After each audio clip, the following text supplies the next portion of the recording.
New to the European Le Mans Series? Here's what you need to know. The ELMS is Europe's top prototype endurance racing championship, featuring 6 4-hour races on iconic circuits.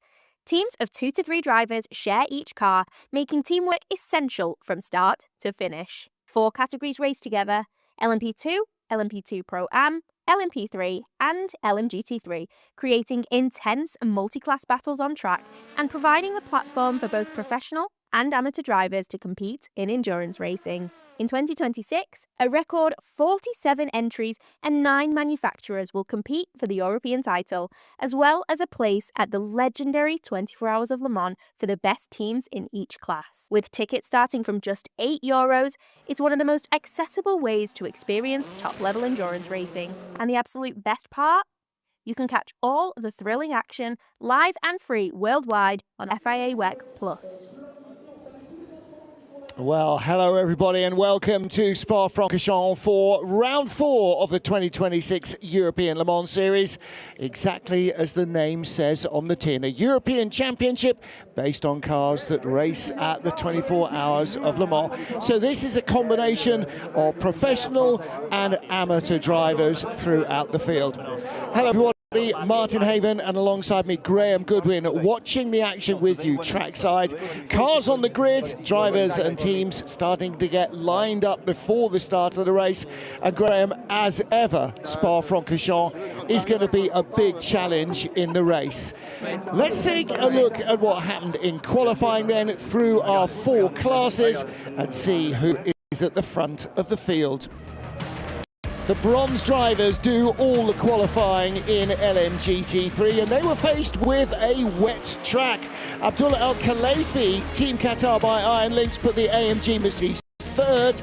Blake McDonald looked for a long while like he would be on pole in the Corvette, but it was Tony McIntosh for Racing Spirit of Le Mans who pipped him with the final flying lap to start at the front of the LMGT3 field. LMP3 following them out, slightly drier conditions but still on wet weather tyres. Paul Longchamp going 3rd quickest for CLX Motorsport. Antti Ramo putting DKR Engineering on the front row of the grid, but pole falling to RHGP's Fabian Mikkel, and he will start that car.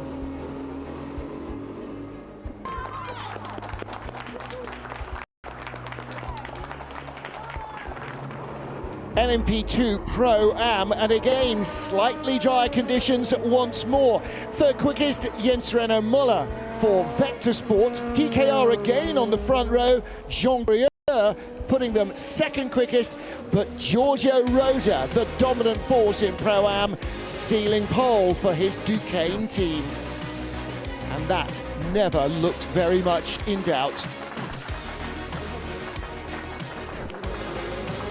At the front of the field, the LMP2 Pro lineups. 3rd quickest United Autosports, and it will be Griffin Peebles starting now. Into Europol went 2nd quickest, but it was EDEX Sport who took pole position, courtesy of stunning laps from Rinicella. The number 18 EDEX Sport car will lead the field away this afternoon in Spa.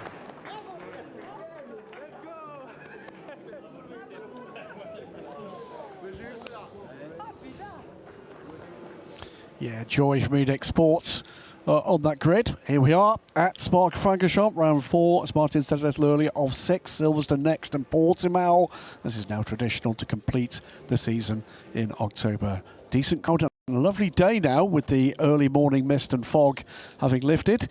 We can go down to the grid and look at a good number of the cars. Number 77, Martin Berry on the right there, will complete the season.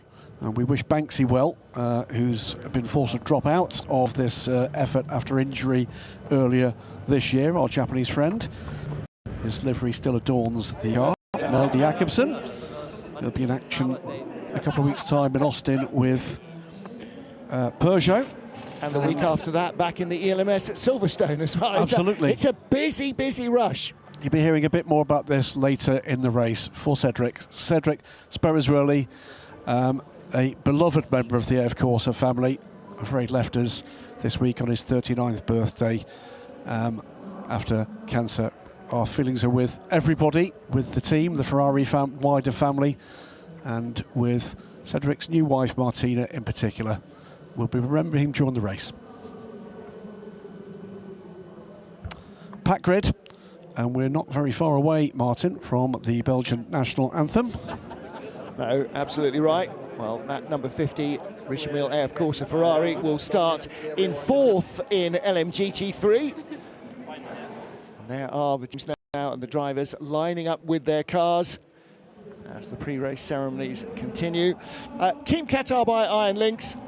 Really good qualifying run from Abdullah Al-Khalifi.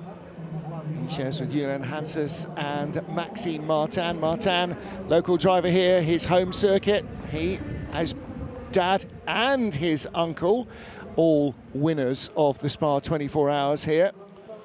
Yep, extraordinary family effort, and a big Belgian racing family team. Second in LMGT3, Blake McDonald put in a storming run. I think he thought he got it, but it was snatched away from him at the very death of the... They were all going quicker right to the end of the session as the track got less wet, but track limits on his final lap took him out of contention and left that little opening in the doorway that Tony McIntosh exploited to perfection. McIntosh.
Alice on the roof with a charming rendition of the Belgian national anthem. That's brought a nice warm smile to a lot of faces. So Tony McIntosh on pole for Racing Spirit of Le Mans, the Swiss team, with Marius Fossard and Parker Thompson alongside him. Tony blowing away the cobwebs of feeling very unwell indeed, almost decided not to race this weekend, but he'll be, I'm sure, boosted by what was a stunning end to qualifying. Yep. The young man snatched that pole on the very last flying lap of the session, and because qualifying started wet and the track dried, that was pretty much the story through all 4 of our classes. If you still had tyres under you at the very end, you were likely to be quicker with every lap. But in LMP2 and in LMP2 Pro-Am as well, the tyre had faded before we got to there. Into our LMP3 field then, and Terence Woodward starting the number 35 Ultimate Machine. Absolutely, the Ligier. Terence there to one side, the fully challenged British driver. Jamie Chadwick here for pole position, and it will be history today because Jamie, starting the number 18 car, will be the first ever female driver, we are told, to start from overall pole position in the European Le Mans Series. Back to LMP3, Team Virage, the number 8 car, and Louis Stern. Looks like it's Louis that's going to be starting that car. Yep, he'll be starting from 4th place on the LMP3 grid. And of course the fields will go in category order. So in mixed conditions like yesterday, you might have had a position where, say, a dry track then became wet, where the GT3 cars could have set the fastest lap times of all, but would still be starting with all the other GT3 cars behind their rivals. CLX Motorsport, Paul Loncher. It was Julio Iglesias. It wasn't. Louis Iglesias, who set, that's £1, €1 in the pot. Louis Iglesias, who set the time for CLX. They lie third in the championship. They will start third in the field as well. Yeah, Louis, one of the drivers doing double duty with Le Mans Cup yesterday and stepping across to different car, different team for the European Le Mans Series. The familiar colours of DKR Engineering, multiple LMP3 champions. White Brickachek it was in qualifying, putting in a really good stint. And I think it's Antti Ramo to start this car today. Yep, Antti Ramo starting this one outside the front row of the LMP3 grid. And on his right and slightly, perhaps just in front of him, will be Fabian Michel, the RHGP car. RHGP coming into the series last year from a standing start, very successful single-seater team, and boy have they learned fast. It was Pierre Provost who set the qualifying time. And RHGP, this is the car that leads the point standings. It does indeed. Cracking run from Pierre-Alexandre yesterday. And RHGP proving to be a real force to be reckoned with. Remember, this is also the team that provides the service behind Duquesne team further up the order, of course, in LMP2.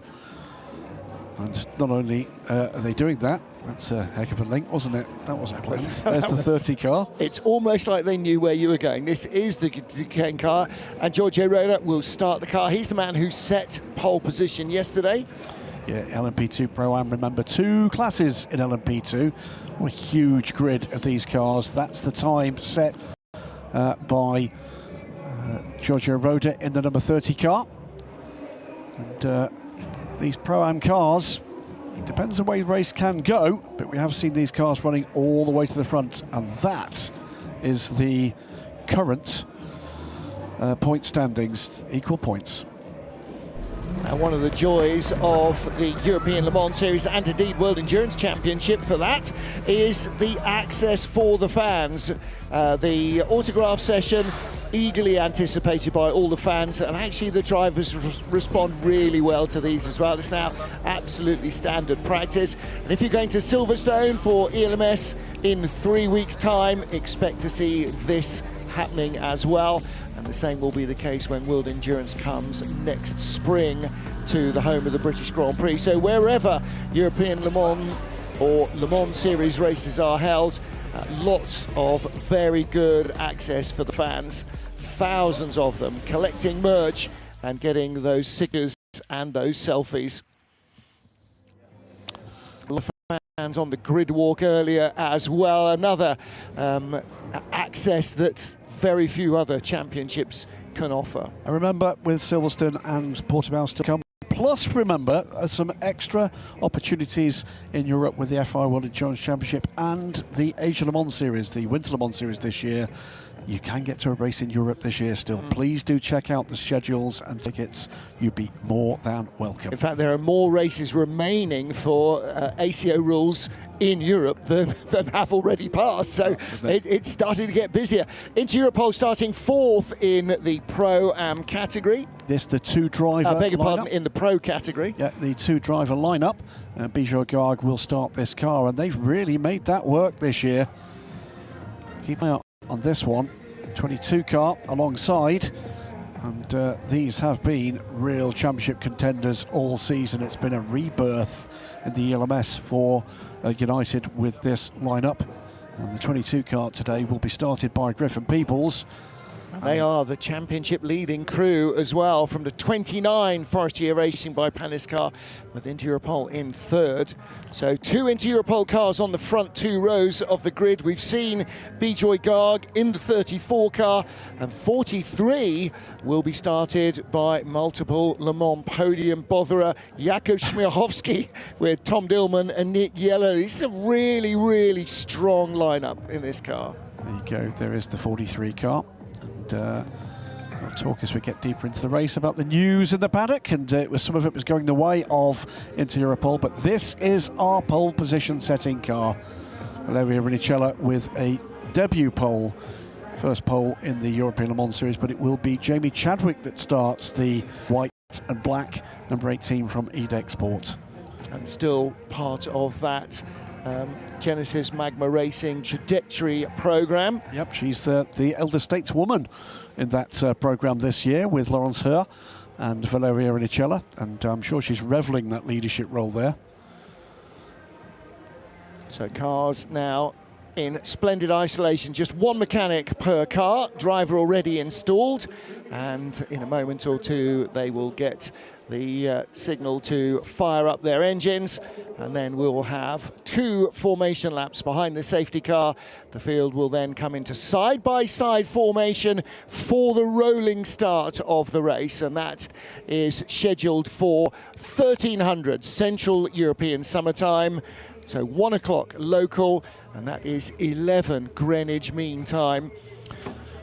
1 minute board is being flown, and glorious conditions here, but we have been concerned this week about the potential threat from something that has been bothering us across Europe, and this is Vincent Melot, firefighter from Rescue Zone 5 here in Belgium, and he and his extremely brave colleagues have been battling and are still battling wildfires not very far away. You know, Fania, we know the local aerodrome here at Spa is providing a bit of a logistics hub for military and blue light services to put resources onto the ground, and we're very grateful for their efforts in keeping this area safe. We've seen those effects across Europe, including in the UK, through this summer, and we're very grateful for their efforts. He will proudly fly his national flag to get these cars underway for the formation lap.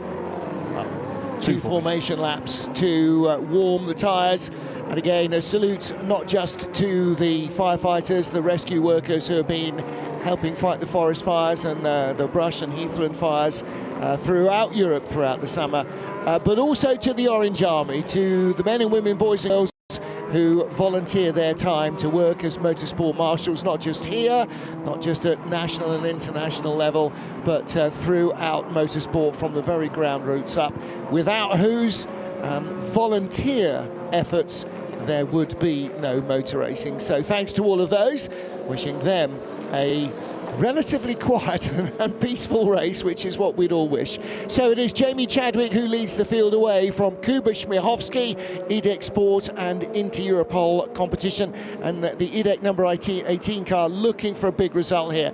Points leaders united with Griffin Peebles aboard ahead of BJ Gog in the 2nd place car in the standings. Matthias Kaiser for Algarve Pro and Louis Rousset starting the 29 Forestier Racing by Paniscar. And then Vector Sports' Ryan Cullen ahead of CLX's Ian Aguilera.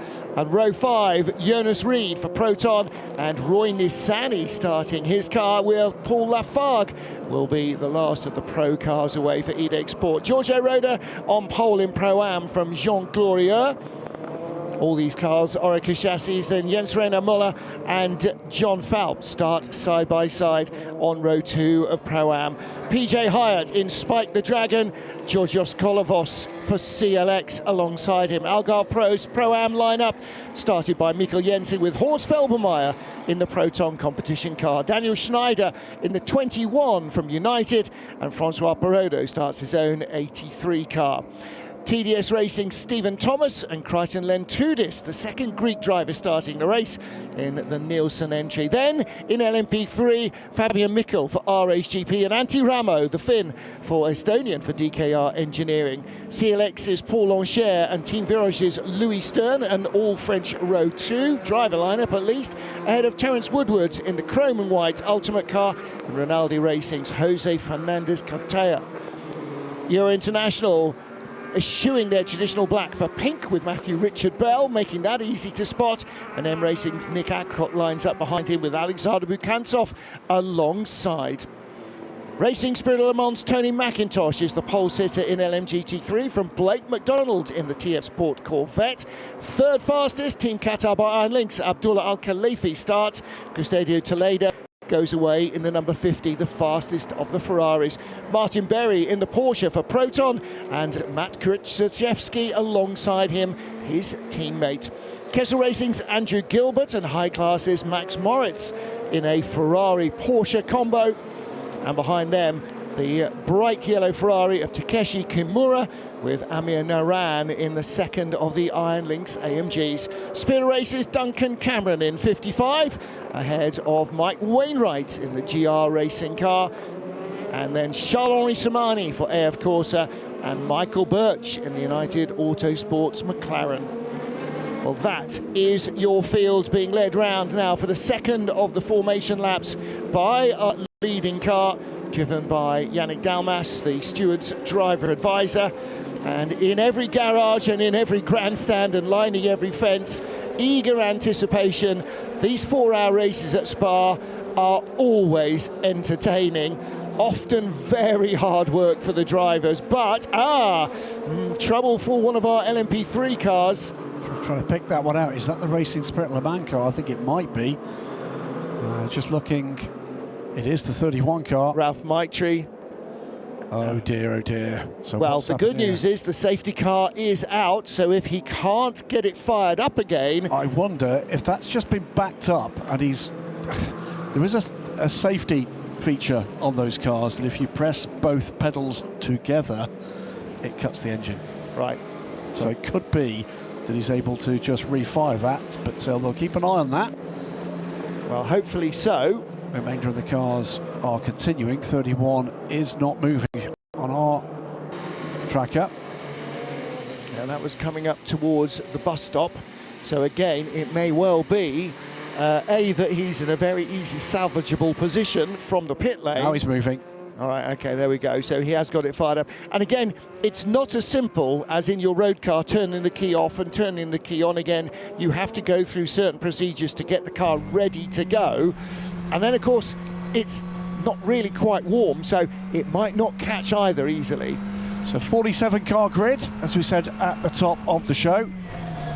And 4 hours to come here around this absolutely glorious 7 kilometres of international wonderfulness. Well, now the leader's coming down towards Pouin, but Ralph Maitre is only just exiting La Source, so he is a long way behind the rest of the field. That means if we go green information now, to the LMP3 grid, if the gap is there, it needs to be respected. If the gap is there for car 31, it needs to be respected. Let's close all the gaps on the grid, please. Let's close all the gaps on the grid, please. Yeah, predictably, they will not be waiting for Ralph Maitre to get to the back end. What he meant was... I know what he meant in terms of that means don't... Alexander Bukantsov, don't move up close to the car that should be 2 rows in front of you. So we'll have to watch that gap remains there at the start. Ralph is going to get there, I think, by the way. He will, I think, at the end, at the back of this grid.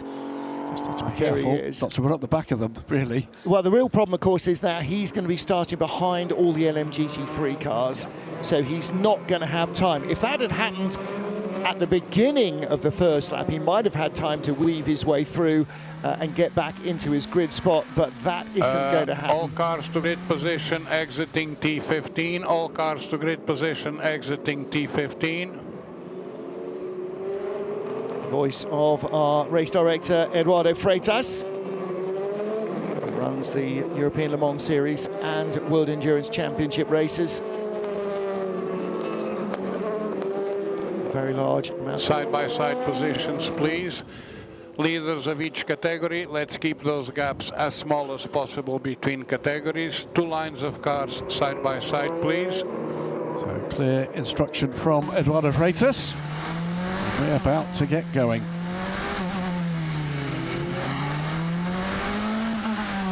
Heading up through the fastest part of the circuit. Lights out on the safety car, on the leading car. Now getting ready for the 4 hours of Spa-Francorchamps.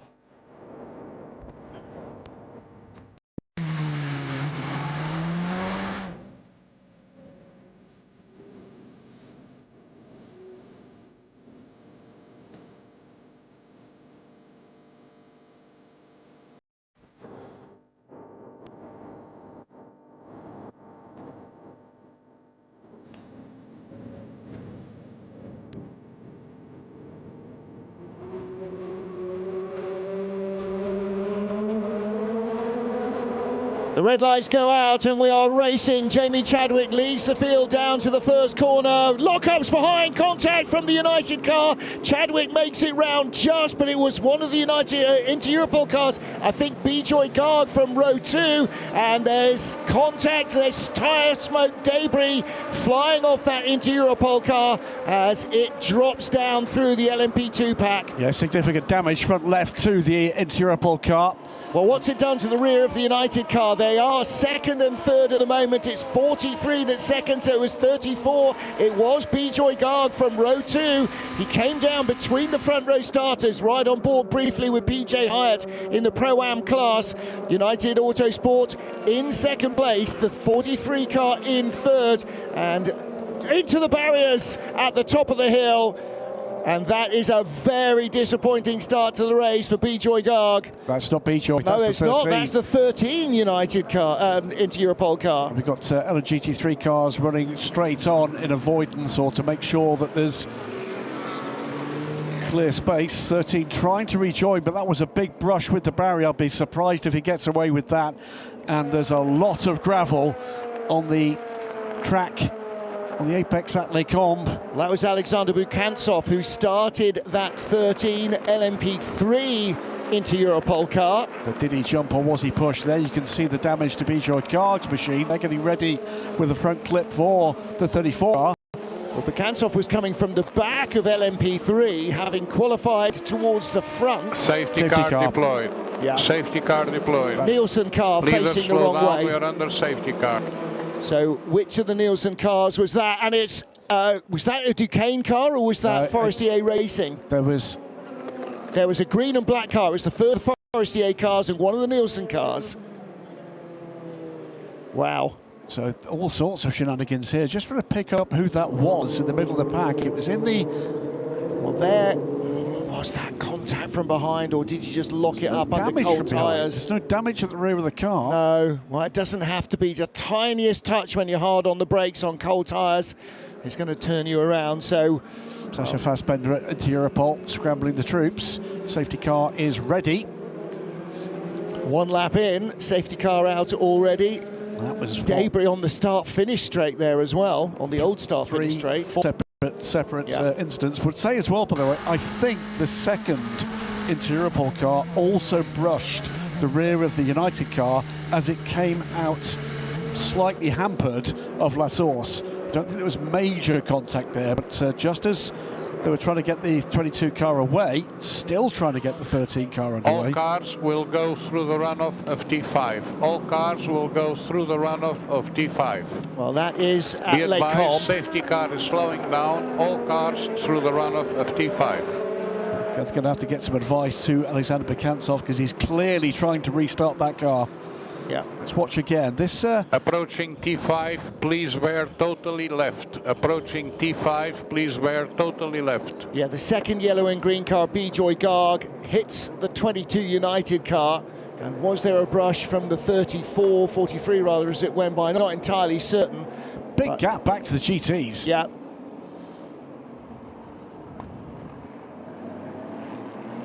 Well, they all look like they made it through safely. There's Bijoy Garg smoking and shedding bits of bodywork. We are sending a blower on track from T1. So you can just say the Nielsen car with a sort of turquoise tail went by, and one of the Forestier Racing by VPS cars, and they're ones that have just made contact. So it wasn't clear from that angle whether or not there was a second impact. There's certainly something fell off the United car as they came through there, but that might have been as a result of the initial touch from the Bijoy Garg car. But all sorts of mix-up as we came through. You could see there, cars either side of Bijoy Garg. Yeah. And the Pro-Am class going through, and then in LMP3, our leaders getting through safely. Yeah, the next incident was this one. There was no touch. No touch, nobody was close enough behind him, so that was Bukantsov losing it. He'd got by the M Racing car. Now here, yeah, that is the Nielsen car closest to us, and coming through the gravel, one of the Forestier Racing by VPS cars, and they were nose to tail. There's only one. for SD Racing Car. So that's Be Louis advised, we have a Rousset. flat bed on driver's right at Louis T5. We have a flat bed on and driver's Ian right Aguilera at T5. involved in that too, Yeah. in the CLX car. I think they were the other two cars involved. Right. So maybe checking up very slightly. So blower the blower on it. trying to get rid of some of the debris. Yeah. Fabian Michel leading from Antti Ramo, and Paul Lancher up to third place in LMP3. But they all got through, well, as far as Les Combes, but without major dramas at any rate. With all those dramas, so what has happened here? Interior pole competition have not continued with the 13 car, despite Alexander Bekantsov's efforts. Just taking a look here. Well, it's still being rescued now. Whether they can pick him up, turn him around, and he can fire it up or not, I'm not quite sure why it won't start. So Bijagard did not pit. Now the pits will be closed on the safety car. It's whether or not they were prepared to debate that there was a requirement for that under emergency pit stop rules. The problem with that is it means that he would have to stop twice. If he's safe to continue under the safety car, he would lose out more by coming in quickly. No, absolutely agrees. If the safety car hadn't come out, I'm sure he would have pitted pretty much immediately. I mean, I think it shed the bits it's going to shed, although there is a bit of bodywork lying in front of the windscreen. I'll tell you what, an in-car camera there would tell a story. I think he's got a significant deficit of vision, I think it's worth saying. Bekantsov climbs out. That's rotten luck for him. He might be getting a producer from Mr. Policeman.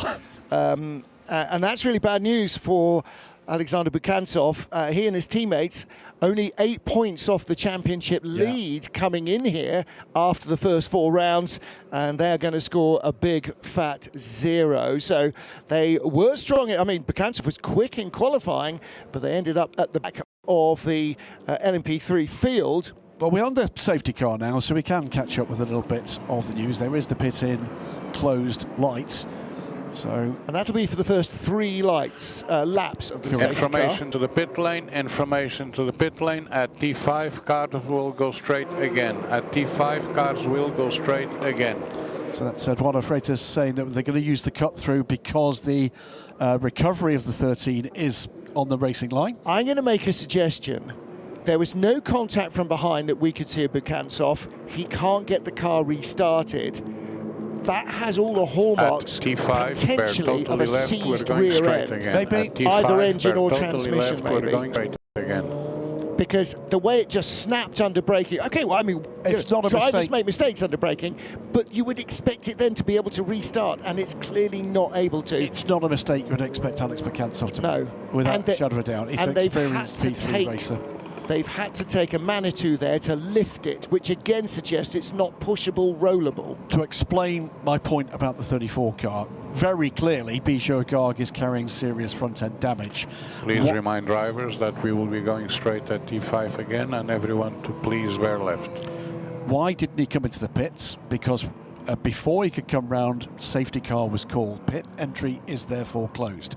He is able to come in for emergency service, and that would generally be something that's safety related. You could argue that I think that would count. However, when the race goes back to green, if he's pitted for emergency service, he must pit again on the first available opportunity under green. Now, he's okay here in left-handers, but in right-handers, and this is a clockwise circuit, there is a very big bit of bodywork sticking up, and it's sort of propped up against the wiper blade that you can see here on the CLX car. It's the most unusual in-car as they take the cut through. So what does that mean for the 34 car? It means that they're going to wait until the pits open, or else we go green, to negate a second stop. Yeah. So I think he's giving likely good feedback now that the car is drivable and safe, and that hopefully from their point of view it is simply a front clip. Yeah. That front bodywork that goes pretty much down to what we would normally call the A-pillar, certainly the cockpit, and that should be a 10-15 second replacement for interior pole competition. Going to see it again. Yeah, watch him from the second row of the grid. Comes down the centre, and as he gets onto the brakes, locks up, runs into the back of Griffin Peebles. And Peebles did well to recover from that. Somehow got around the corner. He was hit by the other car. He was hit by the second Europol car as well. And yeah, as Kuba Szmachowski went past him there, Griffin Peebles actually came back past him. There you see the smoke of the debris of Bijoy Garg. And the 3-4 cars go by him, including Paul Lafargue in the second of the EDEC Sport cars. I would mention, by the way, as we're watching these replays, a change in the result from the last race that was confirmed just yesterday evening. As we see, there was no contact from him. That's the only contact. And look, the wheel's not turning. Now it's turning, but I suspect that there might have been... It might have found itself between gears. That's why you were seeing the cars run straight on. They couldn't see. Yeah. And rather, I think there was some smart moves there by a couple of the GT drivers. Escape roads are there for a reason. Let's close those gaps, please. Let's close those gaps. We have tolerated them to the fact that we have to cross the chicane at T5. We understand all that, but now it's about time we close the gaps behind the safety car, please. So to catch up with a couple of bits and pieces, there was an appeal post-race last time out from the number 10 Vector Sport crew. That appeal has been upheld, and so they were restored to the results of the previous round and the top 10 position. So if you're following closely, do take a look at the revised points on the championship website. Well, still with the safety car, of course, and it is Jamie Chadwick that leads the way from Griffin Peebles, Kuba Szmachowski, Matt Kaiser, Ryan Cullen. And safety car instructed to pick up the pace and the speed. Safety car instructed to get to full speed. And that's why Eduardo wanted everybody to start closing up. That, in my head, immediately signals, okay, he wants to go green now, because the number 13 Europol LMP3 car was on a flatbed. The flatbed was leaving the circuit. Alexander Bukansov is done for the day with his teammates, but... At T5 we do the normal track following the safety car. At T5 we do the normal track following the safety car. Clear instructions, that's what we're looking for from race control. Now, of course, you're hearing that. Let's take the opportunity to thank the marshals for the excellent job they did at T5, which is quite good, I must say. Hearing that. The drivers don't get that. That has to be relayed by the team. So there is a moment where you say, okay, go through don't go through there, but normal, right? So you have to anticipate these things in race control. You don't just say it when you need it to be said. You have to sort of anticipate it. By the way, we shouldn't underestimate the task of doing that quickly and efficiently. That's why you'll find that a lot of the race control messages are short, because you don't want to have to listen to the end of a long instruction coming in at the end to of then relay it. There's not a lot of time. We are coming back to green flag racing. And Griffin Peebles in the blue, red and white United Autosport number 22 is right with Jamie Chadwick as the EDEC Sport driver who leads the race starts to ease off away from the safety car. The safety car now increasing his speed. Pedro Cachero heading for the pit lane. There is some damage, by the way, to the rear right of that United Autosports car where the hit came. Richard Dean, the joint team boss with Zach Brown of United Autosports, watching from the pit wall or from the garage. Busy time for them. Oh boy. Long testing they've been doing this last week with the McLaren at Silverstone, including some media attendance there. And also, by the way, of course, it's Car Week in Monterey, and Zach Brown's got about 643 cars there. Been all sorts going on, hasn't there? Green flag we're at, and now it's under the control of Jamie Chadwick. Griffin Peebles is going to make life very busy for her as soon as they've crossed the start-finish line, and that's going to be in just a few seconds' time. Right, well, we saw Griffin Peebles locking up. We saw Jamie Chadwick locking up as well. Heading down as we go back to flag racing, 3 hours and 45 minutes on the clock. So the first 15 minutes were basically half a lap of green flag, but Griffin Peebles goes around the outside. There is no right-hand rear light, which means that the legality panel on the bottom right at the rear of that United car may well have disappeared with the contact, and that is going to have to be replaced potentially. However, for now, Griffin Peebles leads from Jamie Chadwick with Jakub Szmachowski third. Blue and black is Matthias Kaiser. 34 in the pit lane, Bijoy Garg, exactly as you predicted, Graham. They're going to put on a new tyre and change the nose. We also saw in the compression up through Eau Rouge towards Radion, some smoke from something dragging from that United car. That is not going to help their straight line speed. No. Indeed, Jamie Chadwick closed back up as they cleared Radion, but was not able to challenge down the Kemmel Straight. So looking a little further back, there is the Nielsen racing car just ahead of AO by TF. So Duquesne's Giorgio Roda leads in Pro-Am, Vector Sport second, DKR third, and AO by TF chasing Roy Nissany in a Pro class car. Replay of the restart. And Griffin Peebles making no bones about going around the outside. And Jamie Chadwick, we've got 3 hours and 45 minutes. Are you going to have contact there? No. Give your rival racing room. Nose has gone on to the 34 Indy Europol car and a new left front tyre. And so Bijoy Garg rejoining the action. He's now out of the pits and back into the fray. And European Le Mans Series racing being what it is, that car will probably end up on the podium because that's just the topsy-turvy way of the championship. Now, back with the action, RHGP leading in LMP3 from CLX Motorsport. This is a close battle between Fabien Michel and Paul Oncher. It is. I will say, by the way, about Bijoy Garg, under investigation for that contact with Griffin Peebles, so there may not be the end of the woes at the start of this race for the 34 crew. This is, as you say, LMP3. It is the single Duquesne leading the train of Ligiers, and the first of those, Paul Oncher. Meanwhile, all sorts of shenanigans in LMP2 and LMP2 Pro-Am. And that is Daniel Schneider. That is the number 7 car from Vector Sports. Yeah, DKR behind, so that's the Vector car. So that's, yeah, sorry, Jens Muller and Jean Glorieux. Yeah.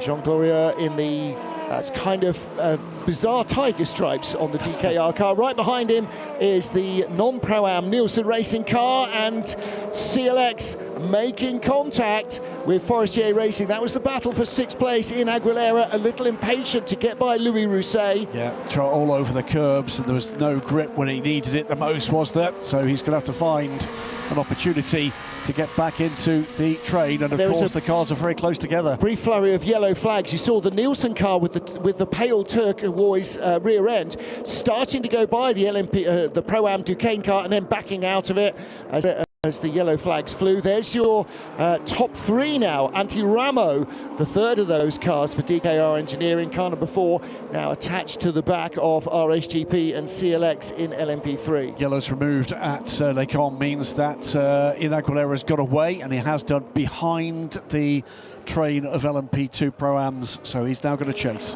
Looking there at the CLX pit wall, RHGP leading in P3 from CLX, and DKR Engineering, Team Virage behind. And we're looking here at our LMP2 Pro-Am lead battle. And that is Giorgio Roda out front, then Jens Reiner Muller and Jean Glorieux. PJ Hyatt was in there as well, with the Nielsen car separating PJ from his rivals in front. I'm back with Fabien Michel and Paul Oncher at the head of LMP3. By the way, Griffin Peebles 4.7 seconds ahead of the field now as he leads from Jamie Chadwick. And this was never really happening, I'm afraid. I think there's a further issue for potentially for Bijoy Garg, and I think I've worked out what it was. That's the view from on board within Aguilera. Yeah. So he's under investigation for a safety car procedure. I think he came in a lap early. The safety car lap is completed when the cars start from green. He needed to go around again. Yes. The pit lane was still closed. To him, yes.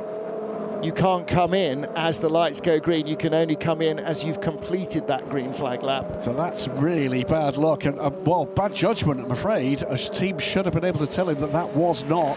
But if I'm right, I think you are right. Don't come in now. You have to start the green flag lap, and then you can go into the pit lane. Now, the pit lane entry is before you start the green flag lap, so I think you're absolutely right. The Nielsen car's stuck here, isn't it? Yeah, we shouldn't be ignoring, by the way, the run here from Giorgio Roda. He's up to 8th place leading LMP2 Pro-Am, and he's ahead of Roy Nissany. He's ahead of Paul Lafargue, both in full LMP2 efforts, and going with him, Jens Reiner Müller and Jean Glorieux in amongst that group as well. Well, it's worth pointing out, of course, that the car is exactly the same across the LMP2 spectrum, whether you're a Pro team or a Pro-Am team, or an LMP2 team or an LMP2 Pro-Am team. It is the same car. To get in amongst them in an LMP3 car, now that really would tell you something about the weather. So Duquesne leading now by 4.3 seconds, Vector Sport, and then this is the battle we're looking at, the red and black Vector Sport car, the kind of red, bizarrely blue tiger stripe DKR car number 3, then AO by TF, that's the purple car at the bottom of the shot there, Spike the Dragon, and Roy Nissany still stuck, and of course he is, because these cars are the same car. You don't get less power in Pro-Am. You have the same car, the same engine, the same tyre. The difference is the driver, and Roy Nissany, the full pro, is able to get by one of those cars, but PJ Hyatt round the outside of Jean Glorieux. Has he managed to make that stick? I think he has. 99 up to third. And so often in multi-class racing, it's the presence of a quicker car disrupting your rival's progress that gives you the window that you need. And that's exactly what happened there.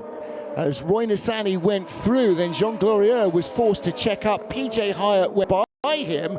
And then next up is the Rossa by Virage car with the yellow and black nose of Virage Racing. That's John Falb. It is. Nissany there. Almost a bit of a nerve to the rear there from PJ. Backed out a bit, but that's left him a little bit vulnerable to Jean Glorieux. John Falb fancies a part of this as well. We'll tell you, by the way, change in LMGT3 for second. Abdullah Al-Khalifi has passed Blake McDonald for second place, the AMG ahead of the Corvette. Yeah, I haven't seen anything. It's obviously been very clean and not at all fraught in LMGT3 because it's getting very busy here in LMP2 Pro-Am. This is behind the leader, Giorgio Roda. Here's the LMP3 lead battle again. The race director has to have eyes in not just the front and the back of his head, but around all 360 to try and figure out what's going on at every corner. The cameras are always shouting for attention. Come to me, come to me. Indeed. So LMP3 in these early battles. Remember, the only class where there is there are 2 long pit stops are required, 2 timed pit stops in amongst this 6-hour race. We'll watch for those, because that will watching PJ Hyatt now getting onto terms here and trying to find He had to have a little lift behind the Vector Sport car, and that's going to leave him a little vulnerable. Jean Glorieux closes right up behind, and behind him is John Falb. So PJ trying to stay with Jens Reiner Müller, but Müller maybe having a little lift of his own, confidence lift, and PJ had to back out of the throttle a fraction. That could just have been, he looks to cut the line inside, and that's partly aggressive, partly defensive as well. Slower off the corner than Müller, and now Jean Glorieux right behind him. Look at the gap, by the way, ahead of this. Roy Nissany's pulled out. Now he's managed to get clear of this group. Well, and Roy Nissany hasn't got to the Duquesne car that leads of Giorgio Roda, so... Now they've got a run here. He's got the toe. Has he got the room? But he's giving away a tow as well, and Jean Glorieux being towed by John Falb. So PJ Hyatt moves up now to second place in the class, and back with the Felbermeyer car. So this is LMP2. So we watch Francois Perraudot and Us Felbermeyer coming through. All of that, by the way, has allowed Giorgio Roda to put that 10 seconds for the class and 2 cars between himself and the new second place man, PJ Hyatt. So PJ now has got to get his head down. Here's our LMP3 lead trio, just spreading out a fraction as RSGP's Fabian Michel creeps away from Paul Loncher, very nearly 4 tenths. Oh, hello! There are LMGT3 cars still going. Racing Spirit of Le Mans lead from Team Qatar by Iron Lynx, and you just saw the bright yellow and green of this car, the TF Sport Corvette, in third, as through past them went. Was that the race leader going by them? No, it wasn't. It was the delayed Bijoy Garg, I think, that was going by them. Anyway, Fabian Michel, Paul Loncher and Antti Ramo, that is your top 3. 68 car it was. No, hang on, there is an LMP2 car in there, I think. Yeah, there was a P2. Right. The speed it went by, it was definitely a P2 car. It was 34. Yeah. So DKR's Antiramo in third place. Into Europe pole, the bright pink car for Matthew Richard Bell is a long way back. And in fact, what is the gap? It is 4.3 seconds. Repeat after me. Euro International. Euro International, not into Europol. Yeah, you're right. Euro International. Still this battle, though, with the LMP2 Pro-Am cars, and it includes now Georgios Kolovos on the back end of this, and we're on board with the Greek driver now. And now, Jean Glorio. Oh! He just didn't see him. That was a chop. I think luckily he saw it coming, but that's left him open to the challenge now from John Falb, and John will not need a second invitation. Which way is he going to defend? He can't go both ways. John Falb goes to the outside. That was the move that PJ Hart tried the last time around with success, and Falb too has made that stick. Glorio's going to stick with it. He's pushed wide, but he regains the position through Le Combe. Do you know, that was excellent by both men. Either could have forced the other one off there. They didn't. They gave each other racing room. And primarily young racing drivers, that's because they want to finish the race, and you can't do that if you've made contact with somebody and gone off.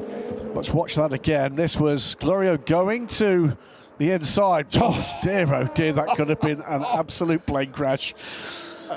Just seeing on one of our isolated cameras the replay of reaction in the garage. This is it. Whoa. Ferdy Habsburg and Sean Malasey. A couple of quick bits of business as we see a challenge now. So the 17 is leading LMP3, CLX Motorsport. It's been topsy-turvy stuff from that team. Car 34, Boisjorgard, gets 10 seconds added to the next pit stop, causing a collision with car 22. That's the first of his woes. Yes. Okay, so we'll deal with that one. So there is going to be an extra 10 seconds added. So that's going to cramp the style even further. Yeah. So CLX, you saw the reaction in the garage to that moment for Jean Gloria, and then to the team taking the lead in LMP3. And Porsche on Porsche action. That's not the reaction to that move. That's the reaction to an entirely different move, but well done nevertheless. His leader in traffic. And should say, by the way, Griffin Peoples has pulled away from Jamie Chadwick 12 seconds. Yeah, absolutely meteoric stuff. The other point of business I just wanted to point out, by the way, under investigation, start procedure, car 30. That's our LMP2 AM leader. Right. Okay, now, Griffin Peebles, as you say, pulled away nearly 12 seconds now from Jamie Chadwick, but Jamie is not losing ground to anybody else in LMP2. So Griffin Peebles apparently is driving an LMP 1.5 car or something, because he's absolutely rocketing. Look, one of the joys of covering the European Le Mans Series is we sort of get that sneak preview of what's coming in World Motorsport. I'll tell you who's coming in World Motorsport. Griffin Peebles is coming. That is going to be a name we're going to be talking about for a long time. He is meteoric. Jens Renemuller for Vector Sport with more black on the nose of his car. Right behind him is Jean Gloria. Gloria luckily sensed the door closing there into Eau Rouge on the previous lap, because otherwise that would have been an accident of monumental proportions for both cars. And again, it wasn't about not giving racing room, it just looked like the Vector Sport car had not seen him. So this is the leader just about to get onto terms with the LMGT3 leader. We are 29 minutes into this 6-hour race. Yeah, for people, still 11.8 seconds the gap, but with Jamie, of course, having more of the traffic still to deal with. Well, it's unusual that it's taken half an hour to get into traffic, but of course we had a good 10 minutes of safety car right from the first lap. So Griffin Peebles just about 12 seconds in front, and back again with this little battle. Jens Renemuller, car number 7, the first of the 2 red cars in your shot, and Jean Gloria behind him. Jean Falp has dropped back a little in the Rosso Racing by Virage car with the yellow nose, and behind him the 47 CLX Motorsport car, and that is Georgios Kolovos. Just looking to see what the form of PJ Hyatt is doing. So it was, I think I said, 10 seconds, the gap to Giorgio Roda. That is now 7 seconds. He's catching. Oh! That's a big hit on the Plus Racing car from which of the APR cars was that? I think that was 25.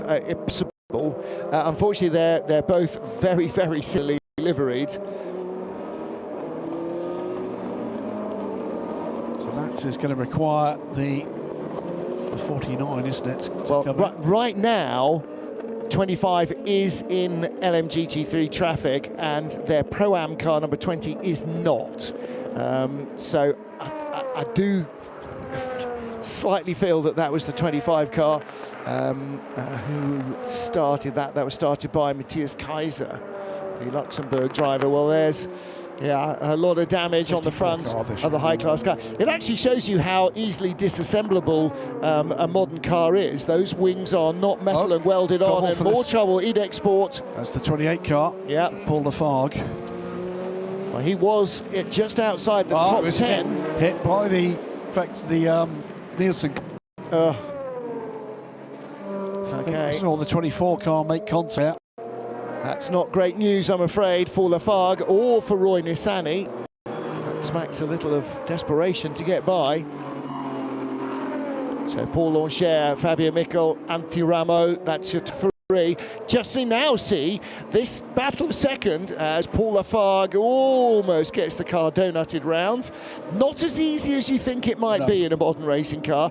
These two battling now as the CLX Motorsport car races away in front has allowed Euro International's Matthew Richard Bell to close back up on them, or close on them for the first time. And this is 31 minutes in. This is a very early stop for Nielsen's number 24 car. I wonder if he got damage in that incident and he's chosen to push the button at this point. I wonder if he got damage before that incident. 77 and 75 battling away, battled the Porsches. No, there's no work gone on Nielsen. That was just fuel and go.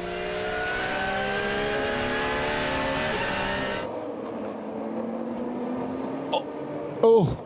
Two Porsches here. Well, that's going to make the difference. 75-77 battling away. There was side-by-side contact with the Duquesne. Yeah. And he's in a hurry because PJ Hyatt is now 3.5 seconds back from Giorgio Roda. He's absolutely storming along. Duncan Cameron here. Yeah. Spirit of race. There goes PJ Hyatt. The 63 AMG, or is he? I mean, side by side into Eau Rouge, what do you do? One of you's got to choose discretion. Cameron was on the brakes, but that was just enough actually to balance the car up. That's pretty impressive. 88 in the garage, high class attaching a new panel. Well, if like me, you've been assembling the Rexy Lego set, the Lego Technic set, you'll know, broadly speaking, what they're going up against here. There is the damage, and that must be the car. That is the APR car. It was 25. He was just in that position, and the 20 car, their Pro-Am car, was not in the LMGT3 field at that stage. So, 25. Matt Kaiser comes in. Now, he's not a million miles outside of his fuel window, so I'm not saying he's got out of jail free there, but the damage is restricted. It's a quick fix, as though damage south of the clip. It's not like they had just fueled. No, is what you're saying. Yes. So it'll be less worse than otherwise it might have been, as long as the mounting clips are still intact. It's actually broken away around the air escape hole at the top of the wheel arch. Quite a big impact, wasn't it? Yeah, pretty hefty. Fire. Tyre.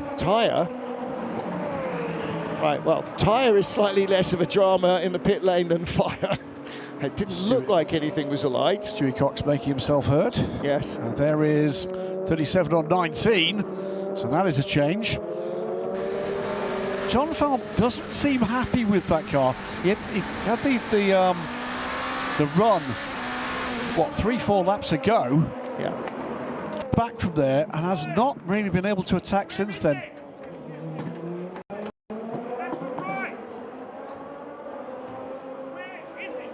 Oh, lost the tyre. What a disaster. The wrong tyre. The mechanics are going to pick one up, and Stu is saying that's a right tyre. They are unidirectional, so if you fit it on the wrong side, it'll go in the wrong direction. Right front, it says it. Right front, or R in this case for wrong front. Now then, if it's not been run before, maybe that's okay. At least it's from the allocation for the correct car, you would hope. Look, there's not a regulatory thing as long as they only use the right number of tyres. Yeah. But that's going to have some impact. There's going to be a bit of afters, I think, in the Algarve Pro Racing garage.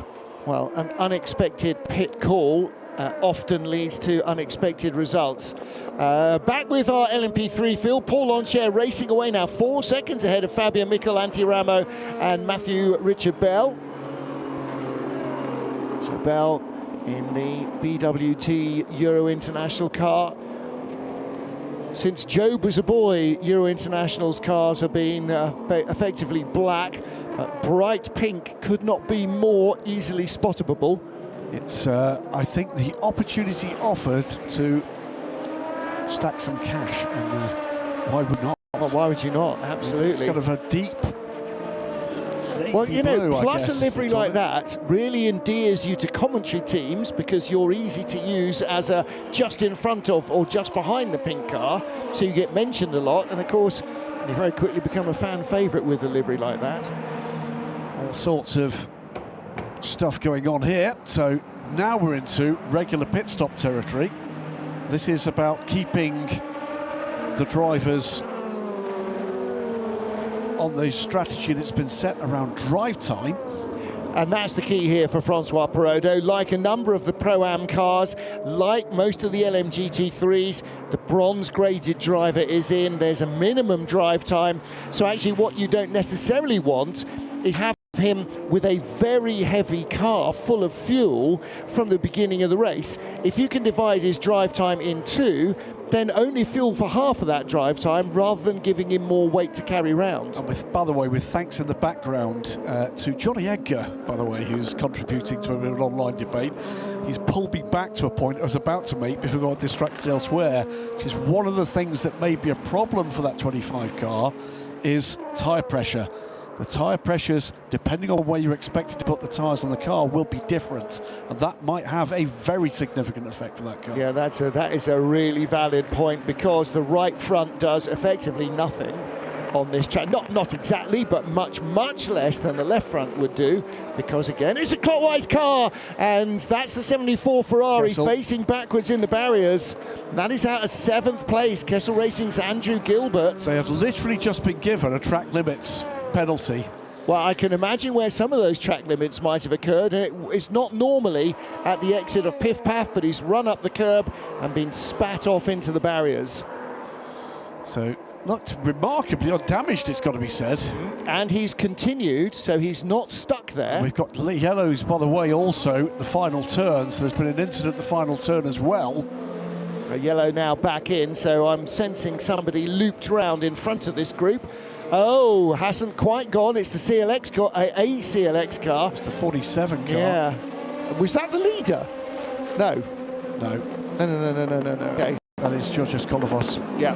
So he had just. Oh, he's been hit from the rear by the 14 TDS car. I was just saying he was just catching John Falp, wasn't he? But obviously he was bringing company with him. No, he was hit by Stephen Thomas in the braking zone for the bus stop, so that could be an interesting one as well. Double yellow still there to the exit turn 19, because that car has not got away. No, it hasn't.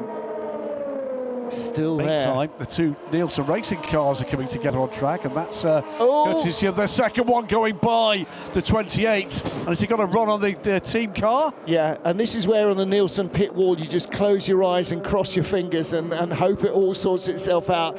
24 does move back up ahead of 27. Goodness me, that was... It was a moment or two, wasn't it? Roy Nissany going by Crichton Lentudis. Well, round the outside first to Paul Lafargue, then past the 57, ducks in front again of the 28, and then up the inside of the 24. It's like going around the banking in the Daytona 24 hours, isn't it? Up and down, high and low, left and right, passing cars literally left, right and centre. It worked, therefore it was brilliant. It was, yeah. That was definitely a hold your breath moment though, and there's one tyre not on terra firma. Hang on a minute. He's beached on the curbs, isn't he? Hang on a minute. What do you recall? I sense we might need Bruno Correa, Pedro Caixera rather. We are going to virtual safety car. Do you recall the conversation with Anthony Davidson at Le Mans 2 years ago when we had a couple of cars that lost wheels? If you've not got traction on one side, it won't go. 10, 9, 8, and if you've got 7, one wheel in the air, 6, I'm not sure there's much 5, sitting on the other wheel 4, in terms of weight 3, either. 2, 1. Virtual safety car deployed. VSC. That was very nearly a major moment for Nielsen as the first of the Nielsen cars, Roy Nissany, slowed before the second of them was ready for it to happen. Right, here's the interesting part. We've had a couple of cars that have chosen to do their first pit stop before we went to virtual safety car. Certainly one of them was Francois Perraudot, wasn't it? Yep. They'll therefore have done that under green. So everybody now gets an opportunity to pit under the virtual Be safety advised, car. we will be sending a recovery track on track at T15. We will be sending a recovery car on track at T15. Yeah, just coming out of the pits, Ryan Cullen in Motorsport car number 10, out of the, or in the pit lane, EDEC Sports Paul Lafargue and Nielsen's Crichton Lentudis. But, yeah, right. Who else had stopped? Bijou Gard did, but yeah, that's a different matter. Just saw a moment there without context, which is the 21 car of Daniel Schneider going by Be Stephen advised, we're Thomas. taking the opportunity to clean the gravel in the area of T5, T6, T7, so do not be surprised if you find a blower on track at T5. That's the hit on the 47 car. Yeah, that was uncomfortable, wasn't it? Stephen Thomas running into the back of car number 47, Georgios Kolovos. The two bronze drivers in their Pro-Am category cars. The cars will now pit. That's why we're getting to get the blower out. That will cause all sorts of slippage. So we're under virtual safety car. We will therefore have, it's at least 2 laps, isn't it, under virtual safety car conditions without the safety car on track. So they will be down at reduced speed. Pit lane will be open until you see on screen that the safety car has been called. At that point, the pit's entry closes. Virtual safety car effectively is like a full course yellow. You are 80 kilometers an hour as a maximum speed, so be on the full course yellow button. But you're right, they will go around for 2 laps, allows everybody to pit, and then we will go to full safety car. So door is open. I'm hoping simply a matter of getting that with both driven wheels on the ground. Yeah. Unfortunately for Georgios Kolovos, because everybody was still so close and it's still so early in the race, he has dropped to basically the last car. Well, the flatbed is there. Well, do we? But too late. I think the flatbed actually might have nudged him forward and a sort of bump started him because he has still shown as stopped. He's still stopped there. Well, in that case, he's hidden underneath or behind the flatbed. It was very hard to see him there. So, cars coming into the pit lane as soon as you can get there. Please bear totally left between T4 and T5. Please bear totally left between T4 and T5. We're picking up debris at several places on track in that area. Now, what we absolutely will see, whether or not they need fuel, is the LMP3 cars in, because this gives them the opportunity to burn at least one of those long stops. So number 11, your International is in, the 17 from CLX, the 4 from DKR, and the Rinaldi Racing number 5 car are all in. RSGP have chosen not to at this stage. Well, they've got another lap in which they can do that. They We have a have. spinner at pit entry. We have a spinner at pit entry. That's Jean Glorieux has gone around coming into the Car pits. 3 spun at pit entry. He's making his way carefully back onto track. Now is the 47 still there? Shown on our tracker. It's a tear off coming for. Is that the Duquesne car? It is the Duquesne car. Yes, Duquesne about the first time we've seen our Pro-Am leader, isn't it, Giorgio Roda, because he scuttled off and left everybody behind him to battle. Well, he's come in and is on pit lane at the same time as his pursuer. At D14, 1-4, please bear totally right. At D14, 1-4, please bear totally right. And there were just under 10 seconds between them. That's 10 seconds at this speed. It was down to about 3 under green flag running. 37 car also on pit lane. Well, you just saw Spike, or we've just seen Spike going by. CLX Motorsport is running. Yes, he's away, so that's one problem dealt with. There's a 37 car rolling as well. It's not been a great afternoon, has it, so far for CLX? It's been quite a trying weekend for CLX, actually, in Michelin Le Mans Cup yesterday as well. They seem to have the please hit me magnets fitted to the car this weekend. 35 is in as well, and that's the ultimate car, come and gone. Leader is overall just coming round through turn 13 at the moment, not yet pitted. Well, that's United's Griffin Peebles. There's his Pro-Am teammate, and that'll be why the 22 car hasn't pitted, because 21 got there first. We're away yet, and it's virtual safety car. These laps do take a little wee while, don't they, though? 5.5 minutes under virtual safety car speed. Now, fans, you might be wondering, why did they not go straight to safety car? And there are certain times when you would, when it's a really safety critical issue, immediate intervention is required. But when we're getting to the pit lane window, then virtual safety car allows you to run everybody through the pits without ruining more races than might otherwise be the case with a safety car. So it's a sort of slightly softer touch, if you like, that hinders fewer cars in the race. It does always lead directly to a safety car. Virtual safety car will always be followed. We don't go back green, we go to safety car, and then the whole field is collected and released. Well, that's 21 coming out, the Pro-Am United car. We ride on board, and you can see the driver information display. You're familiar with that from WEC and from ELMS, showing the driver exactly what the state of play is on the track where they are. Same thing here aboard the TF Sport Corvette SC, and then look below that, you could just see the Bosch developed system with the basically the traffic indicator. Who's behind me? Are they catching? Here comes the leader. Well, let's just take a moment as he rolls down pit lane to say what a stint from Griffin Peebles. Remains to be seen exactly what lead he's going to have when he comes back out here. Got to and got by Jamie Chadwick, pulled away rapidly. Jamie wasn't hanging around, as you quite rightly said. She still sits in a strong second position as things stand. But the pace of Griffin Peebles. Well, she was holding off Jakub Szymachowski in third place by 2-3 seconds consistently. So absolutely nothing wrong with the pace of either of them. Double Le Mans winner. Yeah. Yeah, 3 podiums in the last 3 years. 2 of them in first place, 1 of them in the middle in second when they gave somebody else a chance. Staggering. Yeah.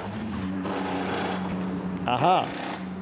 That is tail section being changed. So that's the integrity of that right rear bottom corner. What they don't want is to be told to do it. No. They'll choose to do it now when there's limited damage in terms of the track position to do it. So that's a smart move. But I think, was that... See, that's a thinking team. That was Jamie Chadwick going by. That was the black and white, or white and black EDEX Sport car. So that has gone by. And look at this. Anti-Ramo with Matthew Richard Bell right behind him now. So this was the battle for third place. What do we see here? We're seeing the start of the race. Okay, watch the blue car with the red highlights on the left of your picture. Bosch.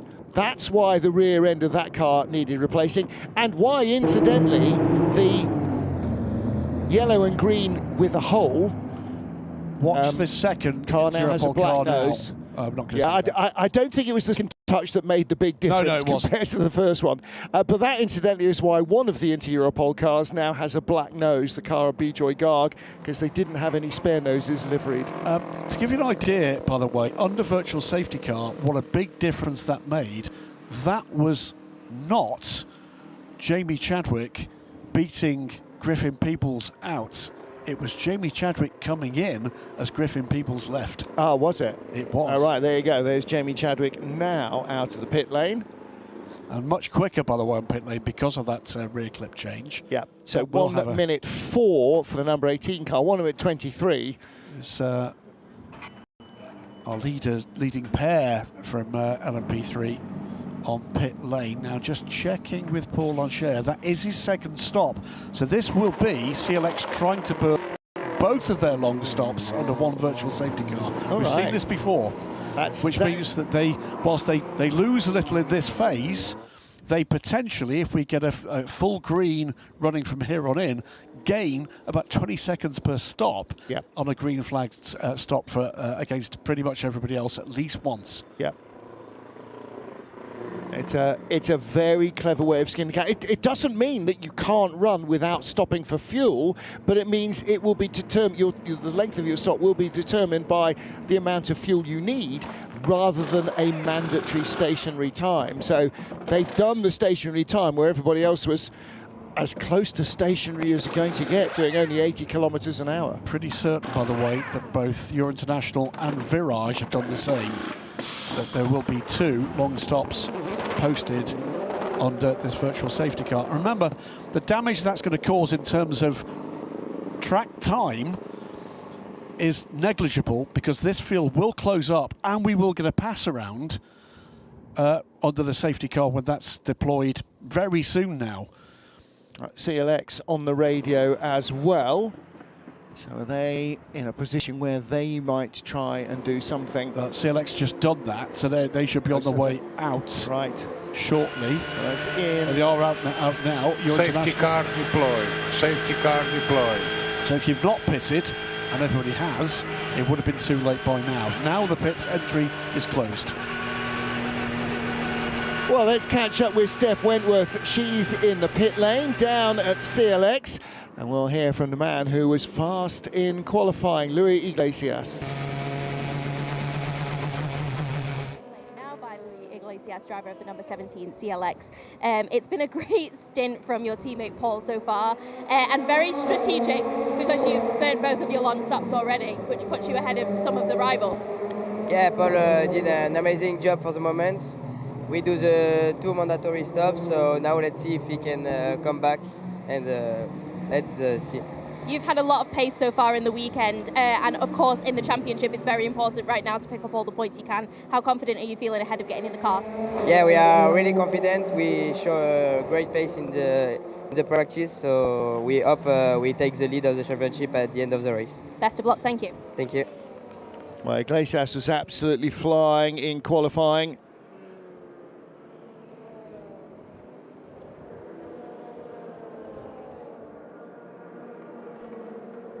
Safety car out at Spa-Francorchamps, but the race started nice and cleanly with our pole sitter, the first female driver ever to lead away in the LMS field, Jamie Chadwick, having a little lock-up.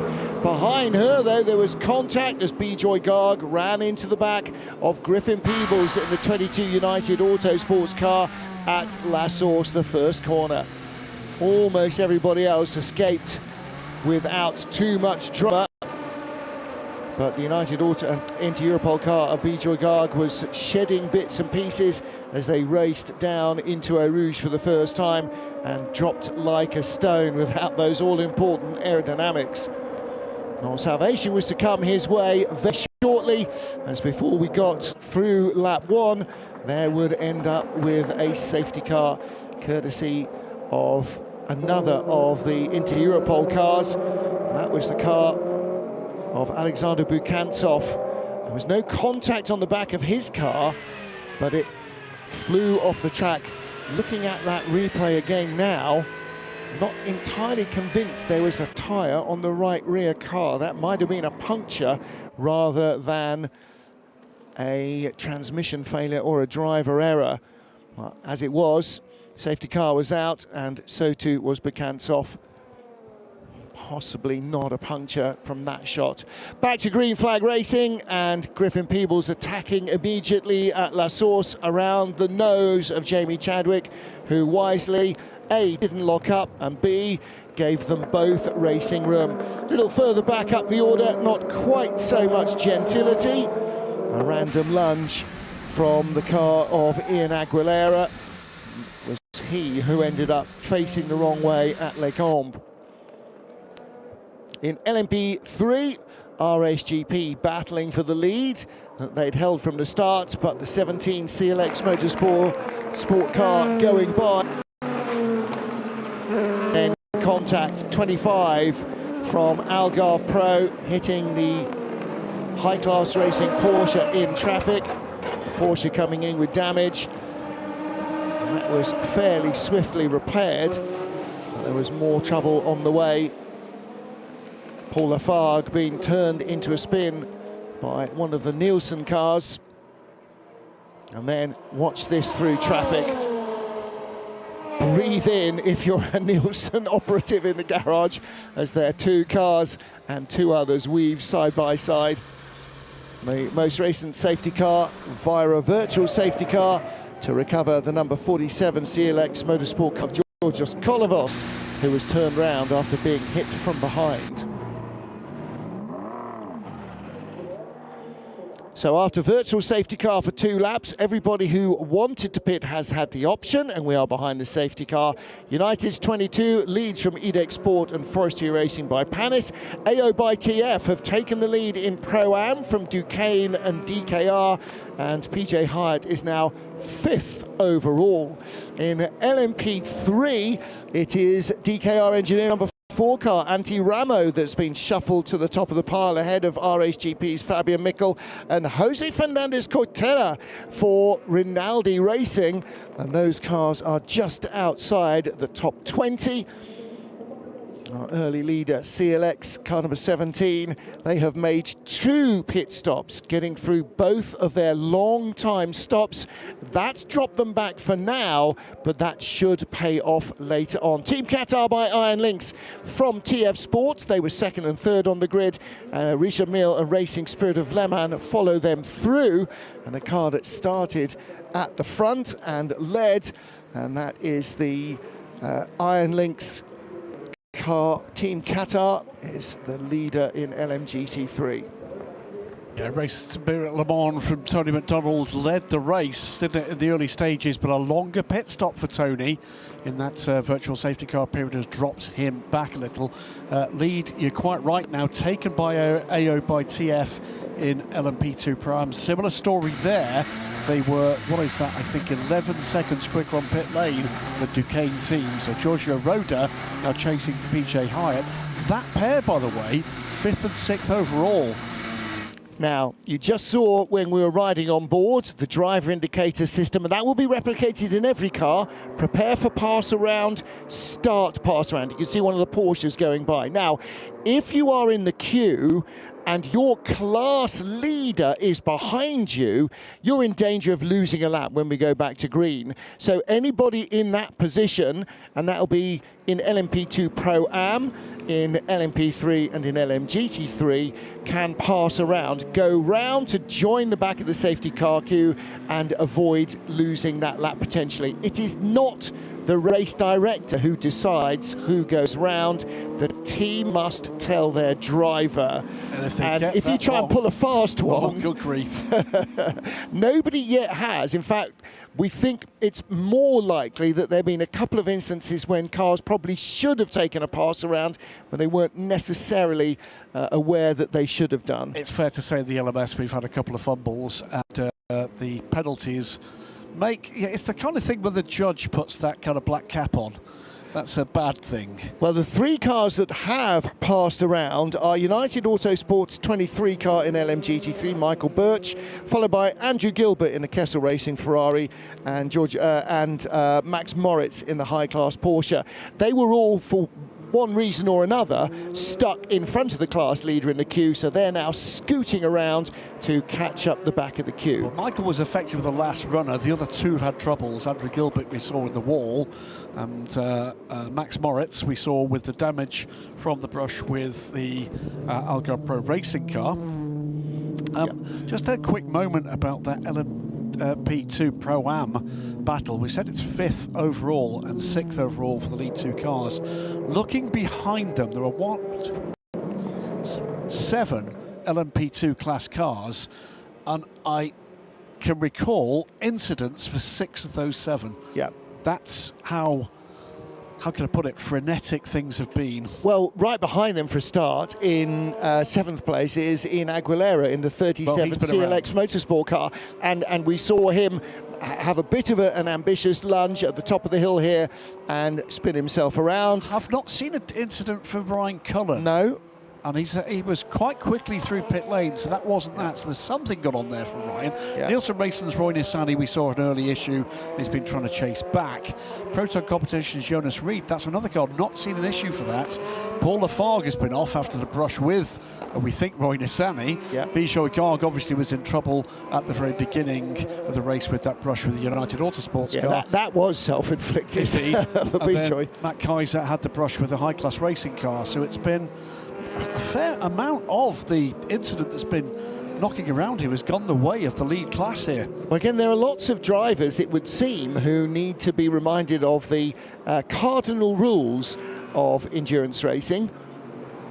Don't hit stuff and stay out of the pits. That's pretty much it. Yeah. So it is going to be pretty much a reset as the lead of this race, and it's going to be Griffin Peebles with the 22 car looking to get away once again from Jamie Chadwick. And somebody barely mentioned Louis Rousset is right there behind Jamie. Should mention 2, by the way. We mentioned at the start of this race AF Corsa and Cedric Zwoli. We said at the end of the Imola broadcast that we just heard of the passing of Mark van der Straten. You'll see we get a chance to have a look at the side of the 29 car, the Forestier Racing by Paniscar, that they are marking the passing of Mark van der Straten here this weekend. And that's also been marked, by the way, with a brand new trophy for pole position that is going to be in Mark's name. Well, lights still on the safety car. We're waiting for our 3 pass-around drivers to come up to the tail of the field. See, there's plenty of action.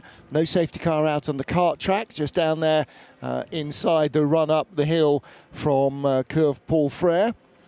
A number of cars under review for unsafe release during that virtual safety car in both LMP2, LMP3, and I've just seen some GTs as well. And actually, the 2 that are on screen at the moment, Thomas and Mike Tree, neither of them have been, how can we say this, under the radar so far, but both of them have brought themselves to the attention of the steward's office already for unrelated incidents, certainly unrelated to anything that may or may not have happened in the pit lane. On board with AO by TF and Graham Goodwin. What is the minimum drive time for a bronze driver? 115. There we go. That's why we can see already some drivers starting to suit up in garages, because bronze drivers have probably got about another 5, maybe 6 laps to go before they can bail out. Now, do they want to or not is an entirely different question. I sense that you might need a stick of dynamite to get AO by TF's PJ Hyatt out of the car right now. He's in 5th place overall, and he's got his sleeves properly railed up in Spike the Dragon there, and he's got his arch rival right behind him as well, the green and black Duquesne car that led from pole. What he'll be loving about this moment, PJ Hyatt, is that it's been a full team effort. It's been his effort in getting the car into contention, and the team's efforts turning the car around in front through the pit stop. Worth pointing out that none of our class leaders were the class pole sitters. So it's not follow my leader, anything but. So into Europole with a selection of woes. What we won't be seeing is any of their LMP3 drivers taking to the track, as the car was out on lap 1. Before we get back to green flag running, I'm sure we will very soon, just another point to make on this glut of amazing opportunities you've got to come and watch trackside this season if you are in Europe. Remember, we've still got Silverstone tickets available there to come, and of course the Portimão finale. Great place to come in the winter to watch sports car racing for the European Le Mans Series. Lights are off on the safety car, so I'll complete this point quickly.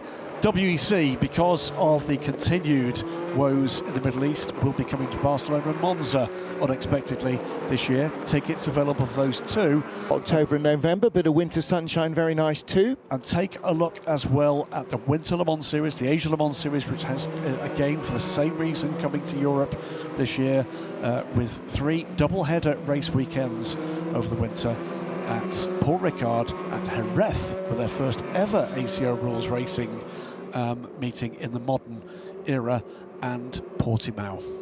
That's across. Last time Top Flight International Sports Car Racing was in Jerez was part of the LG Super Racing Weekends with a young race director from Portugal. Hello, Eduardo Freitas. Never heard of it. Yeah. That was FIA GT. So here we go, heading back to green. Griffin Peebles, the race leader, will charge away from Jamie Chadwick with Forestier Racing's Louis Rousset in 3rd. Then Kubishkovsky with the yellow and green nose. Then Spike the Dragon, AO by TF. That is the car that lies in 5th place for PJ Hyatt. Hyatt just ahead of the green and black car of the pole sitter, Duquesne's Giorgio Roda. There they are. Of course, PJ Hyatt rather stumped there in traffic because he can't pass the LMP3 cars ahead before the line. 3, what is it, 4, maybe 5 wide. And that was the LMP3 lead battle. Anti-Ramo ahead of Fabian Mikkel. There is a 3 wide LMP3, LMP2 and LMP2 Pro-Am battle going on. That was a battle between the DKR car and the CLX car, and the number 10 saw that one coming. Ryan Cullen, I think, took the opportunity to take both those cars. Yep. And again, with the LMP3 cars, that you don't put each of the classes individually behind each other. They are just where they are. So if you're stuck behind a P3 car, you're going to be going slower at the restart. Big battle underway, by the way, between the class leaders in LMP2 Pro-Am. Car 34, 3 minutes stop and go penalty for a safety car procedure infringement. That is a race killing penalty. Well, that was Bijoy Garg. They misjudged when he should have come in, the interior pole team. He should have done a green flag lap after that safety car before coming into the pit lane. He didn't. And it's a drive-through penalty for car 25 for that brush with car 54. And this is 74 off again, just shy of the same place. That is the second time, isn't it? Spat off the curbs on the exit of Piff Path previously, and now facing the wrong way. That's Andrew Gilbert still in the car, and he's having a horrible time this afternoon. Clearly did not warm the tyres enough behind the safety car. Team Qatar by Iron Lynx in the lead from TF Sport, and Richard Mille, Custodio Toledo starting their 50 car, and we're back to safety car. And it's shades of yesterday's Michelin Le Mans Cup race. Unfortunately, the car clearly in a very awkward position. If he can't get it out, it's... well, we've gone safety car immediately anyway. Yeah. Was it? So this is up at Les Combes. He's just run out wide. No, he hasn't. No, he's been helped. He was helped by the 54. All right. Well, he gave racing room there, but unfortunately the 54, after the damage, Max Moritz getting up on the curb, and then it was out of his control whether he hit the Ferrari or not. There was a little bit of a brush with the barrier as well. Not terribly damaging, but something of a brush with the barrier. So sadly, we are back again to safety car. Well, the marshals will do two things now, which is run out and assess the state of the driver and his car, and also the state of the safety barriers. Circuit homologation is subject to all the safety features being in place. You can't just go, yep, we've started the race, but we're going to have to take that barrier out, or it's no longer integral as it should be to safety. If it needs to be there, it needs to be there in perfect condition. So they will take a look at that. Andrew Gilbert. That car has moved a little. Yeah. Oh, it looks like he had got himself a little bit back over the curbs. And again, unfortunately, with gravel trap and curbs, maybe he's got beached as well. These cars don't have much in the way of ride height. Sort of a couple of inches off the ground is about as high as they get. Also, by the way, sure, as we went back to green, Marino Sato is now aboard the 21 car, so Daniel Schneider's climbed out. It's an hour and 10 minutes into the race. All right, well, maybe, did he do that during those virtual safety car pit stops? Is it an hour here? I'm going to double check the drive times. Well, if it was an hour, he is the only bronze, I think, who has jumped out. You're absolutely right, Marino Sato in the United Autosports 21 car. Again, because we've only got a couple of cars, a couple of cameras in the pit lane, not seeing every single pit stop. I tell you, there's a lot of heads in hands in the Kessel Racing Garage at the moment. Here they are, just looking at the TV monitors, seeing Andrew Gilbert firmly stuck in the gravel. You're right, Gilbert is underway. He is backing that car out. That's not solifluction. That is not the earth moving under him. That car was stationary in the gravel when we first saw it. Well, he's clearly not beached on the curbs. He's easing it backwards. And on the radio there, the team engineers will know. And hands thrown up in despair. Come on, let him out. Well, he's unfortunately going to have to wait for the safety car queue to go by, and that is going to cost a lap. And again, the problem in an issue like that is when somebody makes a mistake inside you and they bounce off a curb and they fly into you and you're stuck in the gravel and you lose a lap or 2 laps or you incur damage, no amount of penalty for them gives you that position back on track. Yes, there should be a penalty for the driver that causes the incident, but it doesn't give the innocent victim anything back. You know, they were racing cleanly wheel to wheel, and then unfortunately the high-class Ferrari, Max Moritz, took rather too much of the curb on the inside in that third element, the right-handed kind of exit of Les Combes. Doesn't really have a name. It's turn 7, one of the few here that doesn't have a corner name rather. Well, there goes Andrew Gilbert. That's very good news for them. And unfortunately down in 14th place, last of our LMG GT3 cars. However, if they can keep that car running, there may still be a point on offer by the end of this race. We're only 2 hours 48 minutes to go, so we're only just over an hour and a quarter in. It's a lot of racing, and here at Spa-Francorchamps, that can mean an awful lot. Yeah, they may determine there might be a clean-up needed at that corner because there's a lot of gravel. Well, while the safety car's out, why wouldn't you? And again, the cameras aren't showing us what's going on at the tyre barrier at the back, so there might be a little bit of manipulation of that going on as well. I would say you've got a chunk of time behind the safety car where manual brushing could be given. Yep. No investigation necessary, we're seeing, in terms of reported possible unsafe release from Ralph Schmectry or Stephen Thomas. So they've looked at the video. Nope, that was good, that was good. Okay, so fair enough. Which is, again, one little thing taken out of the way. Graham's still looking through the rule book, by the way, ladies and gentlemen, boys and girls. I'm struggling with the version I've got here. So Griffin Peebles, Jamie Chadwick, Louis Rousset is your 1, 2, 3. 4th place is the Inter-Europol car, but 5th, PJ Hyatt from Giorgio Roda in 6th, and then in 8th place is the Vector Sport car with CLX, with CLX and Vector's Pro cars. Then DKR leading from RHGP and Rinaldi in LMP3, and in LMGT3, Team Qatar by Iron Links from TF Sport and the number 50 Richard Mille AF Corsa car. There's a little bit of discussion going on in the TDS Racing garage, and again, rather sense that TDS may be forced to make a non-strategic pit stop for penalty reasons.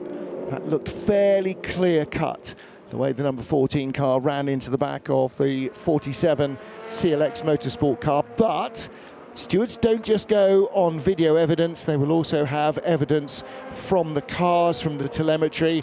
If it turns out CLX Motorsport car braked extra early and extra heavy, and the car behind couldn't avoid hitting him, then that may mitigate against that, or against a penalty being applied for the contact. We will wait and see. Lights off on the safety car, so we are going to go green this time round.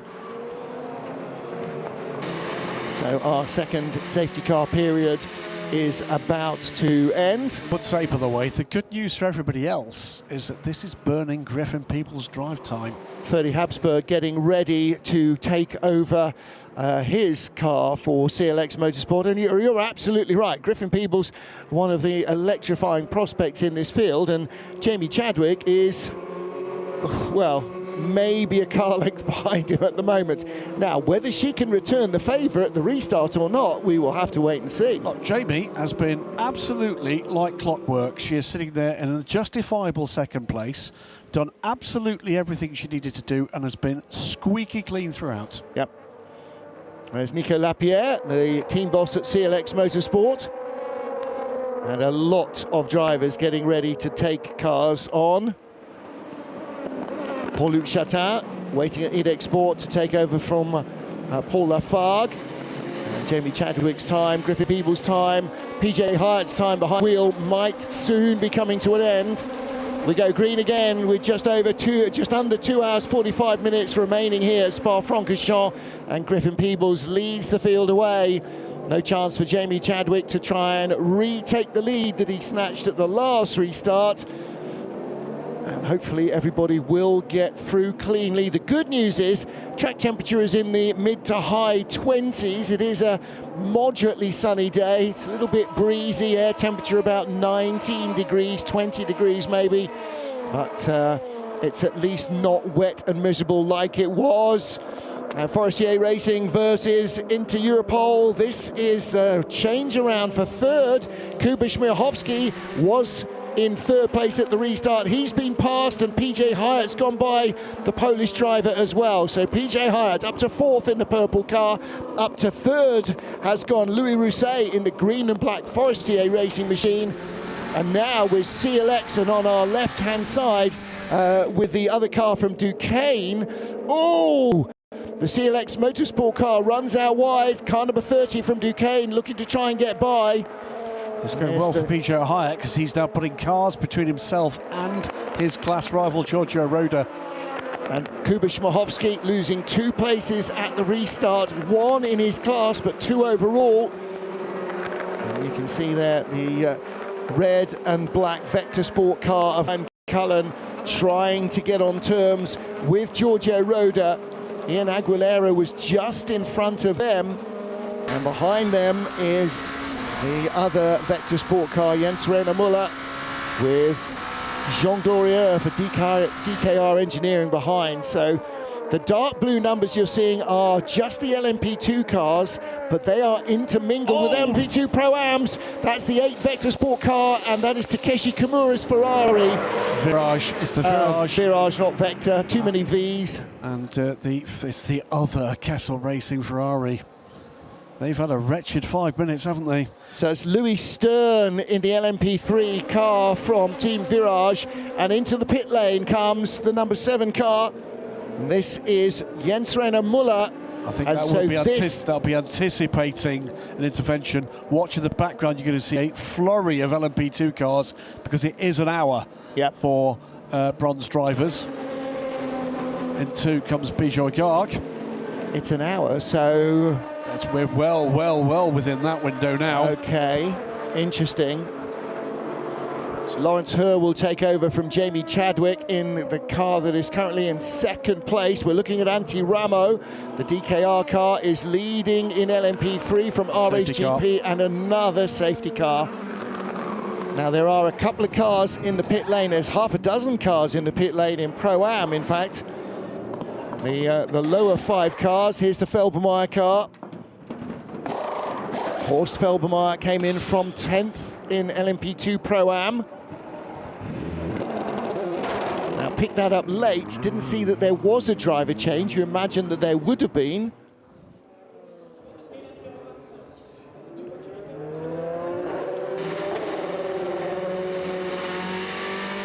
So on board with PJ Hyatt.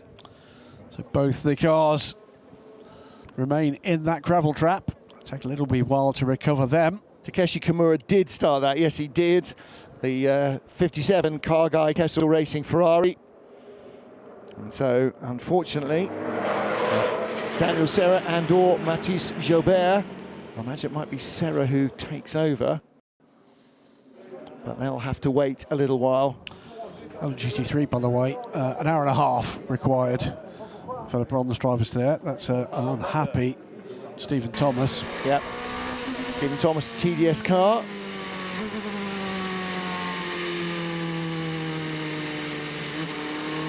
On board with PJ Hyatt. Not limited to 80 kilometers an hour. You just need to be aware of the yellow flags. And once you clear the yellow flag zone, get back up to speed and catch the safety car queue. And PJ is doing that. And of course now, we're going to have all sorts. Yeah. Now, if he was 3 lifetimes. If he was on pit lane before, that's genius. Or lucky. He's only been stationed for about a minute, so. That's that. If they were on pit lane before the safety car was called, that has saved them a lap. Yep. Because normally 3 minutes plus in and out of the pit lane would have cost you 2 laps. It would cost you a lap plus an lot more of a second lap. But yeah, safety. The 22 car is coming round now. Stavolo. This is what. It's not what caused him this. But it's what earned him the penalty. From the very first moment he touched the brake pedal, he ran into the back of Griffin Peebles. That's what earned him the first penalty. What earned him the second penalty was pitting too early under a safety car. Yes, pitting before he should have done. Now, and not pitting again. Yes. And unfortunately, if they'd realised the problem and brought him straight back in again and stopped and gone, I think he might be held here. Yeah. Yes, the safety car queue has got there. That was the car controller throwing up his arms because the red light is there. Because he didn't go quickly enough, or Takeshi Kimura. He would have been held anyway. Yeah, I think is the answer, because the safety car is sitting in the middle of the track. Yeah. So they're not going to release him in front of a stationary safety car. Well, even if the safety car hadn't quite got to the bus stop, you can. So he has lost a lap. Yeah, but it would have been 2. Yeah, yeah. Well, the Team Virage car, I think that might be Louis Stern being added to our list of retirements, which currently only has 1 name on it, Alexander Bukantsov, and that was an hour and nearly 20 minutes ago on lap 1. We'll see. I mean, what damage there was to the car, and it'll sound as if there's a rockery and a tumble dry when he gets the car back out on track. It's got lightweight carbon fibre cars and gravel and vibration. Yeah, it'd sound like you're coming under machine gun fire. Just over 2.5 hours remain. Just keeping an eye at the back end of that queue. It's all bunching up there just for a moment. Mm-hmm. Pit entry is closed, of course, because we're under the safety car now. So, well, the only car in the pit lane that got stuck in the pit lane was Bijoy Garg in that Inter-Europol car. He's leaving now. Yeah. Well, let's get down to the pit lane and let's rejoin Steph Wentworth. She is deep in LMP2 territory. Yes, I am joined by Jens René Muller, driver of the number 7 Vector Sport, who just jumped out of the car after your first stint. Riddled with safety cars, really, but tell us from your perspective how that was. Yeah, well, I made a very good start. I was P2 after Roda in the beginning, trying to be a little bit away with him, but PJ was just so quick on the straights, and we are lacking top speed, but have good pace in sector 2. So it's a matter of strategy. So he went by, and then the chaos started with one safety car, next safety car, third safety car. Little pain in the ass because I think we have a good pace. I wanted to make a gap to the next one, but it is what it is. I delivered it back in P3, and now I think we lost one in the pit stop, so we may be P4. It's a long race, so let's hope we can be on the podium again. And we're in the second half of the championship now. Of course, we are thinking about that final, securing the title, really. How is that affecting how you guys work? I mean, it seems like you've hit a stride in terms of good performances. Yeah, we are working really hard, and I'm working really hard to be as quick as the best bronze. So we have really focused to stay in the races. If we have a podium, we are happy. If not, we're also happy. So it's just to be having scoring points every event, and then at the end, last race in Portugal, we see where we are. Perfect. Thank you so much, Jens. You're welcome. Well, Jens' teammate Sam Bulk-Basie has taken over the car. In fact, he's slightly missed his count. They're down in 10th place in LMP2 Pro Am. However, they have affected their driver change, and that's not a universal truism. The only other Pro Am team that have taken an AM out, or a bronze driver out, is United Autosports with a 21 car that has put Marino Sato in. No, everybody. I'm looking down now. TDS have as well. As has by TF. Yeah. TDFs have, Algar Pro have, everybody has. Yeah. So that's all happened. Apart from Duquesne. Nielsen Racing's 27 has still got Crichton aboard. Right, the top three in LMP2 Pro Am. Duquesne still has Giorgio Roda, the starting driver. DKR still with Jean Gloria. Rossa Racing by Virage still with John Falp. Nielsen still with Crichton Lentudis in 4th place. So anybody behind them has lost more time in the pit lane because of a driver change. Yeah. But the top 4 still have their bronze drivers at the wheel. And so they are going on fuel allocation rather than driver time. And the other point to make is that they may well have been due to come in, but they can't because the pits are closed. Yeah.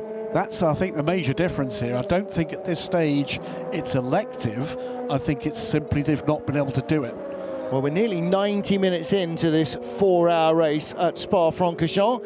And as Jens Reunemüller has just pointed out, under safety car number 3. United Autosport leading from Edex Sport and Forestier Racing. Duquesne, car number 30. Green and black in 6th place overall there, just going for a shot. That's the car that leads in LMP2 Pro-Am from DKR Engineering and Rosso Corsa by Virage. And then in LMP3, DKR also leading there. That is ahead of RHGP and Rinaldi Racing.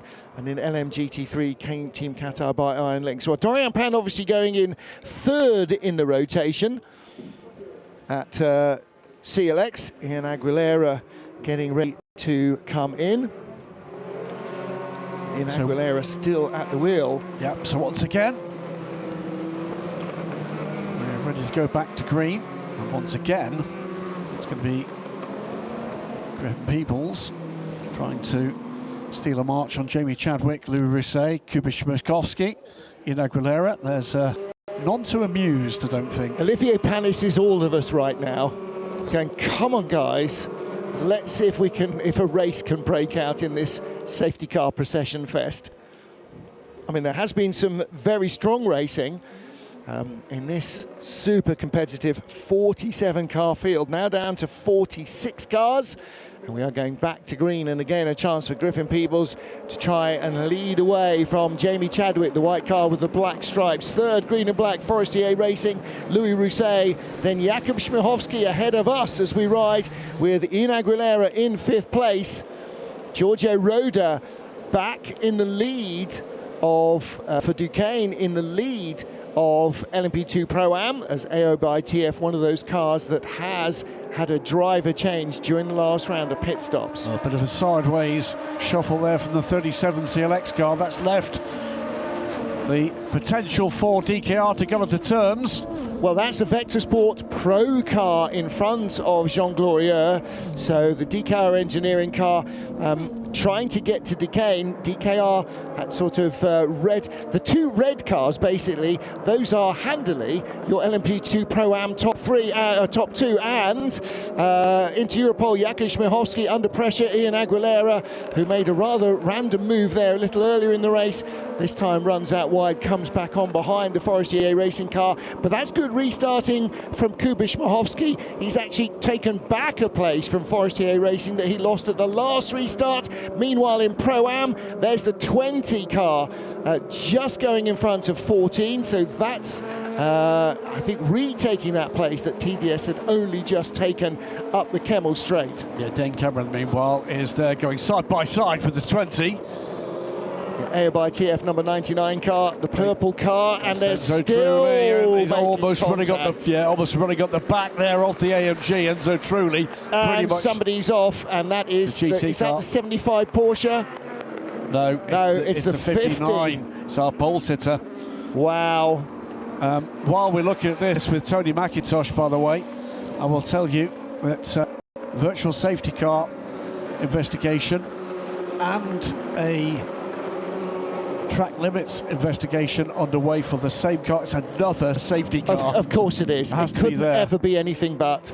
I don't think anybody hit him. I don't think, certainly not there. Matthew Richard Bell we saw coming back off the grass, and here's where this is down at Piff Paff, and contact with the number 17 CLX Motorsport car as he tried to recover that spot, or move up a spot at any rate. So back to safety car.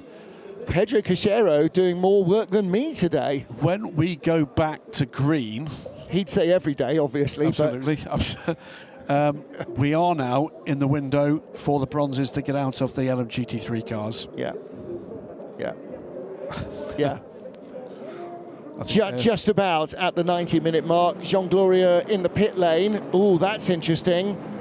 Well, he must have come in with the pit in closed signal being shown. That might well be. And that's their 5 seconds of fuel, and that's because they were in danger of running out. So you're allowed to do that, but you must come back in for a full fuel stop when we go green. You must indeed. So that means very likely that the other cars that have still got the bronze drivers aboard are in similar woes or close to it, and he's being held.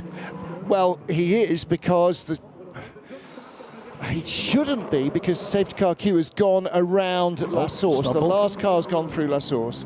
Just to reiterate, by the way, what I was saying when we're going into that that safety car period, 74 for Andrew Gilbert is under investigation, both for a virtual safety car infringement and also for track limits, on top of the woes he's already got. It's a wretched half an hour for them. Yeah, well, pretty wretched half an hour as well for Tony McIntosh and Racing Spirit of Le Mans.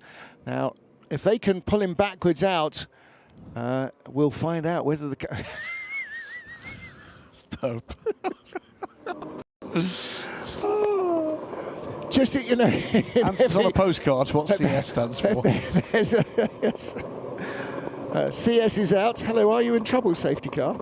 Car de safety, maybe. That would be voiture de sauvetage. However, in the same way that the French for traffic jam shouldn't be bouchon, it should be confiture de trafic. French scholars of all ages, look away now. Yes. Cover your ears. Yeah, a tough break for Tony McIntosh. Oh, hello. Oh, come on, everybody. Oh, that could be interesting. Come on, everybody. Again, now, we haven't heard race control saying, please use the motorcycle shortcut. We did certainly yesterday, and in the Michelin Le Mans Cup race. And it is a standard practice, but the teams will have been told. However, clearly not all the teams either A, told their drivers, or B, explained what it meant. I'm reporting 4 cars to the stewards for disrespect of the safe instruction of the race director to follow the safety car through the inside of T9. That looked like a multiple LMP3 cars. Well, it's 4 cars, but not the first 4. You know, sometimes that happens if somebody in a safety car queue, when the safety car has just been scrambled, pulls into the pit lane, then sometimes the next cars follow in going, oh, we have to go through the pit. Oh, he was just stopping. Oh, dear. Yeah, and then, yeah. Wonder if that fan will be back soon for the Grand Prix here.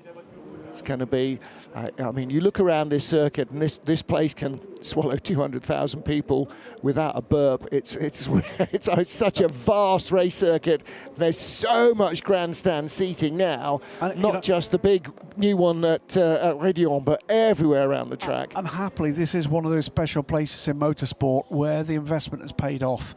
And it's a final Dutch Grand Prix this weekend, and that's very sad. Very sad indeed, but, I think, yeah. You know, the work they've done here at Spa, it means that Grand Prix racing survives. We've got the Spa 24 Hours, the biggest sandwich in the world there. That's a lunch, isn't it? That's lunch, dinner, and tomorrow's breakfast. Well, I know. And, by the way, a treat for the dog. I know who I'm going to have to take some Rennies to later. Now, who's going to need a new door?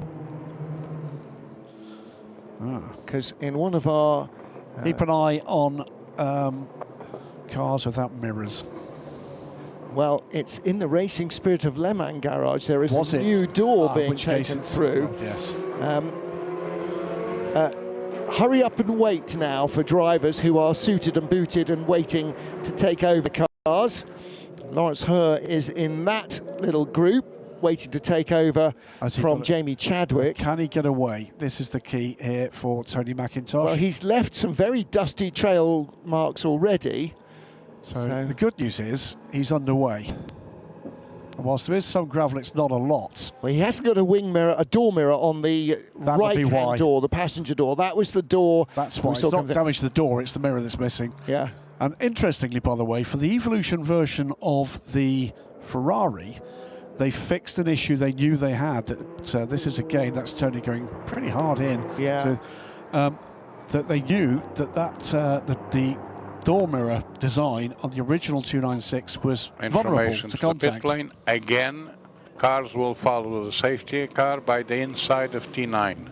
Cars must follow the safety car by the inside of T9. We have marshals exposed on the outside of T9. We have machinery there. We have a blower there. At T9, follow the safety cars through the inside of T9, the motorcycle road. Just in case people aren't clear, that's why he's annoyed. He's annoyed because not only it's not just to do with the fact they're ignoring instruction that we believe they must have had. We don't hear all the calls, but the reason behind it. The reason behind it is to protect them and protect the intervention staff. That's why you're hearing that tone from Eduardo Freitas. There's a whacking great truck there helping Tony McIntosh out of the gravel. We don't want anybody in a racing car driving into it. And there are marshals there on the ground, and we don't want anybody in a racing car driving into them either. So Tony McIntosh underway. Now, I wonder whether there had been a little contact coming down the hill, maybe into the Jackie X curve, because it's not unknown to go off there, but not usual in the dry. So I wonder whether there'd just been a little bit of contact earlier on and he got knocked onto the grass or something and just couldn't get the car slowed down. It sort of looked a little bit like maybe the 75 Porsche was just in front of him. Matt Kurzaszewski. Okay, it's a good moment for everyone to check if they're eligible for the pass around. It's a good moment for everyone to check now on intermediate 2 if you are eligible for the pass around. So that will be cars and everything other than the overall class to consider, because obviously we do have still Griffin Peoples behind the safety car. Yep. He'll be seeing the that rear light bar in his sleep tonight, won't he? But be burned into his retina, definitely. Just checking behind there, what have we got? And Duquesne team are the lead car in LMP2 Pro-Am, so there's no pass around required there. Well, we haven't had a slew of pit stops since in the one lap after they were released from the last safety car, so there should be anybody out of position. I'm not sure there's even going to be one car that requires a pass around. Just looking where the lead GT car is in this queue, it's way back. Well, Tony Robinson actually is catching the back of the field quite quickly up the hill, so there's obviously not too much wrong with that car. Team Qatar Iron Lynx is the lead car in LMGT3, and again, there was so little green flag running. Yep. I don't think anybody is behind, in front of their class leader. Nobody's going to require a pass around here. Because if they were, it's because they are now the new class leader. So 2 hours, 20 minutes to go. This is 5 safety cars now.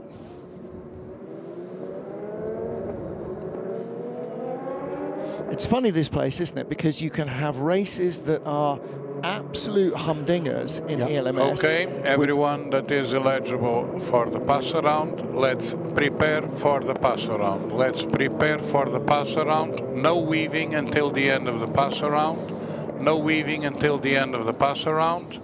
Start the pass around. Start the pass around. Again, not sure that anybody needs to pass around. I'm certain they don't. But it is a standard part of the procedure that you must go through. The really sad part about this, the way this race has kind of played out, is that we've had some really good racing at the very front of this pack, and it's just not being recognised. All that effort, and I'm looking at you, Griffin Peebles, and you, Jamie Chadwick, and you, Kuba Shmikovsky, and Louis Risset. They're barely getting advantage out of that. Well, they're not getting many green flag laps in either. They really aren't. Talking to one of our drivers from yesterday's, one of the young up-and-coming drivers in yesterday's Michelin Le Mans Cup race. Pass around is concluded, safety car to pick up the pace. Pass around is concluded, safety car is picking up the pace. By the way, the same applies to Abdul Al Khalifi, Blake McDonald, Castadio Toledo. They too have had very clean races. They lead the pack, but with no real advantage. No. This is Kendi Genglas at DK Engineering. Well, there's an awful lot of drivers today and yesterday who are just not getting any green flag laps. I remember as well, we're Very going to few. get a number of these LMP2 Pro-Am teams are going to be diving for the pits as soon as they can, because they're now burning deep into the potential pro driver time. Well, it's not just that either. And I think they're it's in a that fuel also window. we're going to get to the stage that DKR had with their car, that they're running on fumes. And so, yeah, I mean, we go green this time round. The pit lane will be open at the end of the next. Are we going to see this lights come off? I think we must do. Hopefully not coming off, otherwise another. No, I think they're slightly better prepared by Manthey Racing than that. Now or never. Well, it's not now. It's the end of timing sector 2. The lights remain on. I don't think he's coming in this lap. We would have received notification. Pass around has concluded. There were no cars that passed around. And thoughts with the family of Mark VDS. Yep, the Van der Straten, who passed away. Family's Lion the logo. Imola weekend. Proudly back on the car this weekend, by the way. Yeah. The VDS branding was carried by that car to the championship last year. Well, replaced this year with the Forestier Racing brand. And you hope that in the not so distant future, VDS Racing will return as being a proud name in motorsport. There's Olivier Panis in the background, as you say. Panis Racing by VDS last year, the champions. Well, while we're going back round under safety car. Safety car instructed to go at full speed. Okay, so that's the precursor for going green, we hope, next time around. Let's just catch up with a couple of bits of news in the paddock here. We saw in the Panis Racing garage there, amazing news and great news for the next generation of LMP2, which kicks off in 2028 in the European Le Mans Series with 2 new cars, one from Orica, one from Ligier, with a new Nismo branded and based Gibson prepared engine, Turbo 6 engine for the new from 2028 Formula. And the news, after we'd heard already that Duquesne team and United Autosports were the first 2 to commit to the Orica chassis, absolutely out the blue, 3 takers for the new Ligier. Algarve Pro Racing, multiple championship winners pretty much everywhere. Enter Europol competition. You told us earlier on, Martin, about their Le Mans record. Absolutely astounding in the last few years. And Panis Racing are reigning champions here. And also that Panis Racing will be switching from their current TDS racing service provider to the VPS, the Foresti Racing by VPS team that is co-owned by Olivier Panis' son Aurelien. So the great news is we already guaranteed a chassis battle in LMP2 in 2028 in the European Le Mans Series. Safety car lights out. He's coming in at the end of this lap. We advise the possible debit is at T15. Better news still is that both chassis have already confirmed hugely competitive teams for their efforts. So the future is bright for LMP2. Let's hope Debris at T15. In this race. We still have debris at T15. As soon as the whole train passes, marshals will remove the debris. Safety car has headed away from the queue, being slowed down by the blue, red and white car of Griffin Peebles, number 22 from United Autosport. Jamie Chadwick behind, the white car with the black stripes, yellow and green. Kubish Michowski back up to third place at the last restart from Forestier Racing, car number 29, and a whole host of teams ready in the pit lane to receive cars in pretty much all categories, you would think. In LMGT3, the bronze driver drive time is completed, and there must be a lot of cars now that are getting a little shy on fuel. So Griffin Peebles leads the field away. We go green once more with 2¼ hours to go here in Spa. So remember, no overtaking before the line here. They are rolling but not yet racing. And the line is not the checkered line by the green light, it is the finish line. So wait at the start line rather there, not the finish line. So that's the start of the lap where you can go racing. And in comes 37, so Ian Aguilera will jump out. And it'll be the first of a slew of driver changes. We saw Dorian Pan in the Duquesne garage. It'll be Richard Verscourt who takes over their car when they come in. And Virage in the pit lane. Edex Sport are in. Duquesne in. Yeah. From the lead, Giorgio Roda climbs out. He too will be frustrated, not able to show his pace against the bronze opposition for long enough. Well, he was, but not, as you say, not for long enough. He was able to drive away pretty quickly at the start of the field. And Griffin Peebles likewise, you know, you saw him build up a sort of 12-second advantage. And now the car's coming through. There is our LMGT3 leading AMG. And that's the first time we've seen a GT3 car in 30 or 40 minutes, other than in the gravel. So Blake McDonald trying to get back onto terms with Abdullah Khalifi. Here's his Dane Cameron trying to push on through as he recovers back up the field. He's up to third place now. He's got ahead of the TDS car, so he's up to third place in Pro-Am in LMP2. And I think when he took over that car, I think that was down maybe in 5th or 6th. So a very good restart. Car 35 seconds added. That's the previous leader in LMGT3 to the next pit stop. Starting grid procedure infringements. Starting grid procedure. That's an hour and 45 minutes ago, and that will have been not having wheels on the ground at the 5-minute board, or something very similar to that. So bad news for the 30 car. Meantime, bit of a sort out here up the inside of the McLaren, goes the 54 Porsche. Yeah, so that's a change for 9th place. Who's at the wheel of the United McLaren? It's still Michael Birch. Yeah, so all the bronze drivers still at the wheel of those cars. It's a reprimand, by the way, for DKR Engineering's number 4 car, the leader at the moment in LMP3 for start infringement. And here is Griffin Peebles on pit lane. That's drive time done. So it is now Jonas Reed who leads, because Griffin Peebles has come in. Jamie Chadwick, Kuba Schmichowski, Louis Rousset, Ryan Cullen and Roy Nissany have all come in from the lead group. Overtaking on the safety car. We saw that actually on screen. Yep. drive-through penalty. Just as Marino Sato, by the way, goes through into second place overall. Yeah. Car 14, meanwhile, 10 seconds added to the next pit stop, causing a collision with car 47. And that is the TDS car. That's the TDS car. I mean, that was pretty clear cut the way he ran into the back of him. But as I said, we don't have the data as to whether the car in front stopped unnecessarily early. Clearly, they've looked at the data, and that was not the case. A slow pit stop for car number 18, EDEX Sport. They're struggling with the car in the pit lane as we watch the action out on track. Lots of racing going on.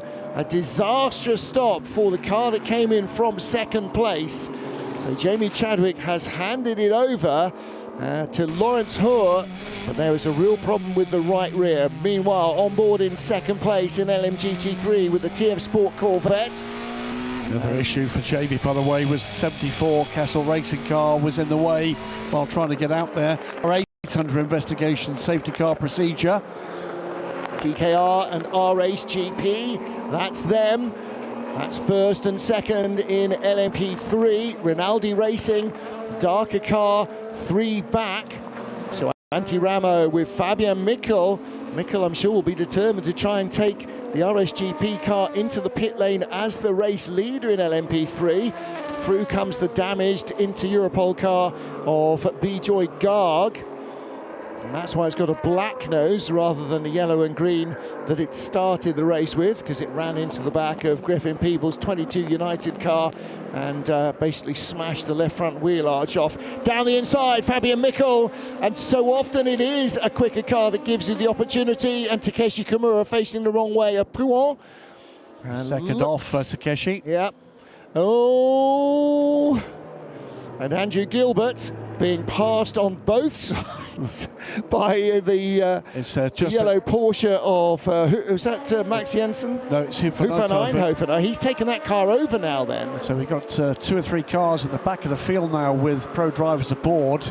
So we're getting into that window where we're going to see the LMGT3's bronzes stepping out very late, almost halfway through this race. And because of the way that this safety car dominated races evolved, they've not had the opportunity to run their regular strategies at all. So this is the lead battle now in LMP3, and also, by the way, right in contention there, the Rinaldi Racing car, the number 5, the white and blue car. Jamie Chadwick, frustrated, I'm sure, but she'll be pleased with the fact that she's done the job she's there to do. You can only play the cards you're dealt, and she came in almost on the rear wing. That was the lead change, wasn't it? Yeah. Fabian Mikkel around the outside of Anti-Ramo. Just about legal, I think. Well, neither of them was giving much quarter. There is the Rinaldi Racing car in third place, car number 5. That white and blue car right there. Meanwhile, Nielsen on Jonas Reed in car number 9. Now, Jonas Reed has handed over to Seb Prio. So Prio in the number 9 car, and around the outside goes the Nielsen car of Ed Pearson. So Ed Pearson getting away slightly better from the restart. Now, another peculiarity, by the way, of the way this race has evolved as we get a drive-through penalty confirmed for car 74. Their rotten day goes on. There's been no change, by the way, to that driver's door for the Aston Martin. Well, he hasn't stopped yet. No, but car positions 1 to 7 right now are all Pro-Am cars. Yeah, because they haven't stopped yet either. Some of them have, because there are... No, that's true. There are pro drivers aboard. It's the weirdness here is these are the cars that stopped out of sequence. Yeah. But they've all changed to pro drivers. So Marino Sato leads from Enzo Trulli for Algarve Pro, then Dane Cameron, Sami Regatuniv, Sembolok Basi, and Antonio Fuoco. And Felix Feldmeier taking over from his dad. Yeah, so all of those cars have got pro drivers aboard. Yeah. And they stopped earlier, did those driver changes, and now when the others have come in for their driver changes, under green rather than under virtual safety car, they have lost out as a result. There you go. We may see that compromise their situation in terms of fuel mileage later. Now look at the overall result. The pale blue backing, those are all Pro-Am cars. Look what's happened to the leaders though. 22 United Autosport have come out behind the 43 Inter Europol car, with Vector Sport in third in that class, and EDEC Sport, that came in from second. This car, the white car with the black stripes, in fourth, narrowly from Forestier Racing. I'll tell you right away, as we watch this battle underway between the 30 from Duquesne, goes by the 28s from eSport. That's not for position. I mean, it is, but it's not for a class position. So for sure, going by Paul de Chatin. But the difference there has been made, by the way, because some of those cars have stopped for fuel only and some of them have taken tyres. Yeah. And that is going to play out later without a shadow of a doubt. Well, part of the reason the number 18 car came down, we didn't see on screen, but I saw on one of our pit cameras, was they had a real problem with the right rear tyre during the pit stop. But Lawrence Hoare is aboard the car, and Jamie Chadwick was commiserating with one of the crew, actually going, oh, you know, it happens. It does happen. And it's, you know. She brought the car in from second place. Yeah. She did exactly what she could, and exactly the same way that Griffin people said the same. Neither of those drivers did a darn thing wrong in those 2 hours. Now here is the penalised number 14 car going down the inside of 99, this time without contact. So that is a change of position up to third place for Sam Megatunif, ahead of Dane Cameron. He's flying right now, Sammy Megatunif. Yeah, because Dane Cameron is no slouch behind the wheel of Spike. No. And Sammy Megatunif arrived and drove by him. Now we heard, didn't we, from who was it, Jens Renner Muller, that Spike, this purple car, the A by TF car, he said is much quicker than us in the straight. We've got a bit more grip, so we're better in the twisty stuff. We're in sector 2 now. It's this bit. Yeah. But you know, you make those choices. Predominantly, you want to be as quick as possible in the straight line here at Spa, because there's a lot of that. But that means this is real hang-on stuff if you're low on downforce. And so it looks like that Sammy Megatunif in that TDS car, they've basically got Monza rear wings. Oof, that was a brush, and that could have been a whole lot worse. Yeah. And that is the side where there's no mirror. There's less of an excuse for that one. Well, in fairness, he was minding his own business and the faster car hit him on the way past. So it's got nothing to do with the lack of door mirror. There's an interesting one there, because it's involving 59. It's actually one of those 2 cars, Tony McIntosh, that we saw in the barrier at turn 9, and Matt Kurzajewski. Qatar K75. You see, when McIntosh went off, Kurzajewski was just in front of him. And that's why I questioned. So Tony McIntosh, let's say McIntosh is ahead of us here. Was there contact there that put McIntosh on the grass and sent him straight off? That was either a random driver error, and Tony McIntosh doesn't seem to be that kind of driver, or potentially a bit of contact, and maybe something did happen. We're on board with Matt Kurzajewski chasing Custodio Toledo, and again, look at the speed of the prototypes going through. Toledo gets right out of the way in a hurry, but that compromises him into pit path, and you see how quickly a faster car can affect the balance of power between 2 drivers who otherwise are sort of fairly evenly paced. Yeah, there's another quicker car coming in the mirrors as well, so it might not necessarily work his way. Well, we're going to be going down to have a chat with the driver that's led away from pole and was battling away. She's with Steph right now. Joined by Jamie Chadwick, driver of the number 18 EDEC Sport. It's great to see you've just jumped out of the car, and bit of an interrupted stint around such an incredible track. You didn't get to do too much racing. Yeah, I mean, I feel like I learned a lot about safety car restarts in that stint, but yeah, a bit of a mixed match. I think the first stint was okay, fairly clean, and then yeah, just a lot of interruptions, and I think that's hurt us, quite a few other drivers, just with the drive time, having to box earlier than obviously we would have wanted to with any sort of VSC or the fuel. So yeah, it's hurt us a little bit, but we'll see. Comparatively to the rest of the P2 cars, it looks like you guys are quite quick this weekend. You lost a little bit of time on that last pit stop as you were just getting out of the car, but do you think that pace differential should make up for it in the rest of the race? It should do. I mean, looking in front, Griffin was amazing. He was so fast, so I didn't feel so fast then, but then looking behind, we're in a good place. Valeria's been flying as well this weekend. He put it on pole, and he's been driving amazing, Lawrence as well, so I have good faith in them. But anything can happen with the strategy and the way that it's going with VSCs and things. Good luck to you guys. Thank you. Thank you. See, Jamie there saying exactly what we sort of felt was happening. Compare her to Griffin Peebles. Oh, she's in a world of hurt. Compared her to the entire rest of the LMP2 field behind. No, she's absolutely keeping her head above water. So Griffin Peebles in those stints, broken up there they were, really found pace that nobody else in LMP2 has found. Now, whether the 22 United car continues to provide that or not remains to be seen. Anyway, EDEC Sports Lawrence Herr has now taken over in that car in fourth place. Ollie there Gray, he is, the defending champion, trying to get stuck in here. Look, we are privileged when we're able to watch under green flag conditions the European Le Mans Series, as we've said, with the emerging talents. Oh, big shunt for the 50 car. And that's Custodio Toledo right at the end of his stint. That Richard Mille AF Corsa car. It's a brush that looked like with a CLX car. That will have hurt. It's not the ones where cars fly all over the place. It's the ones where they stop dead, and that will have absolutely rattled his fillings. That, I think, was a CLX car side by side with them over the curbs, and little doubt it's a safety car again. That's inevitable. Yeah.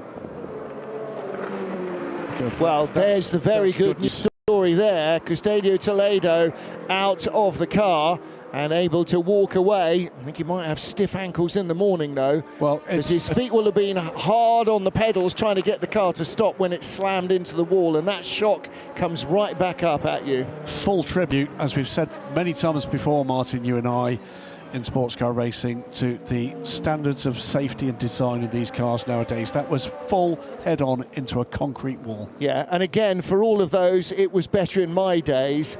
It wasn't, because this would have seen a driver in hospital for a very long time in anything built before the 21st century. Well, the AF Corsa guys, just saw them a moment or two ago before we picked up this shot, peeling off their balaclavas. They're done for the day. Yeah.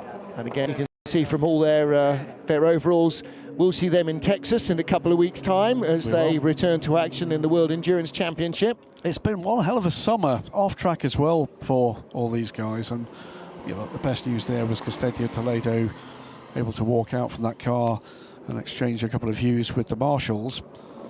But this era for sports car racing, we'll talk just now about emerging talents and emerging teams and high-class racing there in the middle of that three-car battle. They're out there in a hypercar with the Isotta Fraschini and trying to put something together for the winter. Well, now the question is, with that car reappearing, who's going to drag the Lamborghini out of a dark lockup? I don't see it, is the honest answer. Well, I never saw anybody bringing the Isotta back either. More news, I hope, next week about what isn't and might happen with what we will still call the Asian Le Mans Series, even though matters outside of the race organisers, bailiwick has forced them out of Europe, back into Europe for this season. But beyond that, as we said, the developments towards the emergence of the next iteration of LMP2 are out there and playing out. So the safety cars opted this time to go and pick up the leader that way. Yep. But beyond that, what we're seeing with GT cars emerging, there'll be a brand new Toyota next year. The year after that, we'll see the AMG. There are other cars going to be emerging, and that's before we even start with the top class. And what an amazing period that is. We have heard, and in particular seen and in particular heard rather, the Ford now.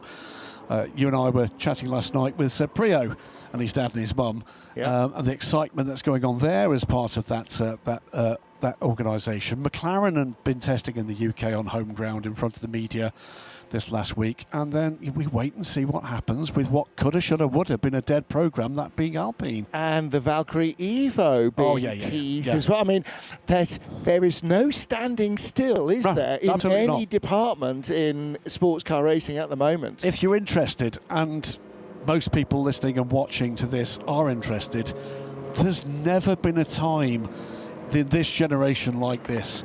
We stand at the moment with the potential for the FIA World Endurance Championship in 2027 to have 10 factory teams.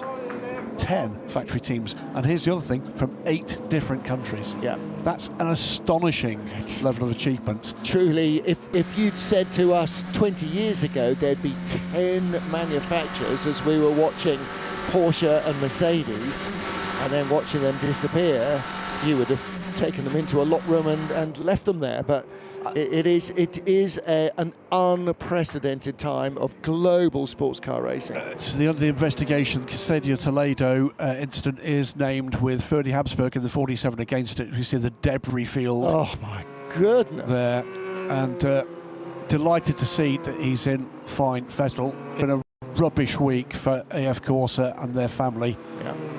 And I know that the 50 crew in particular were amongst the closest to our dearly departed friend Cedric Spirituoli. So we'll wait and see what comes out of that. Take a little wee while to make that clear that up. Well, we're on board with the 47 CLX car of the Austrian driver, and unfortunately for Ferdy, if he was responsible for that touch that put Castadio Toledo so heavily into the wall, there will be another penalty coming their way. So CLX have had a pretty torrid time of it so far this weekend. You know what? A fair number of teams have had a pretty torrid time of it this weekend. CLX are amongst them.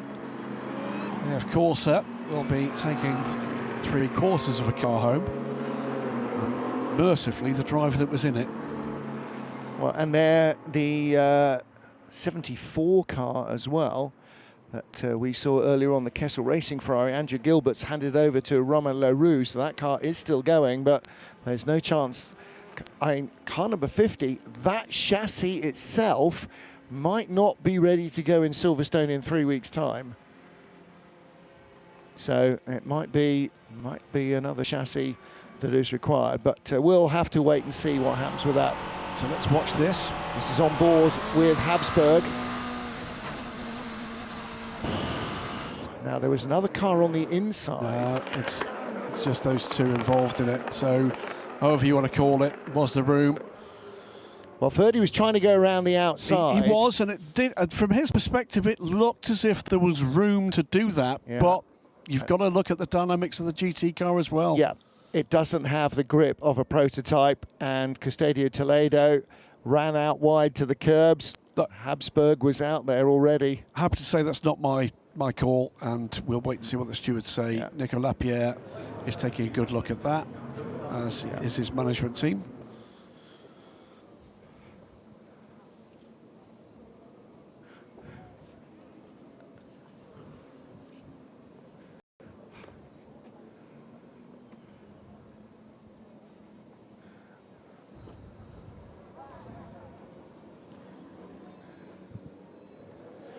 Four hours of Spa-Francorchamps. Round 4 of the 2026 European Le Mans Series started with Jamie Chadwick leading the field from pole. Contact immediately as Bijoy Garg ran into the back of the United Autosport car of Griffin Peebles, damaging both of them.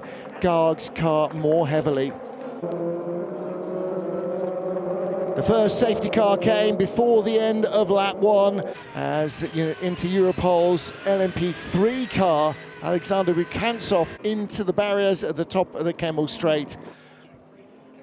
He was okay, the car was out. Jamie Chadwick led away from the restart, but immediately Griffin Peebles for United Autosports, despite having been tagged in the first corner on lap 1, drove around the outside to take the lead. And then, to quote Chadwick, he was in a different league, he was gone. Ian Aguilera had a bit of an ambitious move at Les Combes and paid the price with a spin. And then in LMP3, the CLX Motorsport car taking the lead away from RHGP and heading off into the distance.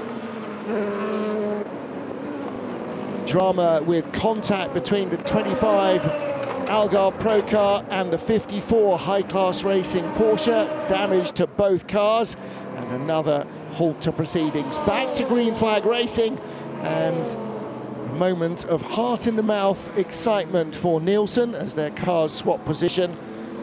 Number 14 car from TDS turning around the 47 CLX Motorsport car, leaving it stuck and bringing out yet another safety car, with virtual safety car preceding it, allowing everybody to fuel. We are ready to go once more after the safety car had been cleared. Griffin Peebles led in LMP2. There's a good battle developed right at the front of LMP3. Then trouble for the 74 Ferrari, eased off by a rival into the gravel, and another safety car. A further one following after contact between the P3 Virage car and the car guys Ferrari. The safety car has done more laps than almost anybody in the field today. We have currently got our 6th safety car out on track. Well, this unusual moment for the Racing Spirit of Le Mans Aston Martin may well have been triggered by contact in the pack. This one was a little ambitious for Euro International's Matthew William Bell, perhaps trying to move through on the inside, but he at least avoided bringing out the safety car. Back to green flag racing again, and the Team Qatar by Iron Lynx AMG was out front in LMGT3, the quietest of the classes, except for contact from quicker cars. The Corvette in second place giving chase, but it was the AMG that held sway all the way through, with the bronze drivers staying in. In LMP2 Pro-Am, AO by TF battling with the number 14 car, and the TDS racing machine this time going through cleanly. And the most recent safety car for this incident, Castadio Toledo, contact with Ferdi Habsburg. The Ferrari very heavily into the wall on the exit of Pif-Paf. Safety car is out. Drivers in all incidents were okay, but there has not been a lot of green flag racing. We've got an hour and 49 minutes to go. We have only just ticked over 40 laps of racing in 2 hours and 20 minutes. It has been a very fraught day for the stewards, the race directors, the teams and the drivers. United Autosport's 21 lead from Algarve Pro and TDS Racing. They're the Pro-Am top 7 in the race. In LMP2, Inter Europol from 22 United, and in third place Vector Sport. In LMP3, it's RHGP from DKR Engineering and CLX. And in LMGT3, still waiting for most of their bronze drivers to stop, Team Qatar by Iron Lynx from TF Sport and Proton Competition. Well, one of the stars of what few green laps we have had has been Griffin Peebles in United Autosport's number 22 car. Who better to chat to him than Steph? Yes, I'm joined by Griffin himself, driver of the number 22 United Autosport. And really, we've been talking about you as the star of the show in this race so far, because the gap that you pulled when you were able to was quite large, and you've got so much pace. Yeah, no, I had a good start, apart from the bit of contact at the start, but luckily we got away without too much dramas. Then got into a bit of rhythm after the first neutralization. Pace was good, we were able to build a good gap, but then, you know, we had another safety car and we were able to change the tail in the pit stop so we didn't lose anything. But then we just had safety car after safety car until I came back in and got Gregoire in the car. So we're in a good position now. I think everyone's sort of on equal ground now, and see where we can finish. With your position in the championship, lead in the championship currently, is it good to have a race like this with neutralizations? Obviously from a racing driver's perspective, no, but in terms of picking up points, yes? I mean, it would have probably been better if I could have got a bit more green running, maybe built a bigger gap and then had a bit of buffer for Gregoire, but obviously with a crazy race like this, it's not terrible for us. We're in a good track position. and I think we just got to try and hold that till the end of the race and see where we come. It's good. I think it's very good for us. So we'll see what happens. Fingers crossed, best of luck. Thank you. Thank you. Well, thank you, Steph Wentworth, and thanks to Griffin Peebles. Yeah, didn't really get a great opportunity to build a massive advantage, but certainly had plenty of opportunity to show his pace every time the cars were in green track running. He was absolutely flying. Now, Marina Sato leads for United in their 21 Pro-Am car. Enzo Trulli behind in car number 20 for Algarve Pro, and TDS's number 14, despite a penalty coming their way that they've yet to serve, I think. Sami Megatulif is in third from Dame Cameron in the AO by TF car. Safety cars, the lights are off, and he is heading in. So it is the top 7. Oh, in Pro-Am in the Algarve Pro car, running into the back almost. That's the Felbermeyer car, the Proton car, yeah.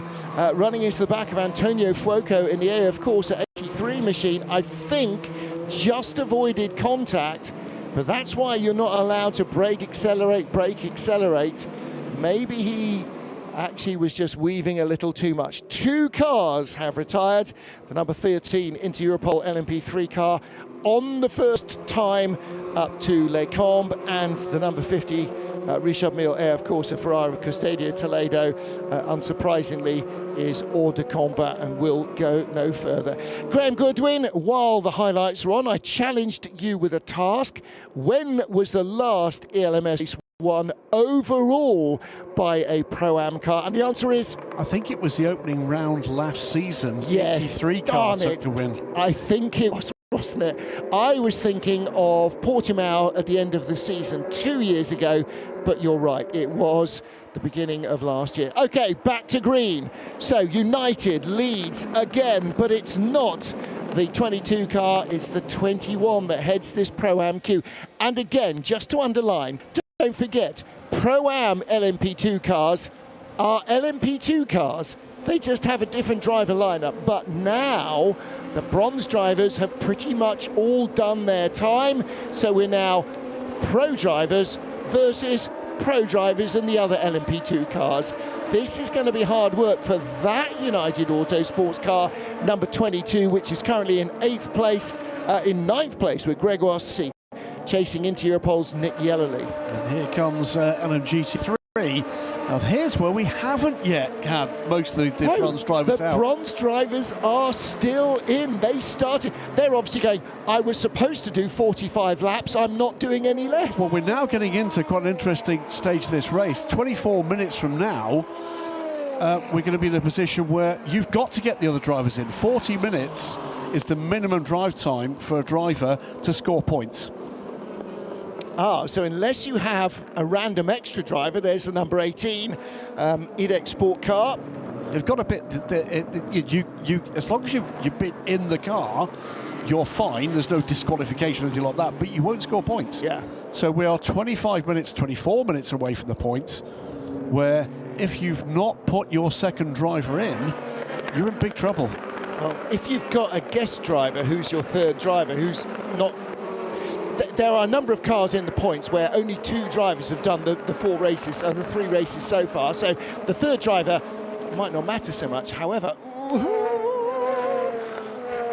Vector Sport, that's the 83 car right behind. That's Antonio Fuoco behind the Vector Sport car. He did not get away with that. Yeah. One thing we should catch up with, I'm not sure you mentioned it during the highlights, which is that the 5-second penalty that was hanging over the current overall race leader Marino Sato for overtaking under a safety car has been withdrawn. Yeah, well, we saw him coming out of Rédillon up the Kemmel Straight and sort of pulling back in behind somebody. He overtook when we thought they were under safety car. What we don't know is whether or not that was hair trigger on one part or the other. So pretty clearly there's been an appeal and that has been successful at this stage. It would tend to suggest that somebody slowed down dramatically in front of him, and to avoid them, he avoided them, but by doing so, sort of overran and went beside them. Now we're seeing a news being prepared in the garage. I'm not sure quite for whom at the moment. By the way, the gaggle of RHGP are preparing a nose for one of their cars, for their LMP2 car, LMP3 car. We're watching plummet down through. This is the battle for 17th position. Well, you know, it's all arms and elbows. 17th overall, but still in terms of positions in LMP2 Pro and LMP2. Hello, a driver change. Yeah, excellent. We are, however, going to get 10 seconds added to car 24. That is the Pro-Am car from Nielsen Racing. That is the car. Where is that sitting at the moment? Oh, I don't know. We saw Spirit Race. That's the Pro car. It's the Edward Pearson car, and that is for causing a collision with car 28. Drive-through penalty for high class, and that's forcing 74, Andrew Gilbert, off track.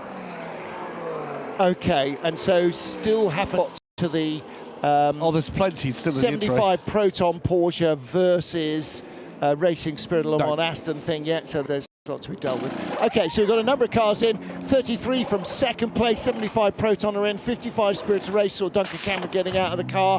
Who'll get in? It'll be Matt Griffin, won't it? I think second. And the 51 car from AF Corsa. BJ Garg, Rached de Geras. Is Rached de Geras actually going to drive this car today? It might be that he is in now, yeah. So he's got. Obviously, this is a two-driver squad. Yeah.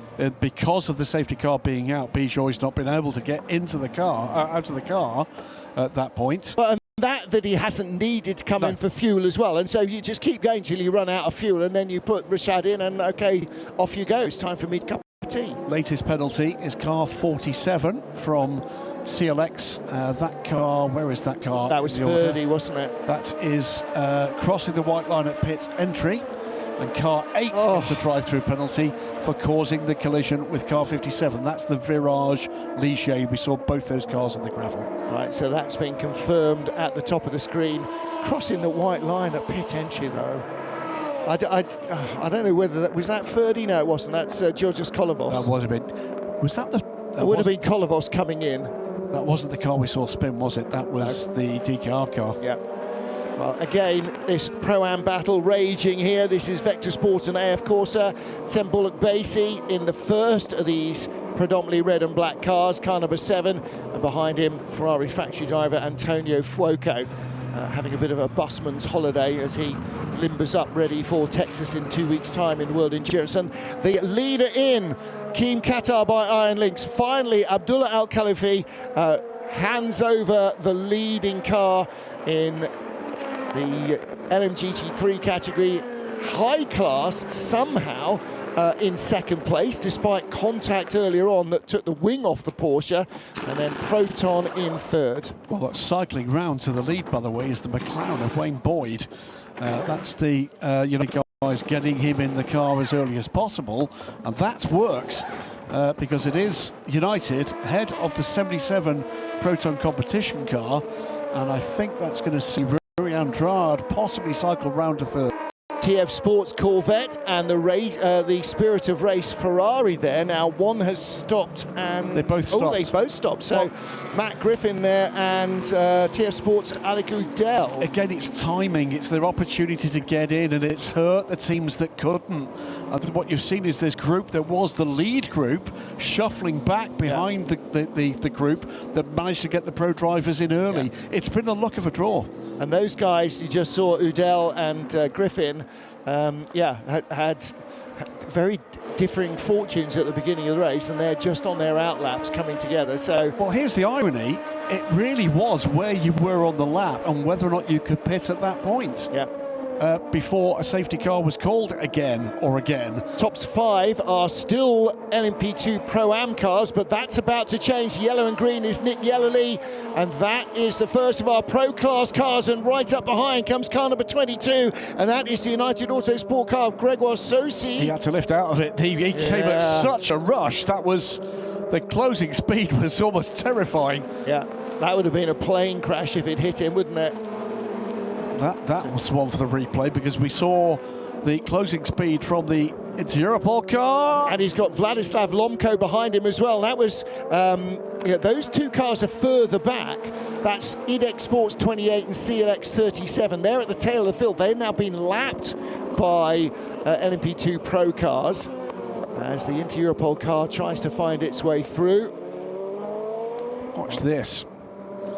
That's a moment or two after the real moment. So it was the 43 catching the 88, yeah. And then you're quite right. It was the 22 car, Gregoire Saucy, that came at it like a hell of a lick. missile. And the next car behind is the number 10 Vector Sport car. That's Vladislav Lomko as well. So Vlad is right with that little group.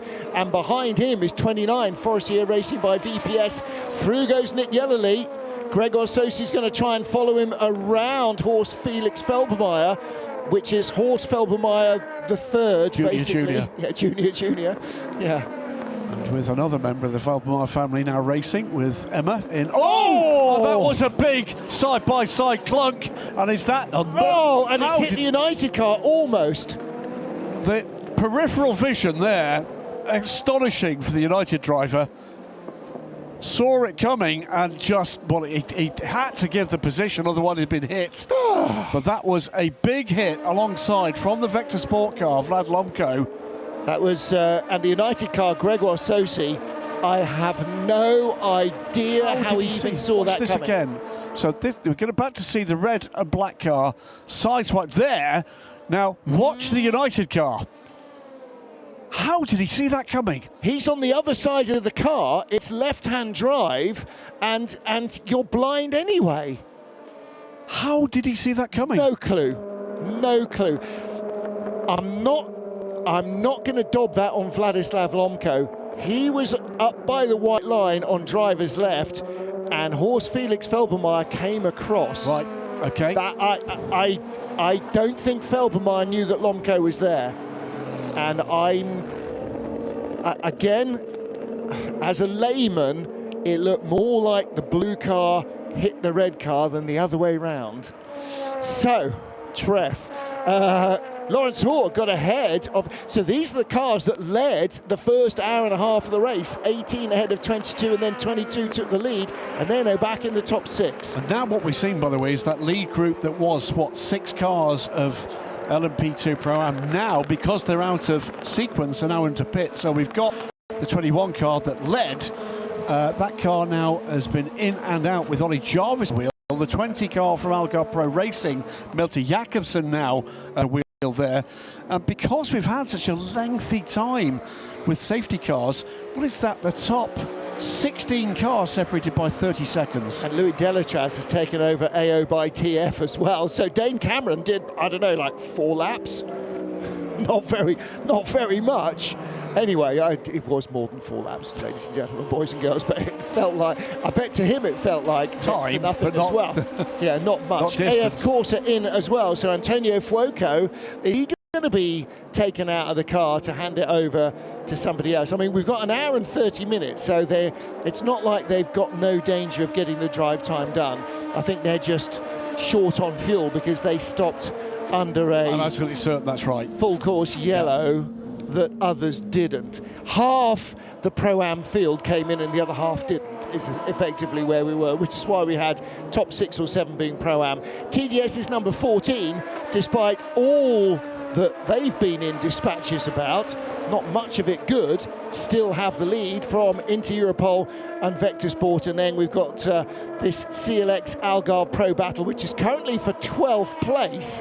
The CLX number 37 car, Adrian Clominil going by Tristan Vautier, and Vautier with the DKR Pro-Am car right behind him, and that's Marlon Hernandez making a move that doesn't quite work as they go by the LMP3 Euro International car. Well, this is a replay of them at the bus stop. 25 and 37, it was outbraked himself, the 25 car.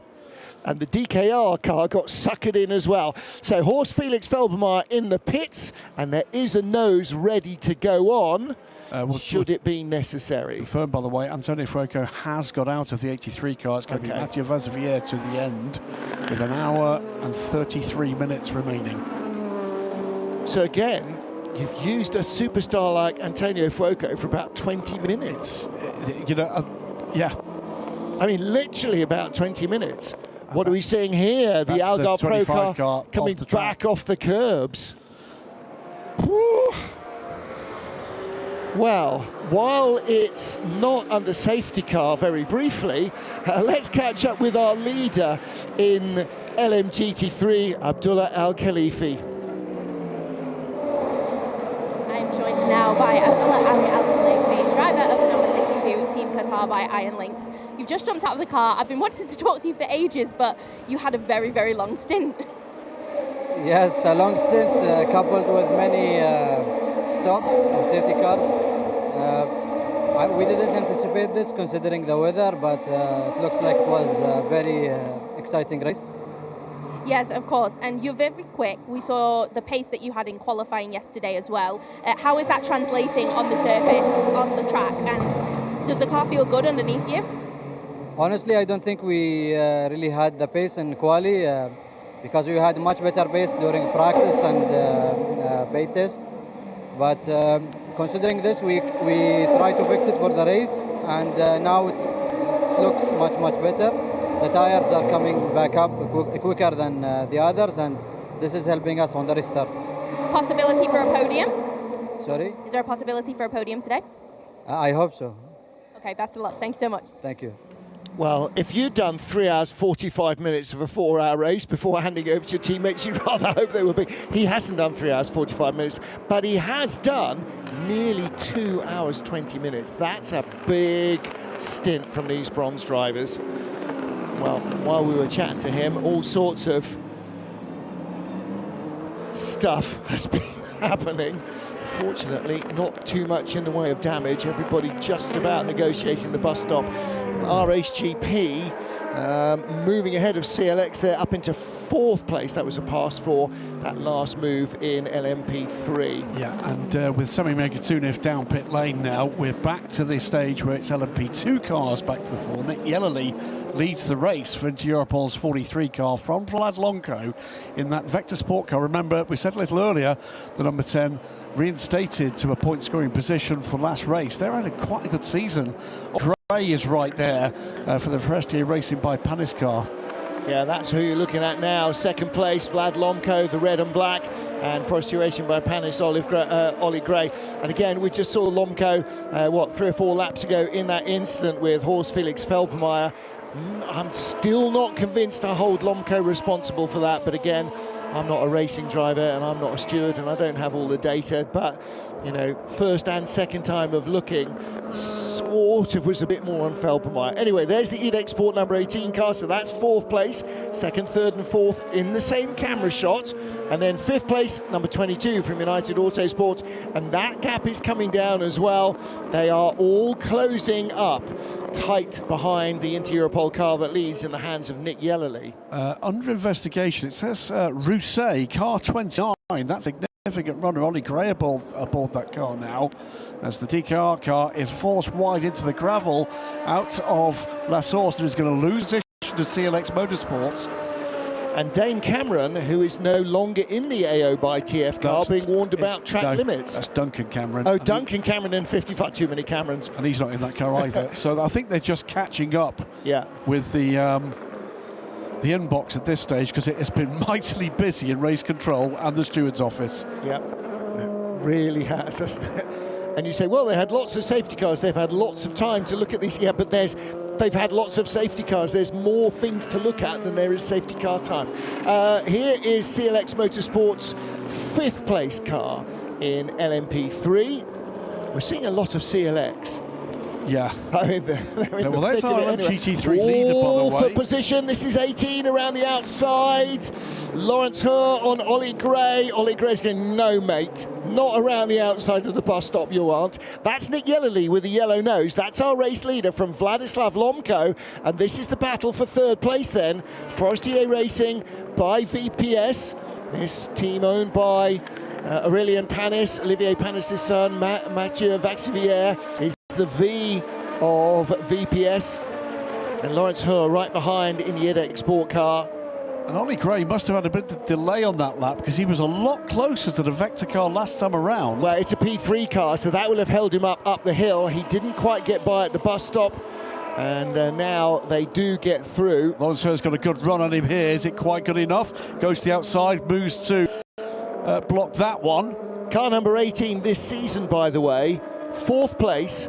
Oh, and fourth place in the first round of the championship. Where are they now? Not where they want to be again is the answer. Where they want to be is at least on the podium, having started from pole position. Yeah, Lawrence in this trajectory program now with Genesis Magna Racing, and wants to show what he can do. Gregoire Saucy, by the way, is closing on this pair. Well, they've moved 1 point closer to the lead, courtesy of pole position yesterday, but that's not enough. Now then, this is the 28 car at the tail of the field in LMP2. It's the other car, and this is for 10th place, 11th place now. Yeah. The battle with the CLX Motorsport number 37. And in 37 at the moment is Adrian Clomanil. Meanwhile, Tristan Vautier trying to make his way back up the order.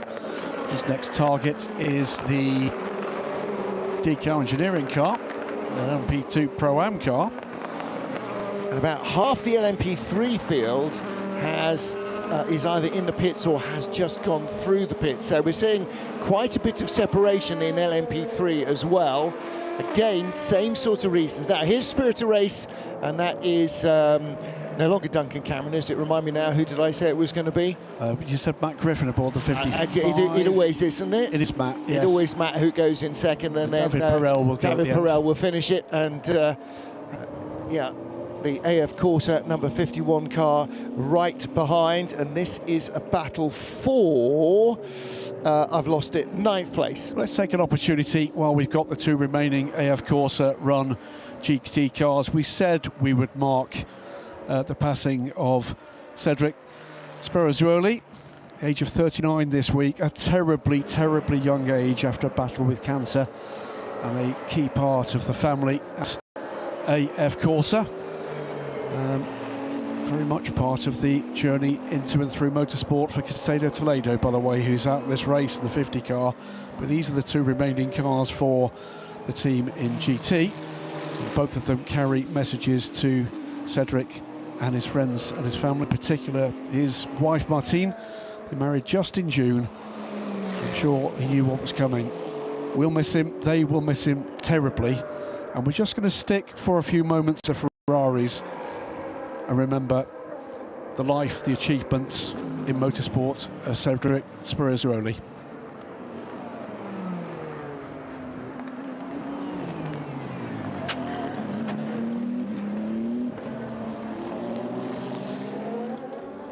Races all of them, and tough days for the AF Corsa crew. There's been some very teary eyes in the last few days, and his contribution, his memories go far beyond that, including, by the way, with our family across the water this weekend in the IMSA WeatherTech Sports Car Championship, where he raced with honour and with achievement there too, and they're racing at VIR this weekend. On board now with the Proton competition, Porsche. Hope he's watching. I'm sure the family will be still very much keeping in touch with AF Corsa. Richard Leach in the Proton competition, Porsche, that car potentially with a penalty hanging over it for contact with Tony McIntosh's Aston. Now chasing the Team Qatar by Iron Lynx AMG. That car stopping a little later than some of its rivals. The cars at the top of the pile took their bronze drivers out and put their pro drivers in earlier on. So Wayne Boyd is leading that class for United Autosports as we go back to AO by TF, the 99 car that was chasing the 21 United Autosport machine. It's battle for 7th place, and again Ollie Jarvis for United, Louis Delatraz for AO by TF. There's some really superstar household names in this sports car racing field, and they are going to cycle back towards the front as the earlier stoppers in the field are in the pit lane. Rossaby Virage, particularly number 30 Duquesne car that led the class early on, and Nielsen's number 27 machine. So the number 3 from DKR back to the top of the pile. AF Corsa in 2nd place, and Algarve Pro's number 20 car, their Pro-Am machine, in 3rd place. So it's Mathieu Vaxivière the V of VPS, who leads for AF Corsa in the 83 car, ahead of Malte Jakobsen rather, in second place, and Ollie Jarvis in third for United from Louis Delatraz. That was the battle we were just looking at. So pushing on now, isn't it? Inside 90 minutes to go, and still battling hard. The 18 and the 22 now. And this is now for second place, because all of those, again, out of sync stoppers that were ahead of them have pitted, but it is Nick Yellerly that leads, and the 22 car taken over from Griffin Peebles by Gregoire Saucy, all over Lawrence Hur. Lawrence Hur, the multiple champion in Michelin Le Mans Cup in LMP3, and into the pit lane comes Saucy. All sorts of storylines here. In fact, so Nick Yellerly on pit lane now. And that means that the number 18 of EDEX Sport is the race leader. So there is Nick Yellerly. Now, does he stay in or does he get out? Nick, of course, heading towards the Ford Hypercar programme for next season. Lawrence Hur, as you said, part of the development programme for Genesis Magma Racing. Here, Seb Priaulx now up to second place, another Ford Hypercar driver. Yep. Looking forward, he was telling us, to his stints testing the new beast. It sounds amazing. I think everybody's excited by the sound of that Coyote V8. And by the way, on pit lane, Gregoire Saucy, and he will hope he's got a shot. Well, he stayed in. McLaren. Yeah, absolutely. And also, I think Richard Verscour, who is wearing McLaren team gear as well, he'll be part potentially of their program going forward in Hypercar. I think I'm right, both of them are part of the test program. Yeah. But a lot of that has been test and development for the car, whilst their other drivers may not yet be available. Yeah. But they're not idiots. They'll know darn well that if they can show well, there's every chance they might get the nod. Well, look at where Porsche and Ferrari's hypercar crews came from. They came from their GT teams, didn't they? Well, this is traffic interfering in the battle between the AF Corsa 99 car and the United car of Ollie Jarvis. He got by Adrian Clomenil quickly, but it wasn't quite as quickly by Clomenil for Louis Delatraz. Now he's cleared that's the Nielsen car. Yeah, he got past Edward Pearson, who was on his outlap, and Adrian Clomenil, both of them on the way up the pit lane. Were they both on cold tyres? Well, no, they weren't. It was but they won't have been quick, will they? Because they'd have been coming out the pit lane, which is a much tighter exit than it is in and out of source on the racing line.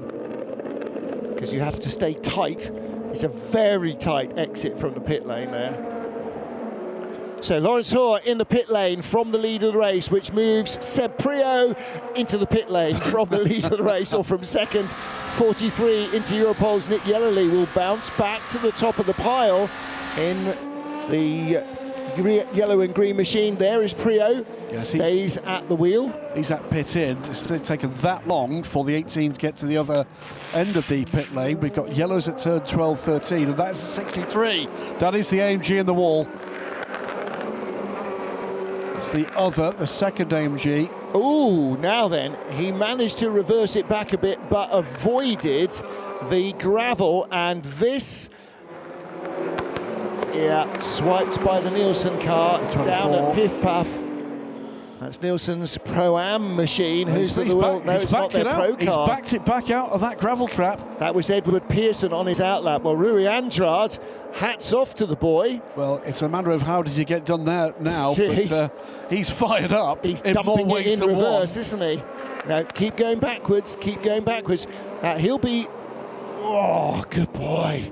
He did well. Good work. There's no real room to manoeuvre there, was there? Well, and, that's the Wingfoot Rally Driver of the Race Award. Yeah, all around the world, people are grateful now to Rui Andrade for no further safety car action. Aren't they just? Yeah. No thanks to the driver of the 24 car, Edward Pearson. That was on his outlap.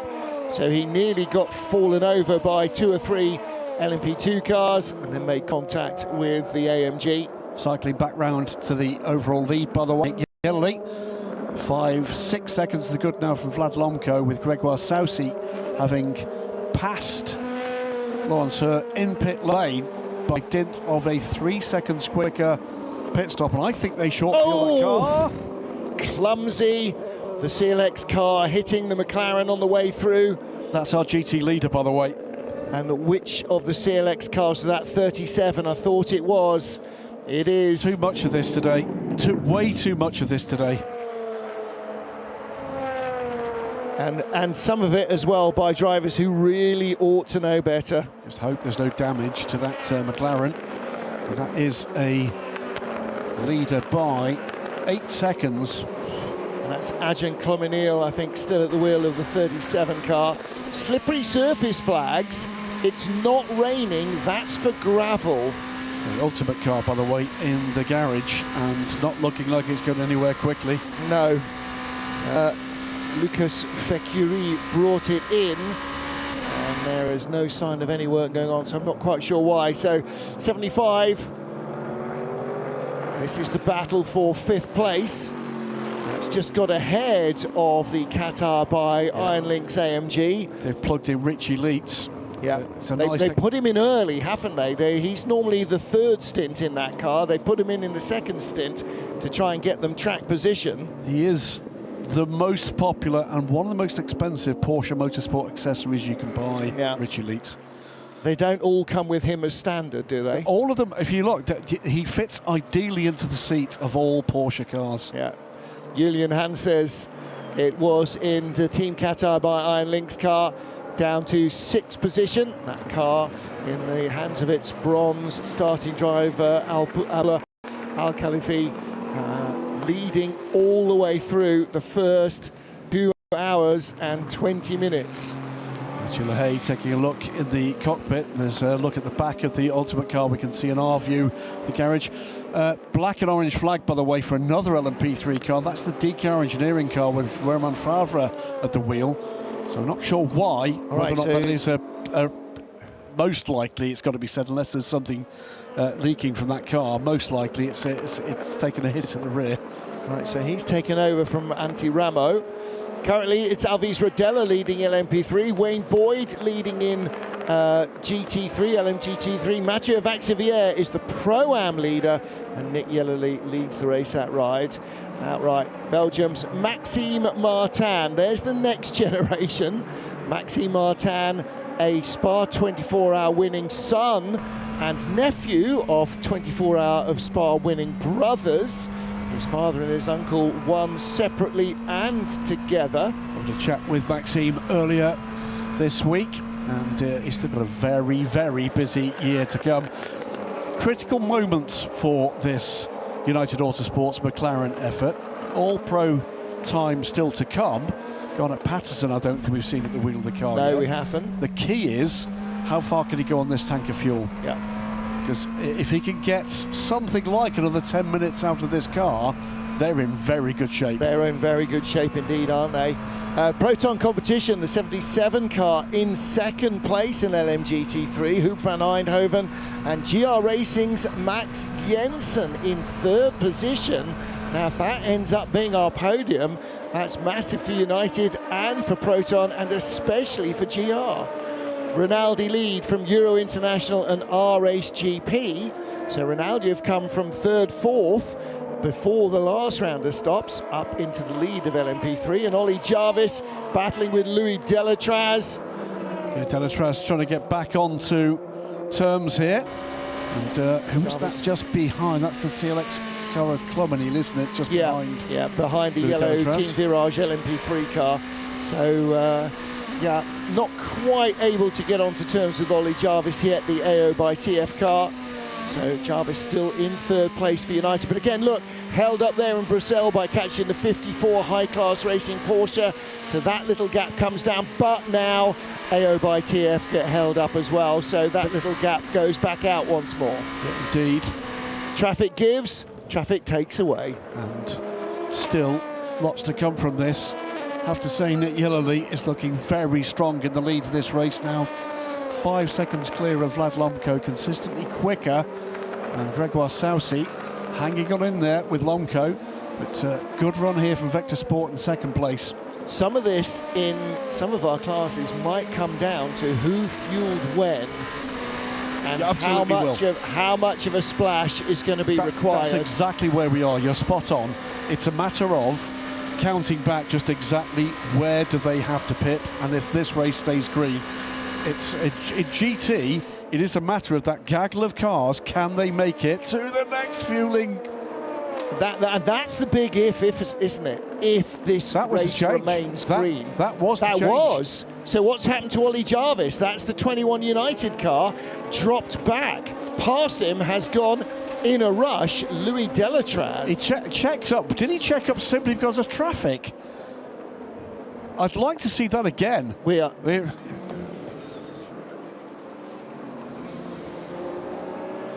going to see that again. He got held up by the car guy, Kessel Racing Ferrari, at the quickest part of the circuit. It almost seemed too dramatic a checkup, though. Meantime, all three major classes in one piece of tarmac there, but Louis Delatraz didn't need a second invitation, did he? He's gone. He didn't. I wonder if Ollie Jarvis briefly saw a yellow flag, or thought he had, or maybe a flash of yellow on the driver monitoring system, or something that made him think that. Well, come what may, Delatraz up now into third place in LMP2 Pro-Am, and his next target, Malte Jakobsen. Jakobsen, meanwhile, is pursuing Seb Brio in the number 9 car. Yeah, and right now, as you can see, a massive mix of classes all the way up and down the order. For most of the first 3 hours of this race, we've had a solid block of Pro-Am cars, a solid block of Pro cars, solid block of LMP3, solid block of LMGT3, and now they've basically all been thrown up in the air and sprinkled liberally around the place. So the number 4 DKR car, Steph, reporting from the pit lane with damage to the rear, has been and gone. That was the car that got the black and orange flag, so thanks to Steph for that. That explains both the reason why and the fact that it's been sorted. They're in and out. And that's a sister to this car, not in the same class, but run by the same team. So Marlon Hernandez in 8th, Scott Huffaker for TDS in 9th place. Did we see TDS serving a penalty for that contact that turned around the 47 CLX car, or is that yet to come? There may be some anti-post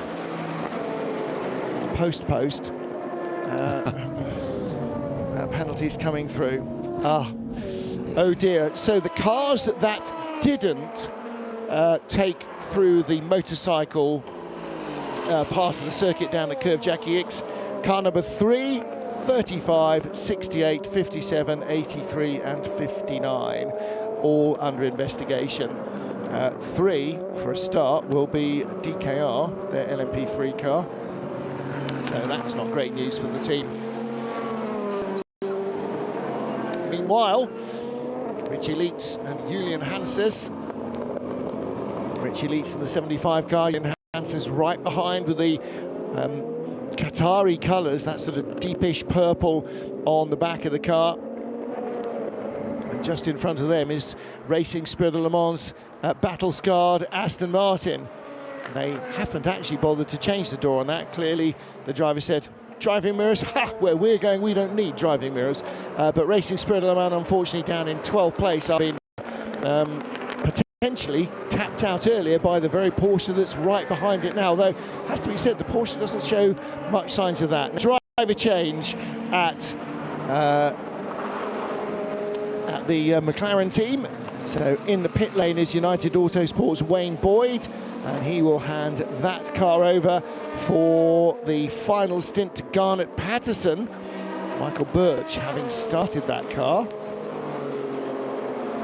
So in from the lead, and that now means that the 86 car moves into the command of the race in LMGT3. GR Racing, Mike Wainwright started it. Max Jensen is at the wheel at the moment, and then Lorne Hannafin, their final driver, will take over whenever they run on fuel.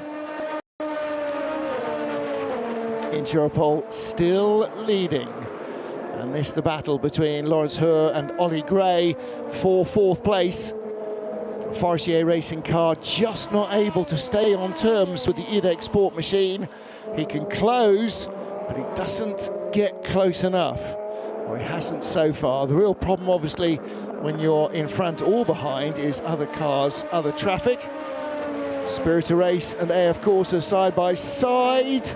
Oh my goodness, and the 51 car braves it out on the inside to move up to 6th position. Who's in that car at the moment? It's Conrad Larsen, who's been following Matt Griffin since they both stopped at the same time, or they both took over their cars at the same time. Conrad Larsen finally getting the run on Griffin, and through he goes. So 67 minutes to go, and I've got my eye on a number of battles at the moment. We've seen the United Autosports car, by the way, in and out from the lead in LMGT3. Yep. Now, and there was a driver change there as well, because Garnet Patterson has taken it over. Puts GR Racing into the lead of the race, by the way. Yeah, but they are waiting to receive the car, and he will be on pit lane any minute now. He is on pit lane now. So Rinaldi lead in LMP3. This is the 2nd place car, the Pink Machine of Euro International. RHGP in 3rd spot. There's Rinaldi, the leaders in LMP3. Driver change for the 86 GR Racing car. Indeed it is. It's also, by the way, drive-through penalty for car 75 from Proton Competition. That's for the collision with car 59. That was the Tony McIntosh, Aston Martin inexplicable off. 74 is in the pit lane as well. It's our 3rd place car, by the way, the 75. That's going to hurt them.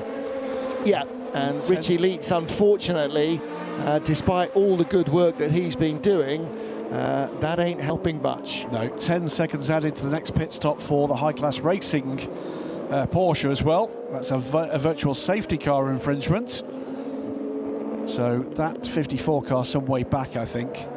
So we're going to see a few more penalties coming through. We've got another round of pit stops to go.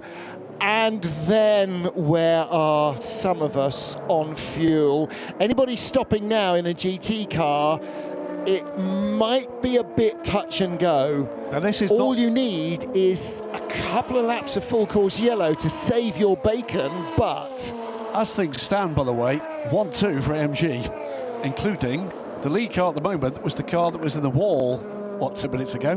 There he is. Got it out of the gravel, Rui Andrade, and well done for doing that, because as you say, again, because of the way that half the field took full when the other half didn't, we're not privy to the fuel figures or how far the car can run or any of that, and how much lift and coast you need to do, and yada yada yada. He's on the cusp here, I think. But the last 10 minutes might be frantic in terms of who's got what and who's going to make it. Now here's a big penalty, and it is 21. The 3-minute stop and hold penalty for a safety car procedure infringement. Now, is that the one that was appealed earlier? Well, it's the same car. It's the same team, at least. It's Algarve Pro. So, no, it's not. It was United. Wasn't it? Yeah, United. Yeah. It's Ollie Jarvis, and he is on pit lane. No, he's not. This is 22. So this is the 22 United Autosport car we're looking at. So is 21 in as well to serve that penalty? Not yet. You can't come in until it's been notified. Into Europol, the race leaders are in. United are in. EDEX Sport car number 18 is in. Forestier Racing 29 is in. And driver changes. And the bad news for these teams is they'll need a splash. Tom Dillman in the into Europol car. Is there going to be a driver change at United in the 22 car? Yeah, it has to be, I think. Gregor Sosi is going to hand over to Ben Hanley. Yeah, Ben's not been in the car yet. Well, there you can see the multicoloured yellow base of Ben Hanley's helmet through the windscreen on the left-hand shot, so he is in the car. It'll be Tom Dillman, I think, for the 43. And an LMP2 car will do, what, maybe 50 minutes on fuel? Absolute maximum. So nobody, even with some lift and coast, nobody is going to make it yet. No. Everybody must do one more stop. It's how long that stop will be, and the earlier you are stopping, the further away from the end of the race you're stopping, the longer your splash is going to need to be. So the other proviso, by the way, is remember that 40-minute thing for the drivers. Yep. So drivers have not yet been in the car. They've got 22 minutes to get in. Or drivers who, and some second driver stints seem to have been very, very, very short. I can't believe that Antonio Fuoco was in that car for 40 minutes. This is going to be a very close race. Oh, there's going to be a lot of horse trading going on pit walls afterwards. In from the lead, no, it wasn't coming into the pit lane, it was just running out of road, the number 10 Vector Sport car, Vladislav Lomko. So Vlad Lomko, it's been a heck of a day. Again, from that contact with horse Felix Felbermeyer, still no decision being made. So they're leading now. They may not get away scot-free from that incident. They may do, they may not. We don't know yet. And the next 7 cars in the order, by the way, again, as we cycle back round, are LMP2 Pro-Am cars. Yeah. Now, might they be in a better position for single stop before they get there? And they will have been back counting from the end of the race in fuel stops. If we stop now under this virtual safety car and do fuel, then we won't have a splash at the end. Ollie Jarvis on pit lane, and that will be, I'm sure, to serve that 3 penalty. Yeah, and that'll feel like 3 long lifetimes for Ollie Jarvis. And because it's a penalty, you can't do anything else. So if he's had to come in for fuel, for instance, then he'll have to come back in and serve the penalty afterwards. Or if they needed to come in for a driver change, then he'll have to come in. And by the way, he is taking fuel. So this is not the penalty that you are looking for. No. I should have done that in a slightly more Alec Guinness voice, shouldn't I? A driver change for 30 Duquesne team, also in the pit lane, and you're seeing it now on your screens. So the final driver change for that crew, and that will put Dorian Pan at the wheel. There she is. So Dorian will be doing the final hour for the 30 crew. There's been very, very few crews that have had a completely clean race. I think we have. That's at least we're not on camera. Hang on a minute. That's the 28. Yeah, okay, fair enough. At the bus stop. Now, have they shortened the run up to the bus stop?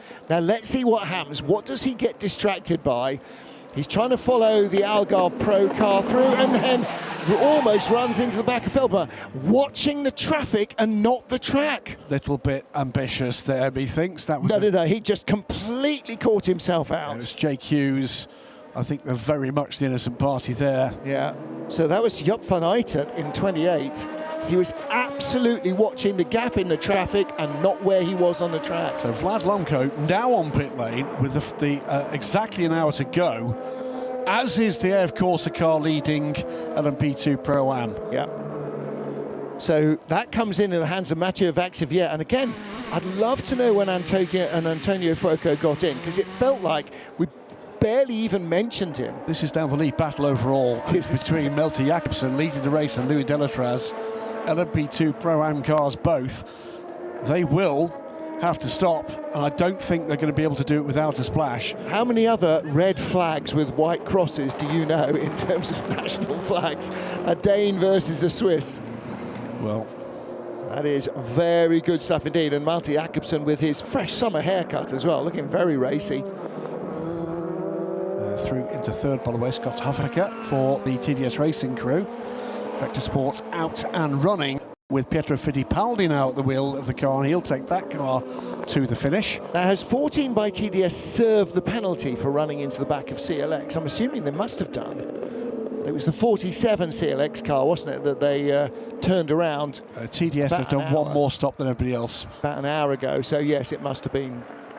And it's that said, the last stop for TDS was a full service stop. Yeah, I think. Or did they get? Was it a time penalty? Yeah, it was a long stop. I think he served the time penalty. I think it was 10 seconds or something. AO by TF team are waiting for the car. Vector Sports number 7 car is in the pit lane. Yeah, just about to release. So again, we are cycling through fuel stops for those who stopped earlier, particularly in the Pro-Am category in LMP2. And as you can see, they're scattered all through the lead order in some sort of random approach. 21 is in, Ollie Jarvis, the pink helmet still at the wheel, and he will now serve that 3-minute stop and hold. And 21 has come in from, because of the safety cars, he's come in from 21st place and 11th in Pro-Am. In come the two leading cars. And that is with 57 minutes to go. So the key thing here is their splash at the end is going to be 2 or 3 laps shorter on fuel than the cars who's pitted, obviously 2 or 3 laps ago. Indeed. TDS, I think, are due in this lap as well. I seem to recall they came in at the same time previously. One other factor, tyres. Tyres are ready for both of these cars. Do they take them? Do they need them? Well, you take them for the final hour, given that there's going to be a splash at the end. You want to make as much headway as possible now. Loses little ground. Matt Griffin, Richie Leeds. Richie Leeds back behind Matt Griffin again now. Just looking at the cars behind these leading little gaggle. Watch this is 27. Ooh. Just checking up and dipping a wheel into the gravel. So that was Vector Sports' Lorenzo Fluxa in 7, fresh out of the pits, with Alex Quinn almost running into the back of him. The latest exchange, though, with the LMP2 cars, and they're cycling back up to the top, is that Pietro Fittipaldi has, through the pit stop, cycled ahead of the Inter-Europol car by dint of doing fuel only by the look of things. Looks like a full service stop for the 43 against a fuel stop, maybe 1, maybe 2 tyres for the number 10. Yeah, that's an interesting concept, isn't it? Doing maybe left sides only. Algarve Pro out ahead of AO by TF. And Algarve Pro have comprehensively jumped the AO by TF effort there. Melter Jacobsen shown staying aboard that car.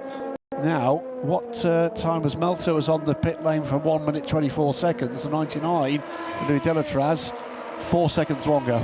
There's the Proton Felbermeyer car ahead of Algarve Pro.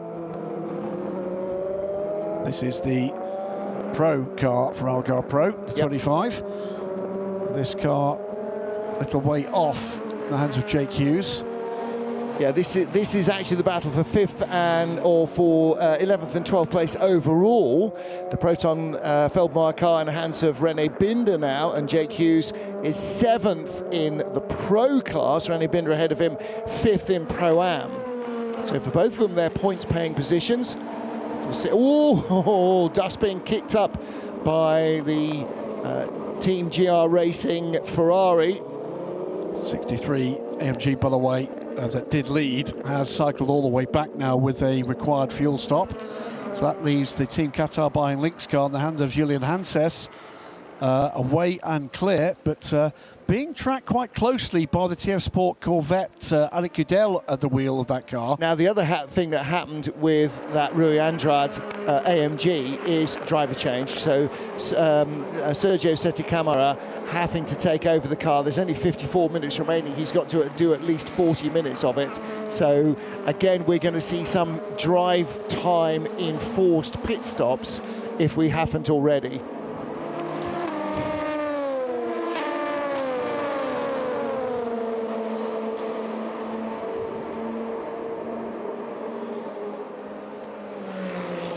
Three hours in, 1 to go. Round 4 of the European Le Mans Series here at Spa-Francorchamps on a cool but sunny day after the rain of qualifying. But the first produced drama as VJ Garg ran into the back of Griffin Peebles' number 22 United Autosports car. At the top of the hill on lap 1, the end of the road for Inter-Europol's LMP3 car, as Alexander Bukantsov either went off or suffered a failure that pitched him into the barriers. Either way, he and the car were out, as was the safety car. At the restart, Griffin Peebles for United Autosports, who came through from 3rd on the grid to 2nd at the start, took the lead away from the pole sitter and pole starter, and that relegated the car of Jamie Chadwick down to 2nd place. CLX Motorsport moving up the order at this stage, but then contact in traffic 25 from Algarve Pro, Matthias Kaiser, hitting the 54 Porsche from High Class Racing, both of them pitting with damage. A penalty for car number 14, the TDS being turning around the 47 CLX racing car. And again, there's a slew of early safety cars, virtual safety cars, which interrupted proceedings. Nerfed off into the gravel, the 74 Ferrari, and then the 57 Ferrari as well, taken out by the Virage LMP3 car. Yet another safety car scramble. Well, they were recovered from the pit lane. Several crews taking the opportunity to fuel. And back to green flag racing again, but not for long. This time at least, Mathieu Richard-Bell got the car out of the gravel trap without requiring the safety car, but it was soon back on track. And again, bunching up the pack has the inevitable conclusion that sooner or later, and usually soon, somebody is going to make contact with somebody else and cause another safety car. Despite the good weather conditions, it's been a fraught race full of interruptions in the first 3 hours. And then from 2.5 hours in, starting to go green once more.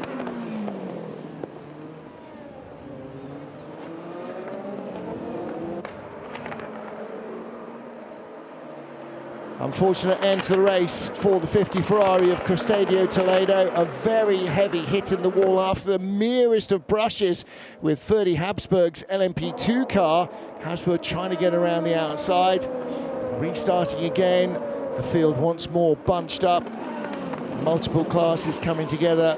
Horst Felix Felbermayr somehow being avoided by the United Autosport car after contact with Vladislav Lomko in the Vector Sport machine.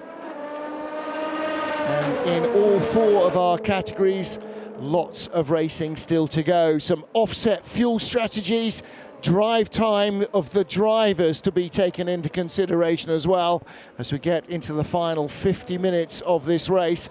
Inter Europol still looking like potential race winners, so too EDEC Sport and potentially United Autosport as well, but in none of our 4 categories is the winner any closer to being identified. There is still a lot of strategy that needs to be worked out. Final driver changes in LMP2 have got underway just around the 1 hour mark. And it is currently Vector Sport's Pietro Fittipaldi who is our race leader. Well, Fittipaldi leading the race, and that's a real turnaround in fortunes for the Vector Sport car that's had its fair share of reports. Inter Europol in second, EDEC Sport in third from Forestier Racing, and the number 22 United car. LMP2 Pro-Am being led by AF Corsa's 83 car from Algarve Pro's 20 and AO by TF. In LMP3, the car's pretty much all together again now. Euro International leading from Rinaldi and RHGP as they head to the pit lane. And in LMGT3, Team Qatar Bayan Lynx back on top from the TF Sport Corvette and the 51 AF Corsa Ferrari. Well, back on board with Proton competition. That's the number 7 machine. It's not. That's the 75 car. So Proton competition still with the 75 car in the hunt, but as they head into the pit lane, Richie Leakes will have to hand the car over. And now, car number 3, 35, 57, 68, 59, 5-minute stop and go penalty, not following the safety car procedure. Just down here to the left, look, there's a little cut through, and when Tony McIntosh's car was being recovered from the gravel there on the right, teams were instructed to send their cars down that left-hand cut through, and 6 cars didn't, and they've now all had that penalty. But there's something quite odd about that, because Tony McIntosh is one of them. Ah, okay. That I don't understand. Right, maybe it was another. Well, there was certainly half a dozen cars reported to the stewards. He was certainly in that list. Yeah. I'm not at all sure how the car that was in the wall is on that list. That may have been a slight typo replay here of contact between TDS and CLX, and the bite a bit as the TDS car actually runs out wide, and that's Scott Huffaker back out of the pit lane, and that was the CLX car of Theodor Jensen, the 37 machine. Don't know where to look. I mean, that's often a feature of European Le Mans Series races, because there are 4 classes: LMP2, LMP2 Pro-Am, LMP3 and LMGT3, but the not knowing where to look nextness of this race exceeds many of them so far this season. So AF Corsa's 51 Ferrari leading from the 77 Proton Porsche, and then GR Racing's Ferrari in third. High classes damaged Porsche, remember it got hit early on, that's up to 4th. And again, some of this is offset fuel strategies. We're on board with the 75 Proton Competition Porsche, trying to come by the Spirit of Race Ferrari. This is the battle for 9th place. They got the TF Sport Corvette with the yellow front right in front of them. That's the car that started on the front row after qualifying, second on the grid in LMGT3, a front runner all the way through, and now somehow has managed to slip down to the bottom end of the top 10, presumably on fuel. So it should be Charlie Eastwood at the wheel of that car, and it is. And he, in the Corvette, is just creeping away from the Spirit of Race Ferrari, and that should by rights now have, and does have, David Perel in it. And so in fact Proton Competition have they've just come out of the pits. It has been a driver change. Proton Competition now has Tom Sargent at the wheel. Driver change as well for car number 11, the leader in LMP3, Mikkel Garde Pedersen, taking over, or bringing the car in. Yes, so Dora de Decker, I think, will take it over. I think Mikkel Garde Pedersen was in the car already. Just looking at the overall here, by the way, with Pietro Fittipaldi doing a great job, 3 wide here coming in the braking zone. Everyone wide. Very busy. It's like a restart from behind the safety car, except it isn't. This is a combination of cars coming out of the pit lane. 1, 2, 3, 4, 5, 6, 7, 8, 9, 10, 11 cars over 4 classes. Yeah, the 14 and 19 side by side pretty much through the whole of the bus stop there. I tell you what, they've 5 minutes to pick out who did what to whom in that one, wouldn't you? And that's why the steward's job is so difficult. There's a little touch in traffic, it gets reported, and then you've got to try and pick the bones out of it to see, well, who got obstructed, who didn't, who took a chance, who shouldn't have, all of that stuff. We're now getting into a few warning flags for track limits, including Julian Anlauer, by the way, we've not mentioned so far, aboard car 3, right in the middle of that mix there, going to the inside in the DKR car, up the inside of the CLX car, to scratch the better part of Valor there for Julian. And losing a bit of speed on the straight as well, so... I'll get to the point about the lead car in a moment. I promise you. As Vector Sports, Pietro Fittipaldi had pulled out that lead to about 11 seconds. Remember, we thought it would maybe just a fuel-only stop, or maybe 1, maybe 2 tyres for Vector Sport. But now Tom Dillman, who did have a full tyre stop by the look of things, is coming back at that car. 44 minutes to go and 7.7 seconds to lead. That's one to watch. Yeah, I don't think there can have been tyres on Pietro Fittipaldi's car. I think Vector Sport rolled that dice in. There's not a lot of time left, and we're going to have a decent gap because we're going to come out some, 10, 20 seconds faster from the pit lane. Malte Jakobsen in second, Louis Delatraz in third in LMP2 Pro-Am. Yeah. Again, superstar drivers, Le Mans podium finishers, and factory hypercar drivers racing here in Pro-Am in LMP2. And multiple LMP2 race and championship winners between them.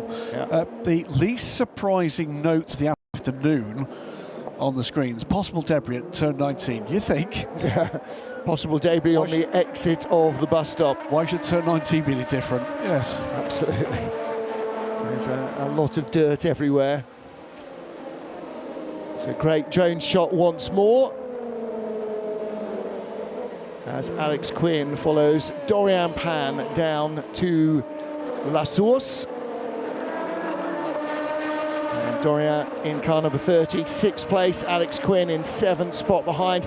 In LMP2 Pro Am, but in overall positions, they are 16th and 17th for the Duquesne and Nielsen Racing teams. But remember, as we see the 75 car under pressure here from, that must be David Perel. Well, that's been a change of position. Yeah, this is Tom Sargent, isn't it? Yeah. Under pressure from with David Perel. Remember, amongst those LMP2 and LMP2 Pro Am cars, all those cars will still have to stop at least once more. Yeah. We're now into the window where they get it home from here, but it's a matter of how long they have to stop for. Well, Thomas Sargent was following David Perel, and I think this probably happened at the bus at La Source. You can't see out of your left-hand mirror now, I can tell you that, because it turned that around. That will probably make the car a tiny bit quicker. Yeah. That was no quarter given either way, was it? No. And fair enough. Here is the DKR number 3 machine in the pits, and that's Julian Andlauer coming in now. Is that a track limits penalty? Well, no, track limits penalty would be a drive-through.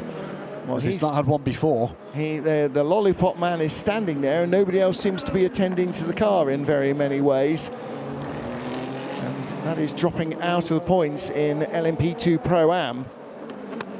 Where were they in the LMP2 Pro? You watch the pictures, everybody, and shout if something happens. It wasn't one of the cars with the long stop and hold, was it? No. And in fact, they're a long way down the LMP2 Pro Am, so it's pretty much neither here nor there. This battle between Delatraz trying to get on terms with Milton Jakobsen refuses to quit, and they're coming through at terrific speed here, and it's been a good run through Erouge and Radion from Louis Delatraz. Got the toe, can he find a way alongside? Well, we heard earlier, didn't we, that the AO by TF car was very quick in a straight line, and it's not quite quick enough. He's not going to be able to take it there. He's going to have to give that back. Milton Jakobsen opted not to go for the block, opted to keep to his line, and for the moment, it looks like it's the right move, but round the outside comes Louis Delatraz. These two giving no quarter. This is cracking stuff. You've got the better line, though, down into what was no-name corner, gets through, takes the position. AO by TF up into second place in class. Well, that's what you expect. Classy racing from top-class drivers. Plenty of room to survive given by both men. There wasn't any rolling over and having your tummy tickled. That was just clean, sensible racing. Pietro Fittipaldi, our race leader for Vector Sport. Now this could be a very big story for Vector Sport. Where are they currently? They've had a 6th place in the season opener, a 5th place in Le Castellet. And what happened last time out in Imola? They were disqualified, but they've got that back. By the way, the number 3, it is a 5-minute stop and hold. Right, okay, and the number 4 car for DKR, they've been working on the rear end of it, and it looks like that's about to come back out. Meanwhile, Tom Dillman, moving up the order, goes by his teammate. So that is the 34 Inter Europol car, the damaged nose of Rached de Gerus, started by BJ Gorg. And so Tom Dillman in 2nd place. I think he'd like me to remind you it's Garg. Garg indeed, yeah. But warning flags, by the way, for Mike Rockenfeller aboard the number 9 car. That's the Proton car, running 7th overall, 6th in LMP2. That is the shadow team for the Ford Hypercar team. Yeah. And also Alex Quinn in the 27 car from Nielsen Racing with a warning flag. Milton Jakobsen not dropping this. No, he's still there or thereabouts, isn't he? Rossa Corsa by Virage in 5th place, ahead of Duquesne's Dorian Pan, but that gap is coming right down. Who's in the 19 car at the moment? It's Rick Kuhn, the Dutch driver, ahead of Dorian Pan, and he takes a very scenic route across the inside of Redion to try and keep his speed alive up the hill. But here comes Dorian Pan. Look at the absolute flying pace of the green and black number 30 Duquesne car. That's for position as they go by the CLX Motorsport Pro-Am car. Absolutely leaving it for dead. And Dorian Pan chasing Rick Kuhn all the way. Looking to try and move up into 5th position. The colours on that Virage car which we've seen in Michelin Le Mans Cup and in Le Mans in Ligier Endurance, Ligier European season series racing this season. And behind, the convoluted sentence, you'll get there got to the end of it, behind Dorian Pan, right in contention now for Duquesne, and heavy traffic in front, and she just gets held up a little by the 54 Porsche, sides her way through there, but that has opened up the margin once more. And this is the multi-class racing conundrum, is how to get through traffic efficiently. TDS Racing right in front, that pale green and black machine, and the TDS car in 4th place, now under pressure from the Virage machine in 5th. So this is TDS's Scott Huffaker, Rick Kuhn and Dorian Pan trying to rejoin battle from the back.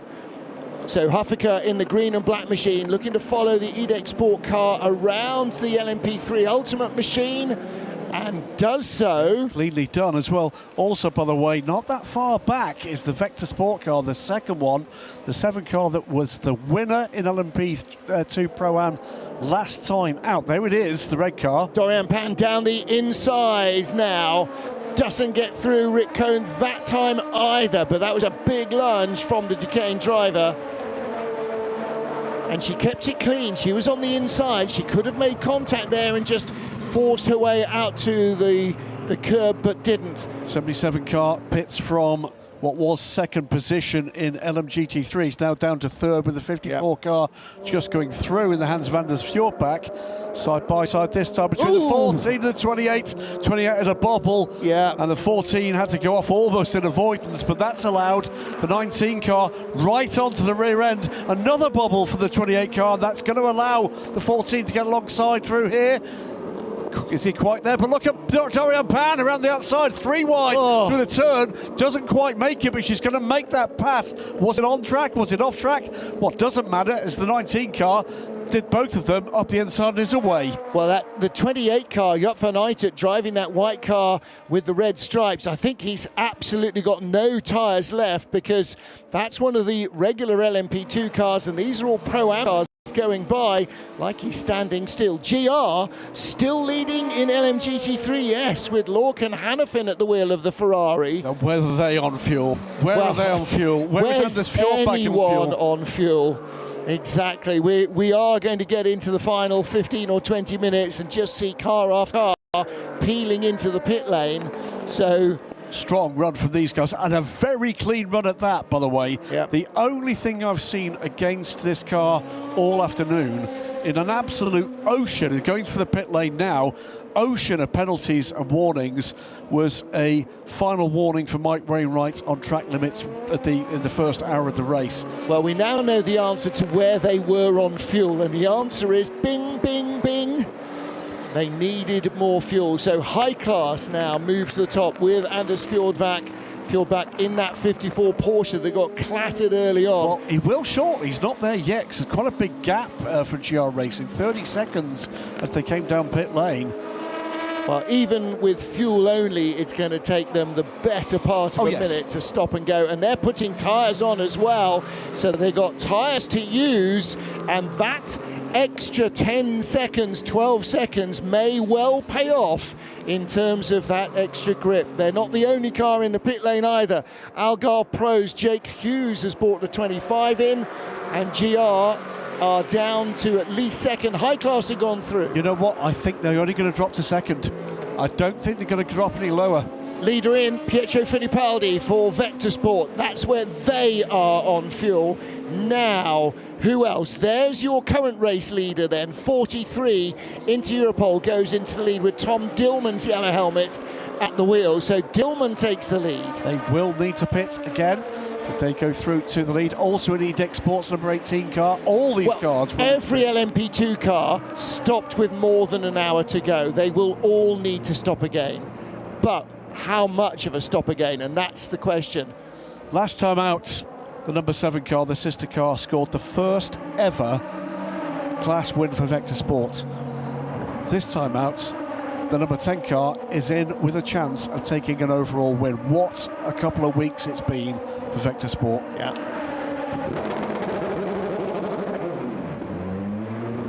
Well, they are done.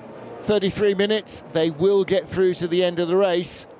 There was no tyres, just fuel. Cycling back all the way down, emerges, I think, by the look of it, in 8th or 9th position, the number 10 car. Pietro Fittipaldi with 33 minutes to go to the end of the race. Look at this gaggle in the shadows of the grandstands. This is a four-way LMP2 battle.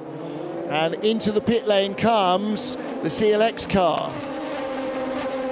That's the 37, is it not? Yep. Theo Jensen. So that was United Autosport. No, apologies, it's Charles Milesi. Charles Milesi and 47 DKR's Julian Andlauer in that little squabble. There's the 28 EDEX Sport cars. I mean, you can see here, this is the clump of cars we're looking at. EDEX Sport, Vector's number 7, Nielsen, the Proton car as well. All in that little group. And the LMP3 Rinaldi racing machine that is leading in LMP3 is in the middle of that group. So what we've got is there's 3 or 4 little groups of 2 or 3 cars on slightly different strategies because of the timing of the safety cars and when they chose their driver time and to take the fuel when they could, and every single possible strategy has been completely compromised by the absolute bonkersness the first 3 hours of this race. Yeah.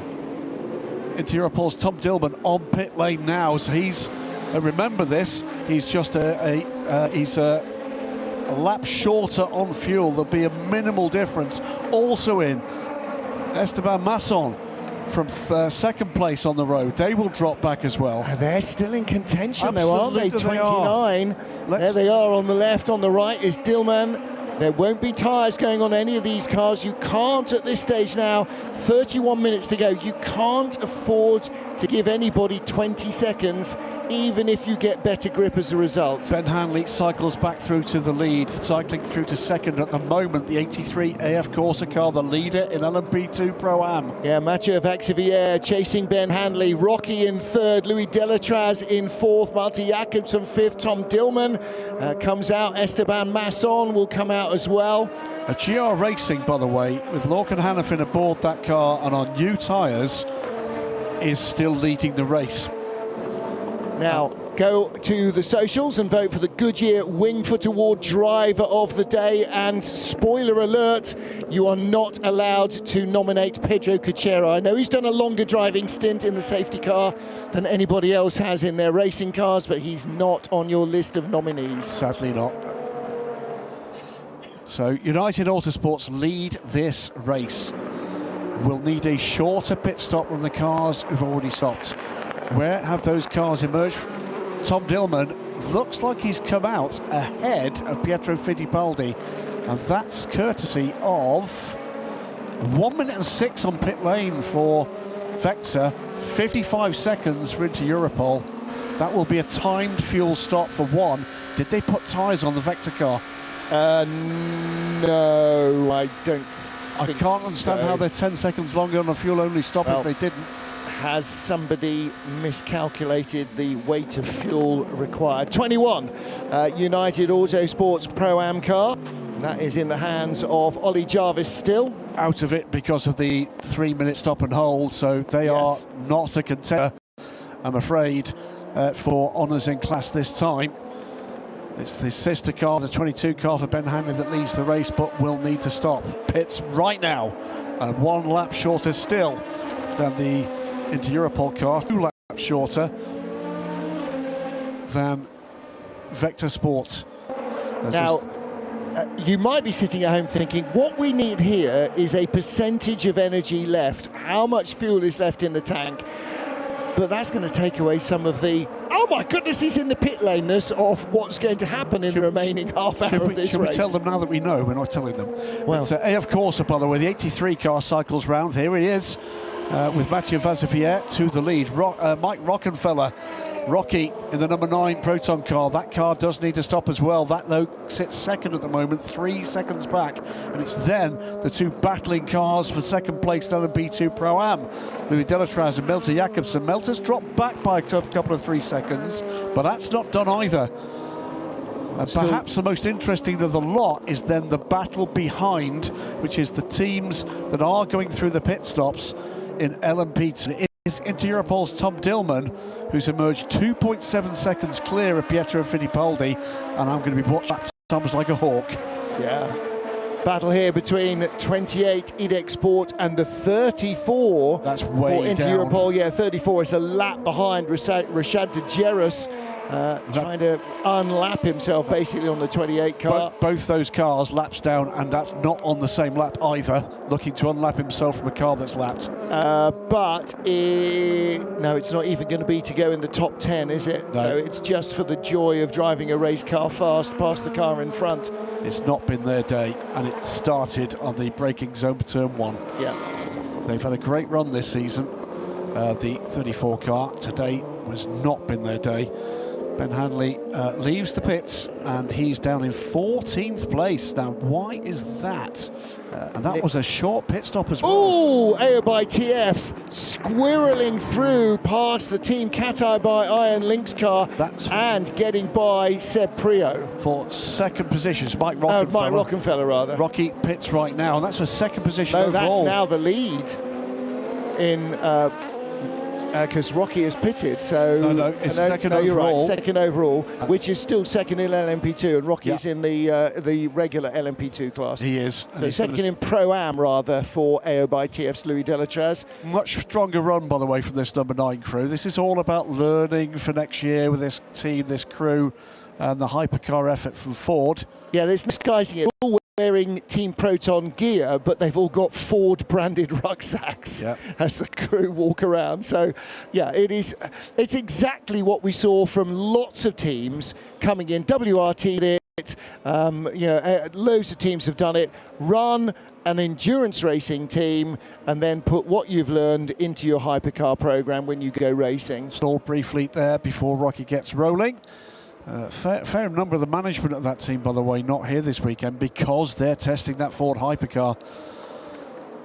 It's car 47, by the way, which is another car that's way down. It's track limits and under investigation, and I've seen 3 of those for it. Now, the only time we've mentioned this car, the Rinaldi racing car, has been to document the fact that it's in the top 3 in LMP3 or leading the class, as it has been for the last 90 minutes. Mikael Gardner-Pedersen took the car over a pit stop cycle ago, and they continue to lead the race for Rinaldi. Started by Alvis Rodella, Jose Fernandez Cortella took it over midway through, and Mikael Gardner-Pedersen will finish the race for them. It's been a flawless race for Rinaldi. Euro International had one major scare where Matthew Richard Bell got knocked across the gravel at Piff Paff, managed to keep the car going, and they are still in second place in the class. GR Racing leading in LMGT3 from Iron Lynx, the 63, and Proton's 77 Porsche. Team Qatar by Iron Lynx, the 62 AMG is in 4th place. Again, this is all subject to who knows they can't make it and by how much. Well, we know GR Racing can, because they've already just been in for fuel. So this is going to be about whether or not Lorcan Hannafin can fend off anybody behind who doesn't care what they've got to do. And this could be quite the result for GR Racing. A really big result. Lorcan Hannafin is only a couple of seconds ahead of, 4 seconds ahead of Alessio Picariello, and 2 seconds ahead of Sergio Sette Camara. So it is a fairly close top 3 in LMGT3. Further back, here's the 33 Corvette trying to make a move. And that is Thomas Sargent on, Charlie Eastwood. In the AF Corsa Ferrari is Davide Rigon. So Charlie Eastwood in the TF Sport car, and in front is Davide Rigon in the AF Corsa Ferrari. I'm not sure GR Racing have ever won a race. I wasn't going to say that, because your memory of these things is much better than mine. Well, but bear in mind, they were a team that lost out with the change in formula in the WEC, where they preferred to be with the end of the GTE program, because it was a 2-car team with each make, and they couldn't get that because Mansai were there with Porsche. Switched to Ferrari, came to the European Le Mans Series. They've had some good results. I'm pretty certain they've not won a race. I didn't want to go there until after the checkered flag, but you have opened that can of worms. On board with the 75 Proton Porsche, this in the hands of Tom Sargent, ahead of him Charlie Eastwood's Corvette, ahead of him Davide Rigon's Ferrari, Maxime Martin, by the way, in Team Qatar by Iron Lynx's Mercedes 62, the 77 Proton Porsche in the hands of Alessio Picariello in third. In second, Iron Lynx, and that's Sergio Sette Camara, and he's now 1.74 behind Lorcan Hannafin, who leads for GR Asia. Richie Leitz is necking the espresso in the Proton garage, but not sure that's going to help the 75 car. So the answer in this their third consecutive season of ELMS racing, 3 second places, 2 third places, and no wins for GR Racing. All right, nevertheless, 5 podiums in... Oh no, they've been consistent. 12 races, what now, 13, 14, 15 races. So that's 1/3 podium appearances. That's pretty impressive stuff. So Duquesne teams, Dorian Pat on pit lane. We'll cycle back. Yeah, so they drop out of 5th place in LMP2 and out of the top 10 overall. GR leading from Iron Lynx and Proton. So Richie Leitz in the garage at Proton there. His job is done. The 75 car, though, has not had the best of races, not the clearest races, and not the happiest of times. AF Corsa lead in LMP2 Pro-Am from AO by TF. That's your lead battle, first and second. Algarve Pro's number 20 car, their regular blue and black livery on that car, lying in third from the number 14 TDS Racing and number 7 Vector Sport cars, and they're all in the top 10 overall. AF Corsa and AO by TF, the 2 cars you're looking at now. AO by TF, the purple car, AF Corsa, the red, black and white car. Those are the top 2 overall, and those cars are some of our Pro-Am cars who are on an offset fuel strategy. Now, is that offset accurate enough that they'll make it through to the end and potentially have a Pro-Am 1-2 or 1-2-3? Battle at the front of the field in both overall and class at the moment. Louis Delatraz catching Mathieu Vassabierre for the overall lead. These 2 cars will need fuel, as will Milton Jakobsen, who's chasing them, but some distance now. Looking as well while we're watching on board with Louis, where are the moves happening in this LMGT3 class? And the answer is Alessio Picariello in the 77 Porsche is, I think, the quickest, not his second quickest on track at the moment, but the quickest who's in contention. He's third, catching Sergio Sette Camara for the lead, and the top 3 are separated by something like 6.5 seconds. Well, we'll catch up with them in a while. Vector Sports Pro-Am car hits the pit lane for fuel. 19.5 minutes remaining. Who needs a safety car right now? Hands up, AF Corsa and AO by TF. I don't think that will help at this stage. I think it's too little too late, unless there's something cataclysmic and the safety car stays out until the checkered flag. I think they are too close to the limit. And I have a feeling that Vector Sport have succumbed to that. For me at the moment, I think this is the 43's race overall. Yeah. In terms of LMP2 Pro-Am, it's really a matter of how quickly these top 3 cars can get these crews through this final and how late they need to stop. I don't think there's enough between the 2 that we're looking at here that will make much of a difference. Yeah, but then if you look back... I think AO are pit-bound now. They're both pit-bound now. And Algarve Pro may well follow them through, which cycles the Pro cars back to the front. But if you look at the time gaps between them, all the way down to the 4th place car, TDS, well, there's Algarve Pro going by. Is that... I need fuel, Stewie Cox shouting out. No, you don't. Fuel's for losers. Well, this wouldn't be the first time they've played a blinder with a pair of carpet slippers in the car. Some some famous results. I was going to suggest that Louis Delatraz is a petrol sipper. Yeah, I think it was at the final round last year from nowhere. They did a full stint, and that is going to be... Race off pit road, and AF Corsa stays in front of AO by TF, but the gap, which was about a second and a half, is about a car length and a half as they come out of the pit lane ahead of... 22. Who's on? Oh, and somebody going very slowly. The M Racing car, the LMP3 car, going very slowly. Neil Adcock, Thomas Hamburg and Alfie Briggs in that car. And who's at the wheel? It's Thomas Hamburg at the wheel at the moment, but it looks like they've got a major issue. So AF Corsa, AO by TF and United. This is 7th, 8th and 9th. There was the point I was going to make, I think it was 2 years ago, final race at Portimão in not great conditions. And I'm pretty certain that Algarve Pro nearly brought a car that couldn't have, wouldn't have, shouldn't have won. Was that the Alex Lynn final stint? It was a stint where the driver did the whole stint on 40% throttle. Yeah. And they nearly won the race. That's 68 car. Yeah, that's the M Racing car. 16 minutes from the end of the race. Ivan Muller's-Crew will be absolutely gutted if it's not making it through. Is he out of fuel? Or is it something more? There's Francois Perodo and Antonio Fuoco in the cap watching the action. That's your 83 AF Corsa team. Trademark. Two of the nicest people in the paddock, Francois Perodo and Antonio Fuoco. Melter Jakobsen.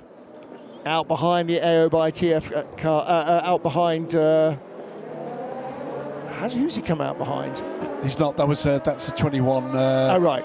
That's way down. Yep. So into Europol's Tom Dillman goes back to the lead, but Vector Sports' Pietro Fittipaldi is right back with him. There's the Algarve Pro car in the pit lane then. Timed fuel stop and we'll go. There is our new leader though. There is a second place car. It's under 3 seconds, under 16 minutes to go. They don't need fuel. And there's Esteban Masson behind the United 21 car. That's not in this picture. There's the third place car. It's all about those three. Yeah. It's all those three. Edexport too far behind, another 10 seconds back. The car that started on pole. And United 22, the car that led the first hour of the race, down in 8th place. I mean, how fortunes have changed, haven't they? They have indeed. Pit lane speeding investigation, by the way. That's the 17 car. I think getting out of the way, but... Woo, trying to. Don't think he'd seen the second car coming. No, absolutely hadn't. Just looking to see, by the way, that number 17 car has just taken 3rd place from RHGP. Oh, wow, okay.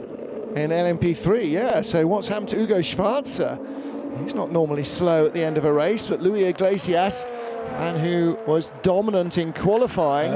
What's happened to him is Louis Iglesias. Well, here we are. Louis Iglesias and Hugo Schwarzer, that is 3rd and 4th in LMP3. Let me tell you the reason, because the last lap around for Hugo Schwarzer was a 2:17. Louis Iglesias 3 seconds quicker. Right, in comparison, the cars in front also doing 2:17.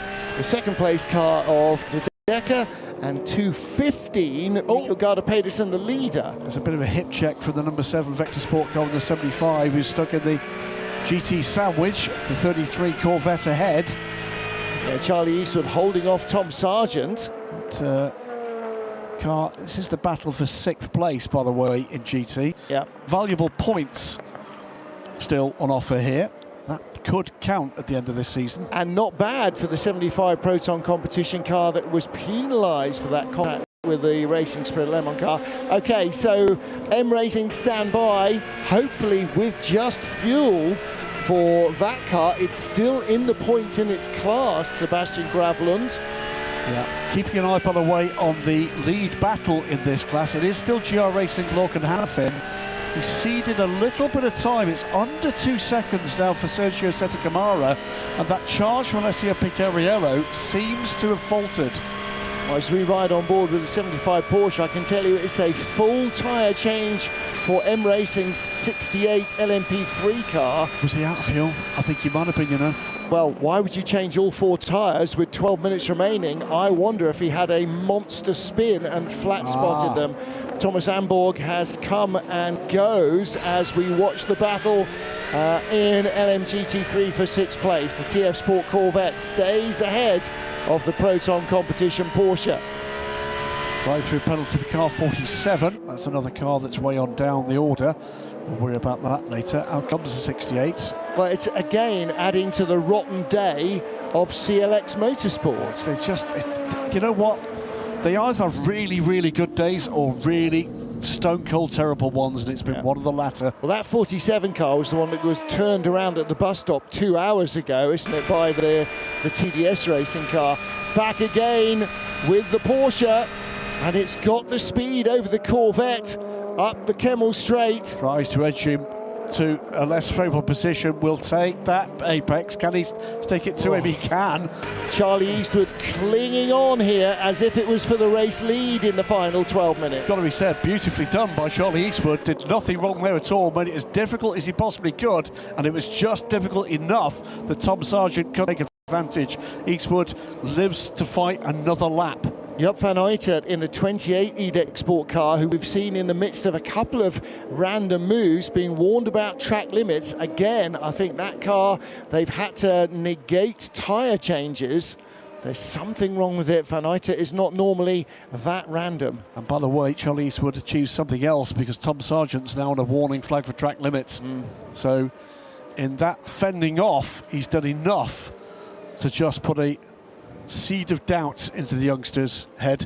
Well, and as soon as that's notified, his race engineer will tell him, the car behind, no more track limits, you've got one more. And so that makes a big difference. Huge. When you know you've got that moral advantage, that moral high ground. And more than that, a tactical advantage. Yeah. Meantime, as we watch the battles here in LMP3, the overall lead, Tom Dillman 3.4 seconds ahead of Pietro Fittipaldi, 5.9 clear of Esteban Masson, and Scott Huthfaker, who I think does need to pit, leads LMP2 Pro-Am and is 4th overall. Valerio Rinicella from the pole-setting car heads Mathieu Vazevier and Louis Delatraz, and those two are nose to tail. This is the battle for 5th place in LMP3. Racing Spirit of Le Mans' Lenny Reed ahead of the Team Virage car, and Matteo Quintarelli, Ronnie Quintarelli's son, is right behind him, flashing the headlights, looking for a way through. No relation. No further action, by the way. Investigation between Ferdy Habsburg and Castadio Toledo for that incident that had the 50 car on the wall. Just 29 so car. Yeah. That's our 3rd place car overall, Esteban Masson. Pushing on, and maybe just a fraction running out of brakes. But he's clear enough from the number 14 TDS car. Again, 99, Louis Delatraz closing in on Mathieu Vaxivière. This gap opens and closes in traffic. TDS Racing on pit lane. This becomes the lead battle once again in class. 9.5 minutes to go. Car 59, a drive-through penalty. That's the Racing Spirits of Le Mans. Aston Martin for a yellow flag infringement. Our pole-sitting car, it's not been their day. Really hasn't, not with either of their cars. So Mathieu Vaxivière leading from Louis Delatraz. We just had a quick view in the garage of Francois Perrodo. Car 47 comes out from a drive-through penalty and gets another. Crossing the white line? No, it's 5 track limits was the last one, right. 6 track limits was the next one. Oh dear. Their day goes from bad to worse. Yeah. On board with Louis Delatraz, AO by TF. This is for a top 5 finish, but critically for maximum points in LMP2 Pro-Am. And how might that affect the way things are? Algarve Pro's 20 car leads from Vector Sport and Duquesne in the Pro-Am title race. The AF Corsa car is 4th place. Pietro Fittipaldi under 1.5 seconds. He's coming back at the leader. Well, under half a second, or just over half a second now. So there's the Inter-Europol garage. Tom Dillman leads, but Pietro Fittipaldi with speed aboard the Vector Sport car. And right in front of him, the M Racing machine on fresh tyres runs out wide. And some dramas here. 3rd place car, number 29, 5 seconds added to the next pit stop. That means to the end of the race from the 3rd place car overall, Esteban Masson.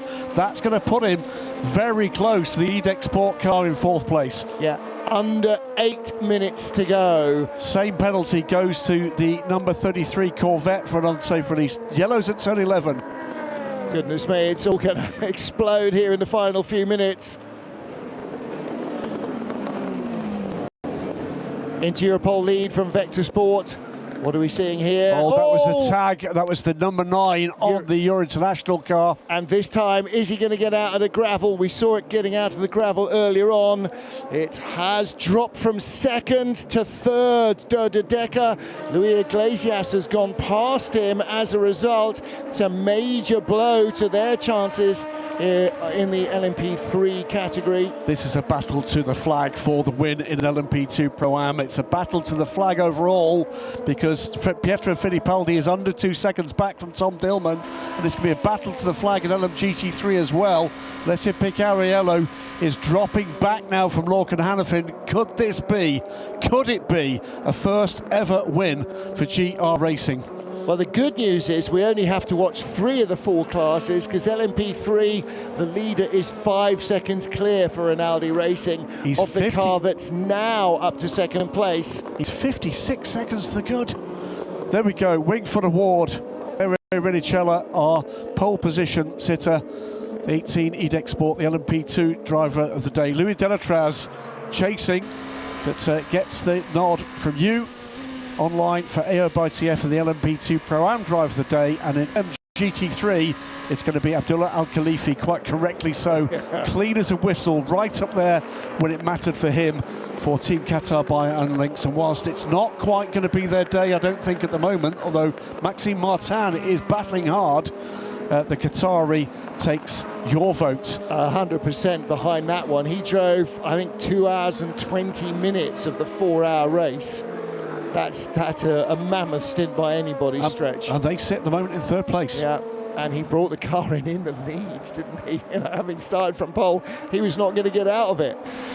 So what about this LMP2 Pro-Am battle? AF Corsa look to have AO by TF under control, and the gap at the front of the field, Inter-Europol now 2.3 ahead of Vector, who just dived into the pit lane. Well, Kessel Racing's Matisse Jobert and Ultimate Sebastian Gravlund have both pitted in the final 5 minutes of running here at Spa-Francorchamps. We've probably got 3 laps left. Proton number 9 under investigation for track limits. They're 10th overall, 6th P2. Matters a little less at the moment than the overall and every class battle, with the exception of LMP3. But that is veteran racer Mike Rockenfeller being in danger, penalised for track limits. Also warning flag track limits, car 24. It's the next car back, by the way, from the Proton cars. Jack Doohan in the Nielsen Racing 24, 11th place overall. Another putative prototype driver coming to Hypercar next season. So 83, 99. This is 5th overall. Mathieu Vazafier has been fending off Louis Delatraz. What's left? Well, now then, this is RHGP holding on currently to 3rd place, but not by much. De Decker, despite being nerfed off into the gravel, is right back with the RHGP car. And in the hands of Hugo Schwarzer, this car is not as fast as it normally is. No, it looks to me as if that was an overtake. Was that off track? Now, Hugo Schwarzer coming up behind the Euro International car at this stage. And where did he get around him? At the bus stop.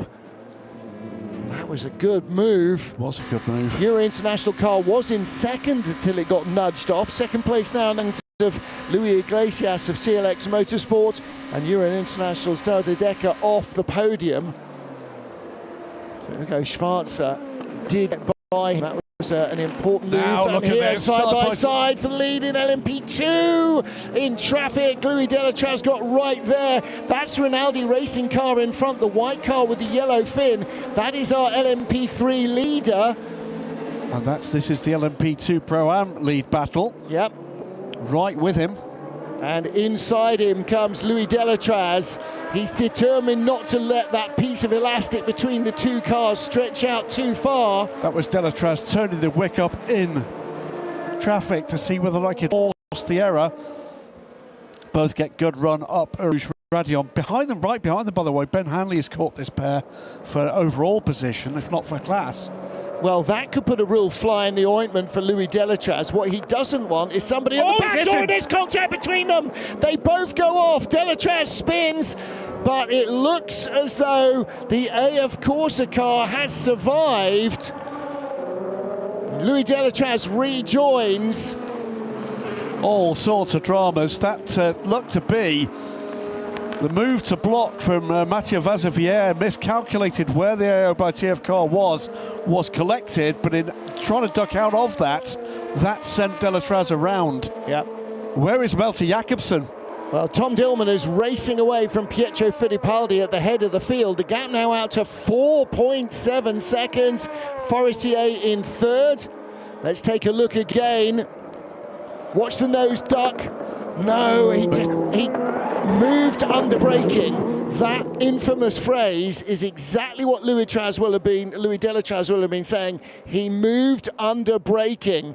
Delatraz was committed down the inside, and there was that move from the AF Corsa car.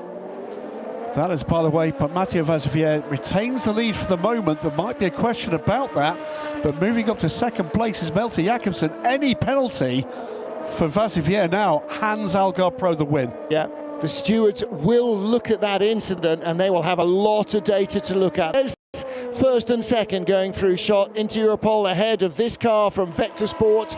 Forestier racing by Panis in third place. Into Europol in the garage, keeping themselves calm.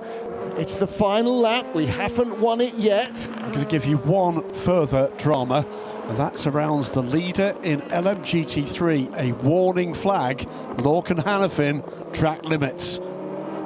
Last lap, final lap of the race. Into Europol competition, leading from Vector Sport by a handy margin. LMP2 Pro-Am, AF Corsa from Algarve Pro and AO by TF. Louis Delatraz rejoined in third, so not a catastrophe. He was second. He could well still end up in third in Rinaldi Racing, CLX and RHGP, the 1, 2, 3 and LMP3. And it is GR, Proton and Team Qatar by Iron Lynx in LMGT3. We're almost out of Sector 2. We've got about 2 kilometers left to run for Inter-Europol competition.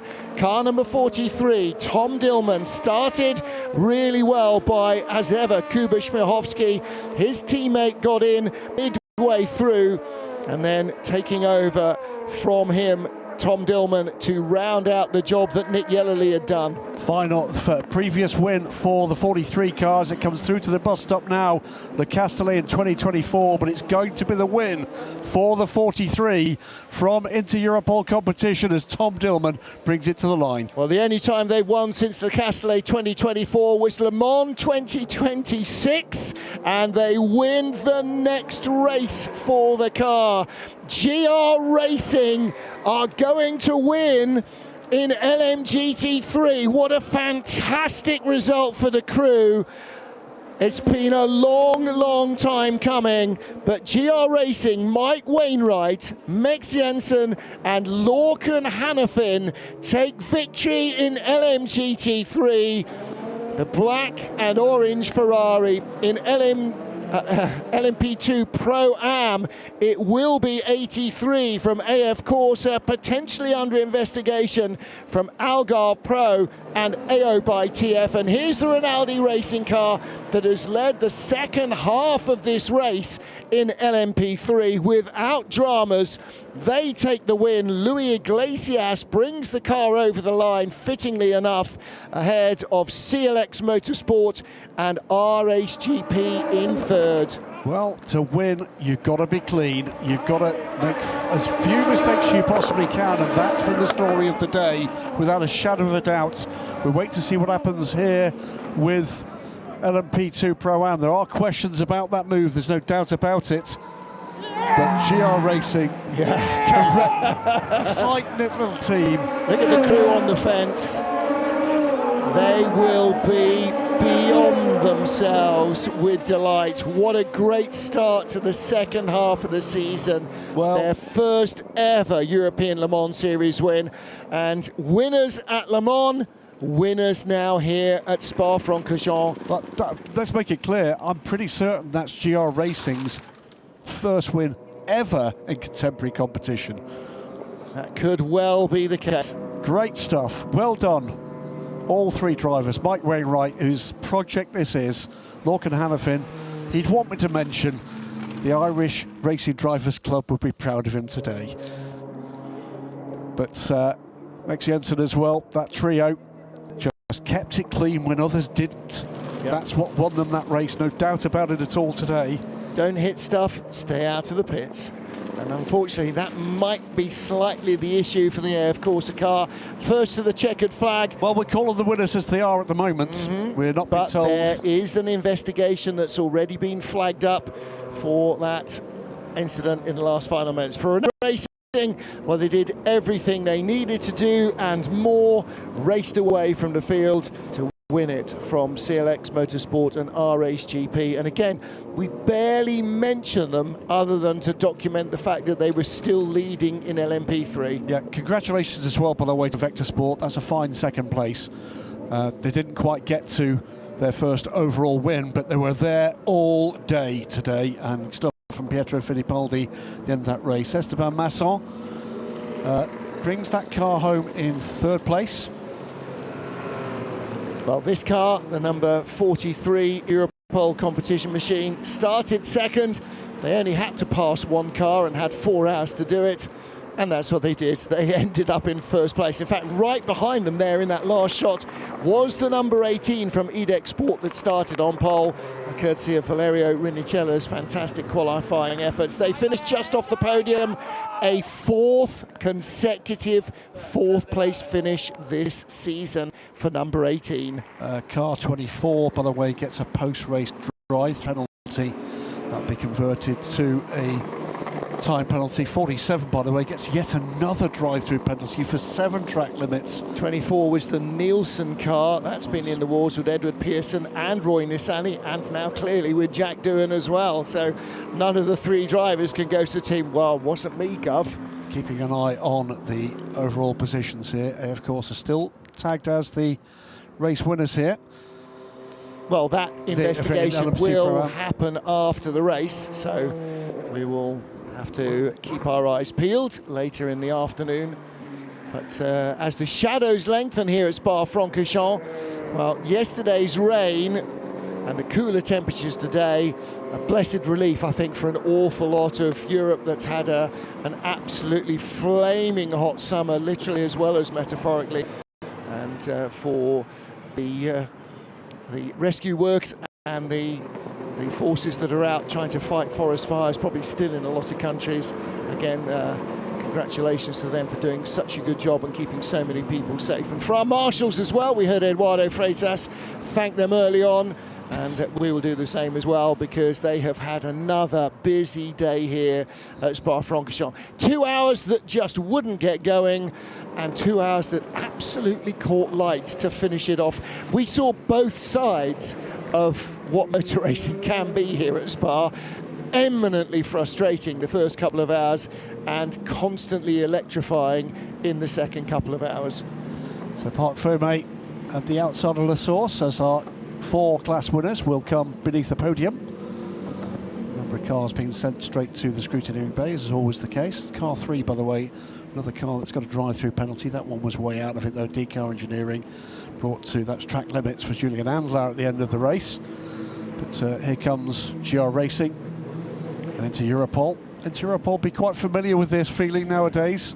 GR Racing, not so much. Not so much. Well, there's the remains of another Europol race there. That's the car that retired a third of the way around the opening lap. Car number 13, their LMP3 program. And Rinaldi, I mean, what a... That car looks like it's been rolled off the truck. Well, it looks like they didn't do the race at all. They've just sneaked in. It's not even covered in brake dust. Well done to them. Yeah. Kept it clean, kept it honest. And 43 picks up the drivers. Here comes Francois Perodo and Antonio Fuoco aboard the 83 car. It's Francois' project, of course. He's been such a stalwart supporter of endurance racing for many years now. He loves LMP2 cars.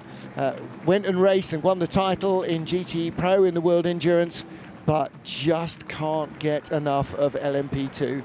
And their GR Racing, if it is their first ever top-class win, I'm certain then absolutely congratulations to them. Kuba Shmahovsky with the flag for Europol. He, Tom Dillman, Nick Yellerly, winners here. And 2 Le Mans wins and a second place in the last 3 years. I mean, that team's just a sensation. Yeah, what chapters are still to be written? Well, again, for next year, Cooper's going to have to find yet another hot shoe co-driver to slot in, because he's sort of like the Tyrrell Formula One team of old. People come talent spotting the drivers. I think the answer is they'll still be there. I mean, I hope Tom Dillman gets a shot in hypercar. I think he thoroughly deserves it. Yeah, I think he will. Nick obviously has been with BMW, has been with Acura, and he'll be with Ford. But you're right, yeah. They don't clash, so there's every opportunity that he'll be able to do that as well. And you might think, okay, why are hypercars? Why are the Alpine drivers allowed to do this? Why are these hypercar drivers? Because you can. The more stuff you race, the better you are the next time you get in the hypercar. And it's literally as simple as that. The other thing is, you talk to these guys, doesn't matter who they are, they absolutely love this form of racing. I mean, it was a frustrating first couple of hours, but when this thing lights up, my God, it lights up. Yeah. And lest we forget, by the way, it was Europol from Vector Sport and for STA Racing by Panis. AF Corsa from Algar Pro Racing, who took that second place because of the clash between AF Corsa and eventual third place winners at the moment, AO by TF in LMP2 Pro-Am. Rinaldi Racing, a minute clear of CLX Motorsport and R-Ace GP, and GR Racing from Proton Competitions number 77 car. That's the yellow car you can see there at the scrutineering bay, and behind it, our third place car, the Team Qatar by Ironlinks AMG. They are the podium sitters as things stand right now. At the end of, well, what was a blistering last couple of hours. And some worthy winners in there. United Autosports will be frustrated that their early pace couldn't be converted, and remains to be seen. They finished 5th, by the way. Remains to be seen what's going to happen here with the championship points. ELMS Racing always peppered with dominant championship performances, and then alongside them, championship fights that are so close. You know, it keeps you on edge all the way to the end. Portimão at the end of the season is always an absolute festival. Well, you rarely get to Portimão with even one title decided. The last couple of years there has been one in the 4 classes that's been decided at Silverstone, but normally you get to Portimão with everything still up for grabs. Well, congratulations to GR Racing. What a day in the sun for them, and what a track to have your first race win at. Not somewhere small, but Spa-Francorchamps. Well, we're going to catch up with our overall winners now from Europol's number 43 team. Steph Wentworth is with them. Joined by the winners overall in LMP2. A huge congratulations to the number 43 Europol competition. It was a race of 2 halves, really. Kuba, just tell us a little bit about the start and how difficult that stint was in and out of intervention. I mean, for me, the stint was pretty simple. Yeah, I was going from safety car to safety car, so the only thing that I had to do was warm up the tires pretty much. and on the next lap was another safety car. So this was a very hectic race. At least for me, the last 2 hours seemed a bit more calm. So great job by Nick and Tom keeping the car in the lead. Great job by the mechanics on tire stops and refueling, and just a great achievement overall for the whole team. Tom, you had say maybe the most action. Did you know that it was going to result in a win back on the top step here in the European Le Mans Series?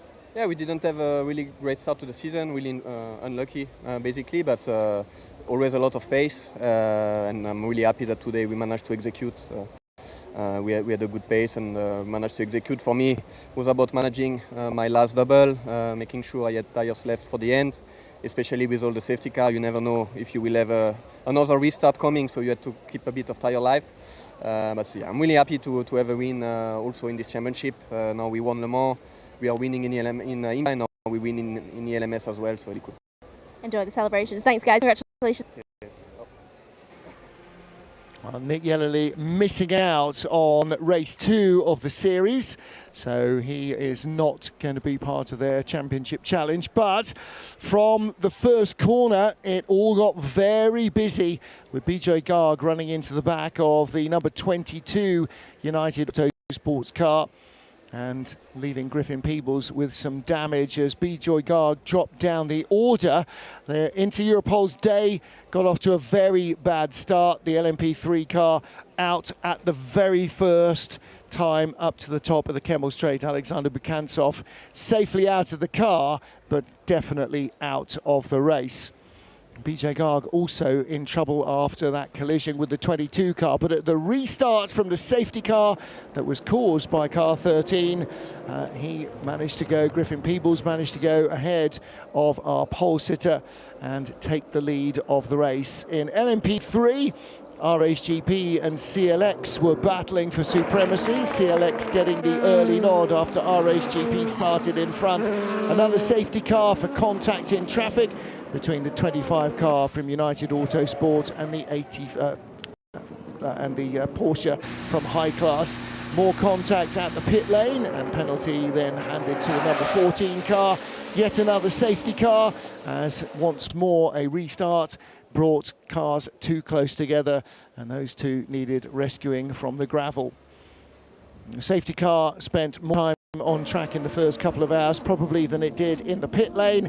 Cautions, as they say, breed cautions, and so it proved.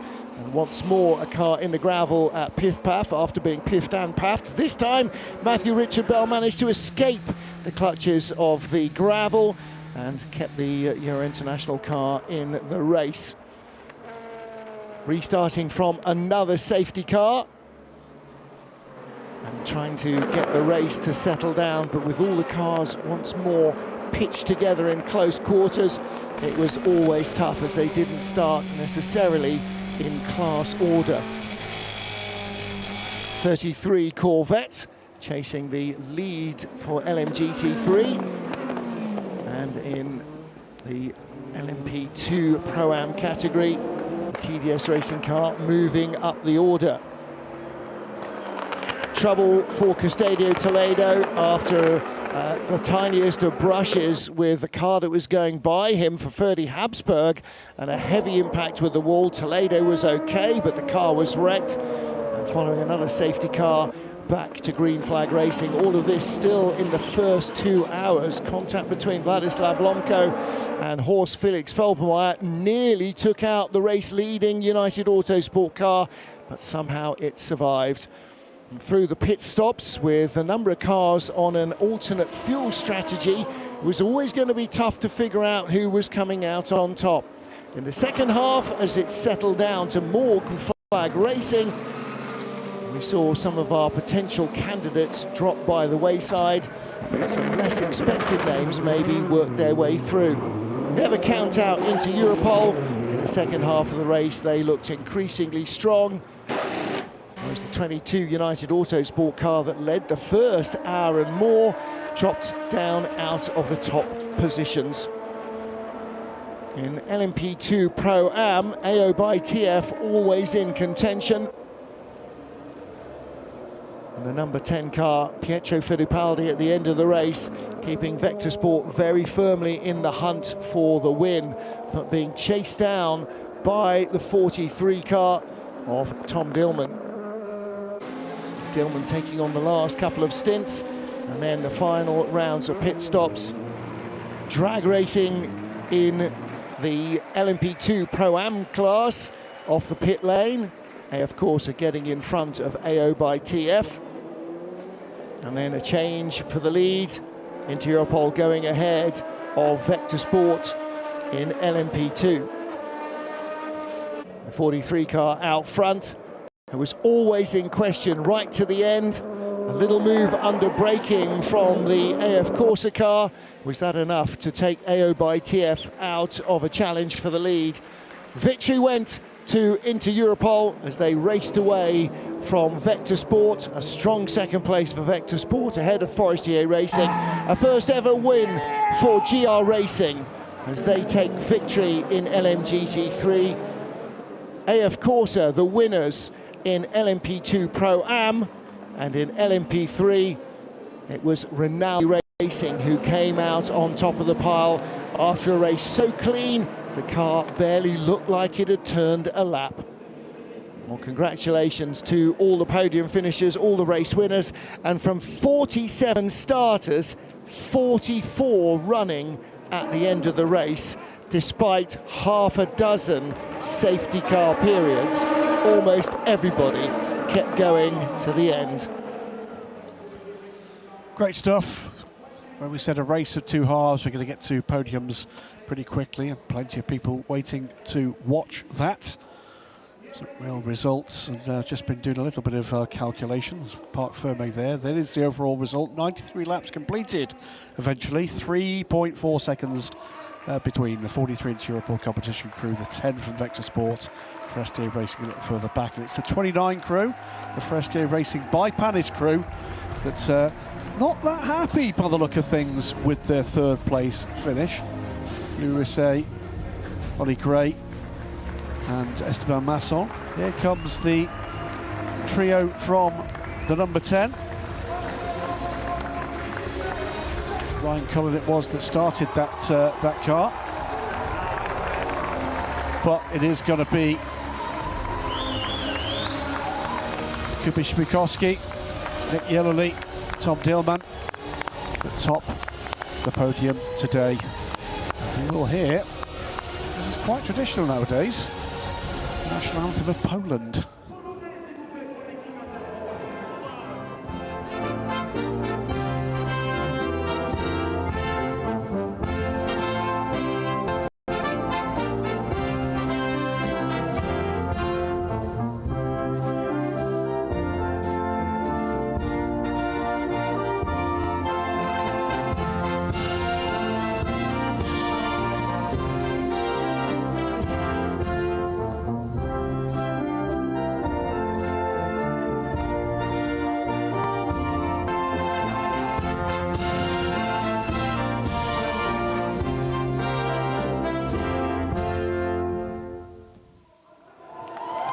Interesting championship fight. Vlad Blanco, by the way, with Ryan Cullen and Pietro Fittipaldi in that second place car.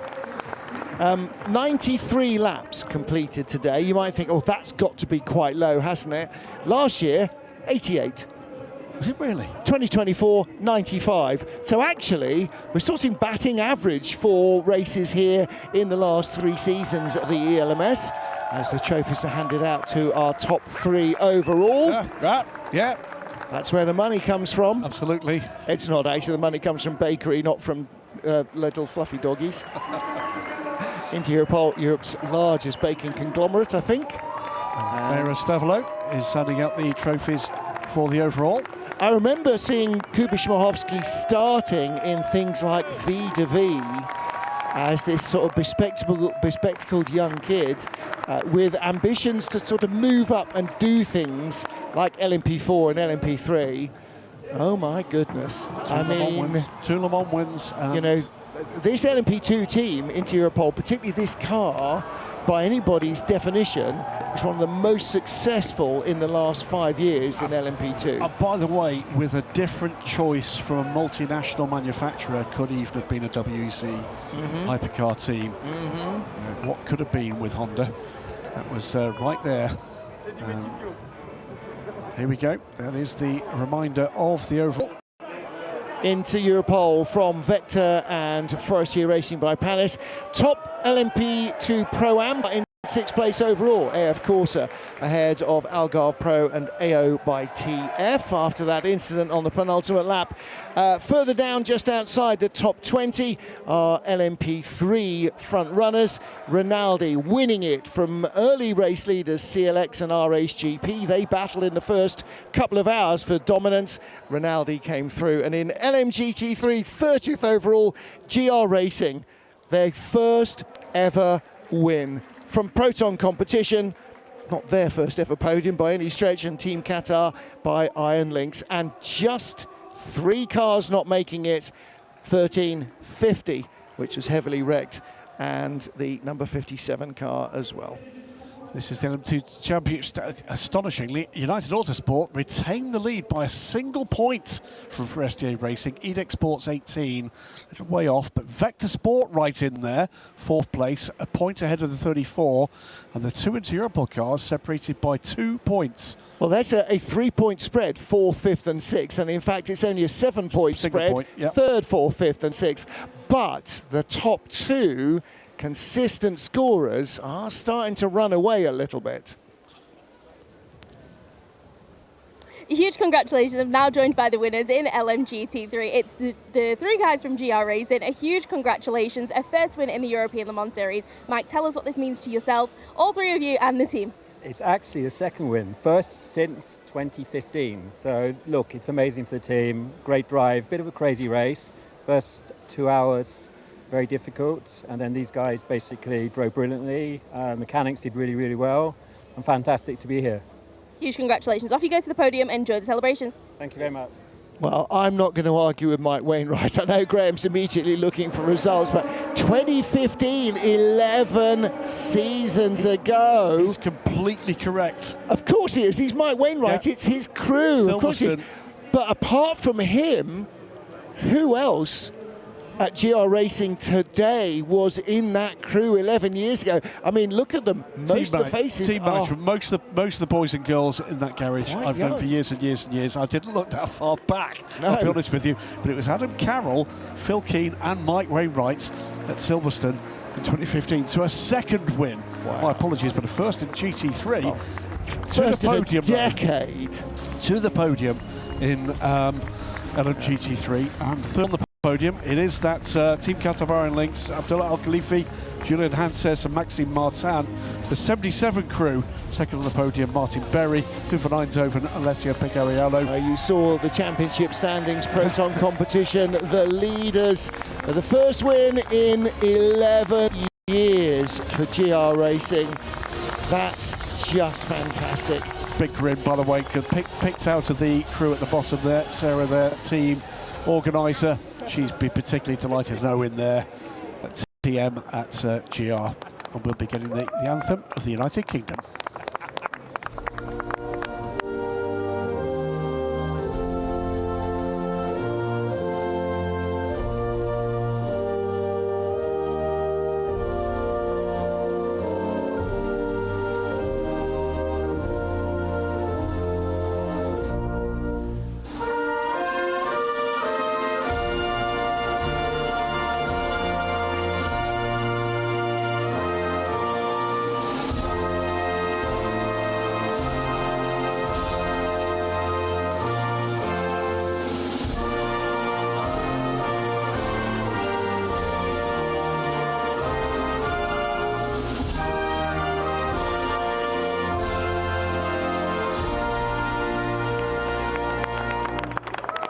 Every team loves a win. It's always special, but somehow it's more special when it happens less often.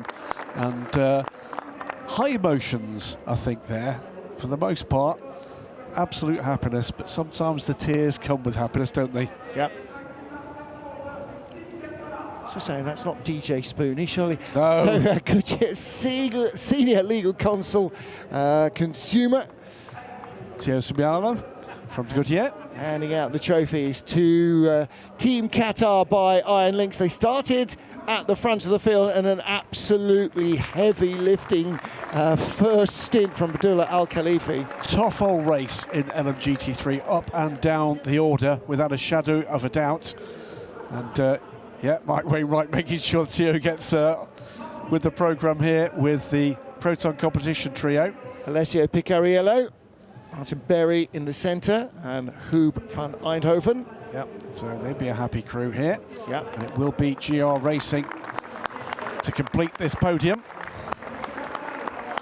77 crew in second place. You need the pace, you need a bit of luck in a race like that, without a shadow of a doubt. And all too often, by the way, we've been in a position where, whether or not to win or whether or not it was for a podium, that GR Racing had been the rough end of somebody else's contact. Today, that car came home as clean as a Rinaldi.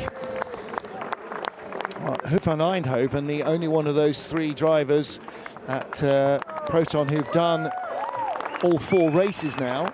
So he is easing ahead of his supporting cast. Yep. And GR Racing, well, Lorcan Hannafin, Mex Jensen, Michael Wainwright, retired in Barcelona, on the podium in 3rd in Le Castellet, 7th in Imola, and now victory for the first time in 11 years. Fantastic stuff, and they will celebrate tonight, I've no doubt whatsoever. I don't think they'll have wiped the smiles off their faces when we get to Silverstone in 3 weeks' time for round 5 of the 2026 European Le Mans Series, their home race. Well, let's get down to LMP2 Pro Am and speak to our winning team from AF Corsa. And here we have the winners in LMP2 Pro Am. It's the number 83 AF Corsa, an absolutely crazy race all around. Matt, tell us about your perspective at the end, because it was a very, very intense battle that you were having for you guys to end up here on the top step as deserved. Yeah, I was pushing on tire. It was quite hard, complicated and difficult condition at the end for us. But no, I mean, at the perspective on what happened, to be honest, I was in front, so I didn't have a clear vision on it. I just got hit from the back. Yeah, we need to see later. But first of all, I want to say thank you for the team, and I'm really happy of this win. The first win with Antonio next to us, so yeah, it's great for us. Amazing. Off you go to the podium. Thank you so much. Well done. Yeah, I think the correct answer from his perspective. Yep. He's going to wait for a decision elsewhere. For now, they'll celebrate as the winning crew across the line. It's a hard-fought result, whatever happens here. Tough all the way through. There is the Pro-Am Championship standings, at least, and it is even Stevens between the 20 and the 83. So any change to this result is going to matter, and it's even Stevens too for 3rd and 4th. So 49 points. So that could chuck all sorts of things up in the air. AO by TF on 37. So a little way back, and they're going to need some fortune for this point forward. And then behind that, TDS and Rosso Racing on equal points. It really has been a topsy-turvy season. And of course, AF Corsa and the 20 Algarve Pro car finished 1st and 2nd ahead of AO by TF in this race, and that's sort of stretched that little gap out a bit. So you're absolutely right. AO by TF lucky to recover from 2nd to 3rd place after that penultimate lap incident, last lap incident, wherever it was, up at Lake Combe. Yep. And so, yeah, it could have gone an awful lot worse for them. Six drivers currently tied for the lead in LMP2 Pro across those two crews, and it's fair to say that if there is a result in any direction, it's going to go the way of Algarve Pro Racing. So it's a really important decision to come. To the podium come the 99 crew. Rueful smiles, I think it's fair to say. Dane Cameron in the middle, PJ Hyatt, the taller of the three, and Louis Delatraz. Well, I think Louis Delatraz, the final driver out there, will have a very different view of it from Mathieu Vaxivière. He will say, I went down the inside, he saw me coming and moved while we were on the brakes. I had no chance to avoid him. So it's Enzo Trulli, Michael Jensen, my apologies, and Malte Jakobsen from the number 20 crew, and then the 83 crew we've already seen, Antonio Fuoco, Francois Perrodo, Mathieu Vazevière from AF Corsa. They take the win today.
Anthem of motorsport, it feels like, doesn't it? It's a banger, the Italian national anthem, without a shadow of a doubt.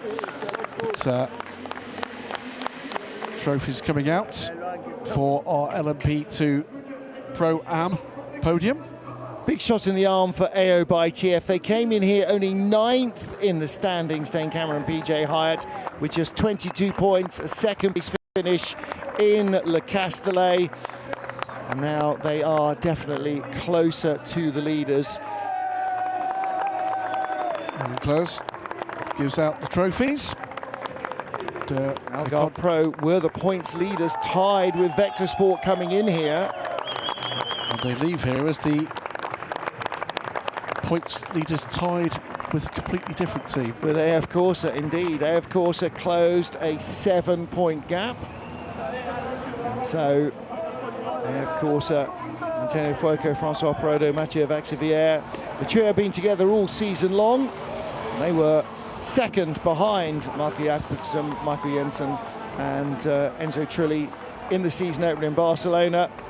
They scored points for 6th place, where the Algarve Pro drivers didn't score in Le Castellet, and then finished in 5th place in Imola, where Algarve Pro's Pro-Am crew took their 2nd podium with a 2nd place spot. So the Algarve Pro team, 1st, 11th, and now 2 2nd place finishes. But it's a different story in LMP3, with our race winners, Rinaldi Racing, stretching their points lead with their 3rd podium. Here we have the winners in LMP3. It's the number 5 Rinaldi Racing. A huge congratulations. Jose, just tell us about this race, because it was totally crazy, but you kept your nose clean, and that's how you ended up on the top step today. Yeah, crazy race. I don't know how many safety cars we had today. Crazy. It was really danger ahead of us all the time, managing all that stuff. And these guys did an amazing job, and our team back in the box. What a strategy. In the end of the day, just have to thank everybody, also my family back home, and yeah, I'm just super thrilled of this day today. Off you go. Enjoy the celebrations. Thank you so much. Thank you. Well, it was a clean race, but you know, keeping your head in the car and on the pit wall is absolutely critical. CLX in 2nd place, and they're 11 points ahead of RHGP, but Rinaldi Racing stretching away now, 16 points clear, and Graham Goodwin not far away from a good result in Silverstone, putting that out of reach. Well, this is a huge result for Rinaldi Racing, and not just the result, but the way they've done it, nearly a minute clear. It's Alves Rodella, Jose Fernandez Cortella and Mikkel Garda Pedersen that lead this championship from Alexander Jacobi, Paul Lancher, the 2 ever presents for the following car. It's been an impressive day for them. They just kept out of trouble when nobody else in the class could. Well, they're sort of a little bit doing what CLX Motorsport did in LMP3 last year. Basically, CLX went pole victory, pole victory, pole victory, pole victory, almost all the way through the year. It hasn't been quite as dominant for those guys, but their 3rd podium in 4 races, that's absolutely critical. It Indeed. Coming to the podium, third place then, it's the RHGP Duquesne crew. Hugo Schwarzer with Fabien Michel and Pierre-Alexandre Provost. That's only their second podium of the year as well. They'll be disappointed with their form overall, I think. CLX Motorsport, the 17 crew, Paul Ancher, Alexander Jacobi and Louis Iglesias, they went well, but they just didn't finally have it. But Rinaldi Racing, the 5 Ligier crew, Jose Fernandez Cortella, Alvis Rodella and Mikkel Garda Pedersen, they grabbed the points. And the difference is, as I said, their third podium, and their worst result was the 7th place finish in race 2 in Le Castellet. Consistency and in counts. fact, they finished second to CLX last time out.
Well done, Rinaldi Racing.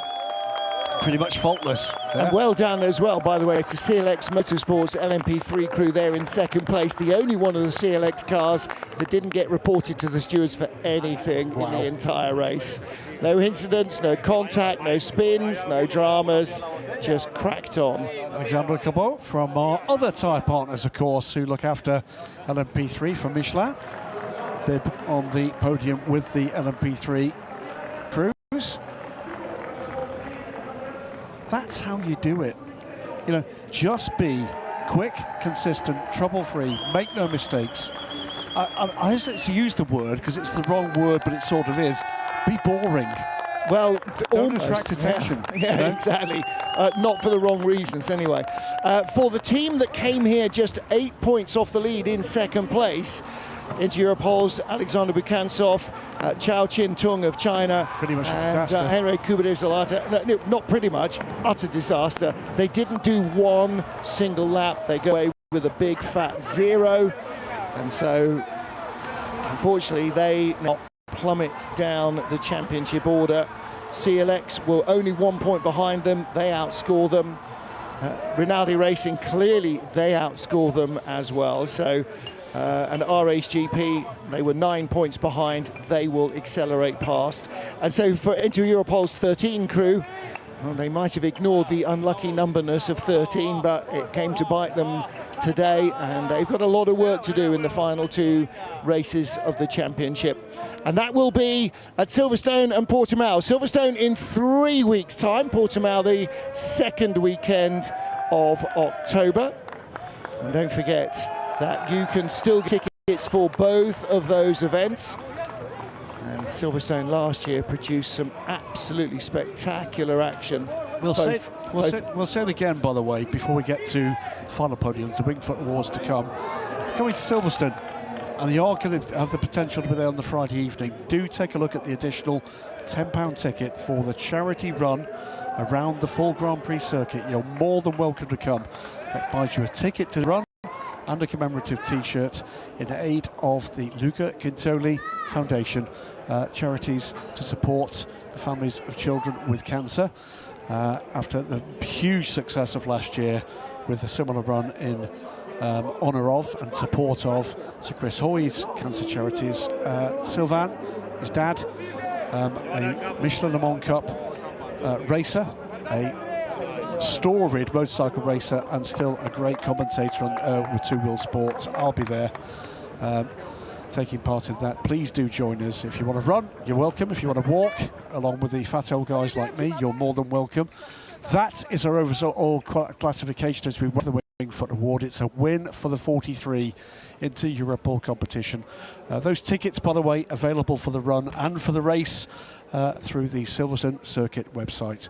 It's Inter Europol competition overall. It's AF Corsa in LMP2 Pro-Am, and it's Rinaldi Racing in LMP3, and a famous win for GR Racing, their first in 11 years in the European Le Mans Series, in their 86 Ferrari. Hard-fought stuff in a race of very much of two halves, Martin Haven. 2 hours plus of frustration. Really was. 2 hours or so of great racing. Well, our Wingfoot Award about to be presented to, in fact, one of our pole sitters.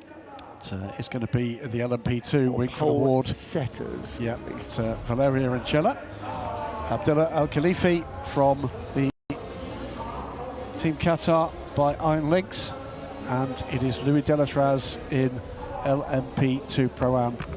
The three classes shod by Goodyear. Abdullah should be rightly proud. That is going to be a picture, by the way, that will be going home to Qatar. They are very proud indeed of the motorsport efforts of the programmes they're putting together, and we're very sorry we can't be there this year with the FIA World Endurance Championship. 100%. Unfortunately, Qatar and Bahrain, we're missing out this season, but it does mean that after our visit to Kota and to Fuji, the World Endurance Championship will return to Europe, going to Circuit de Catalunya in Barcelona and to the Autodromo Nazionale di Monza. So again, 2 more World Endurance races and 2 more European Le Mans Series weekends in Europe, and that's before we get into the winter and Asian Le Mans. Before we finish, I want to say a big thank you to Martin stepping in this weekend. Johnny Palmer on best man duties this weekend. Thanks so much for your company and your input. It's been an absolute delight. Stretching the use of the word best there.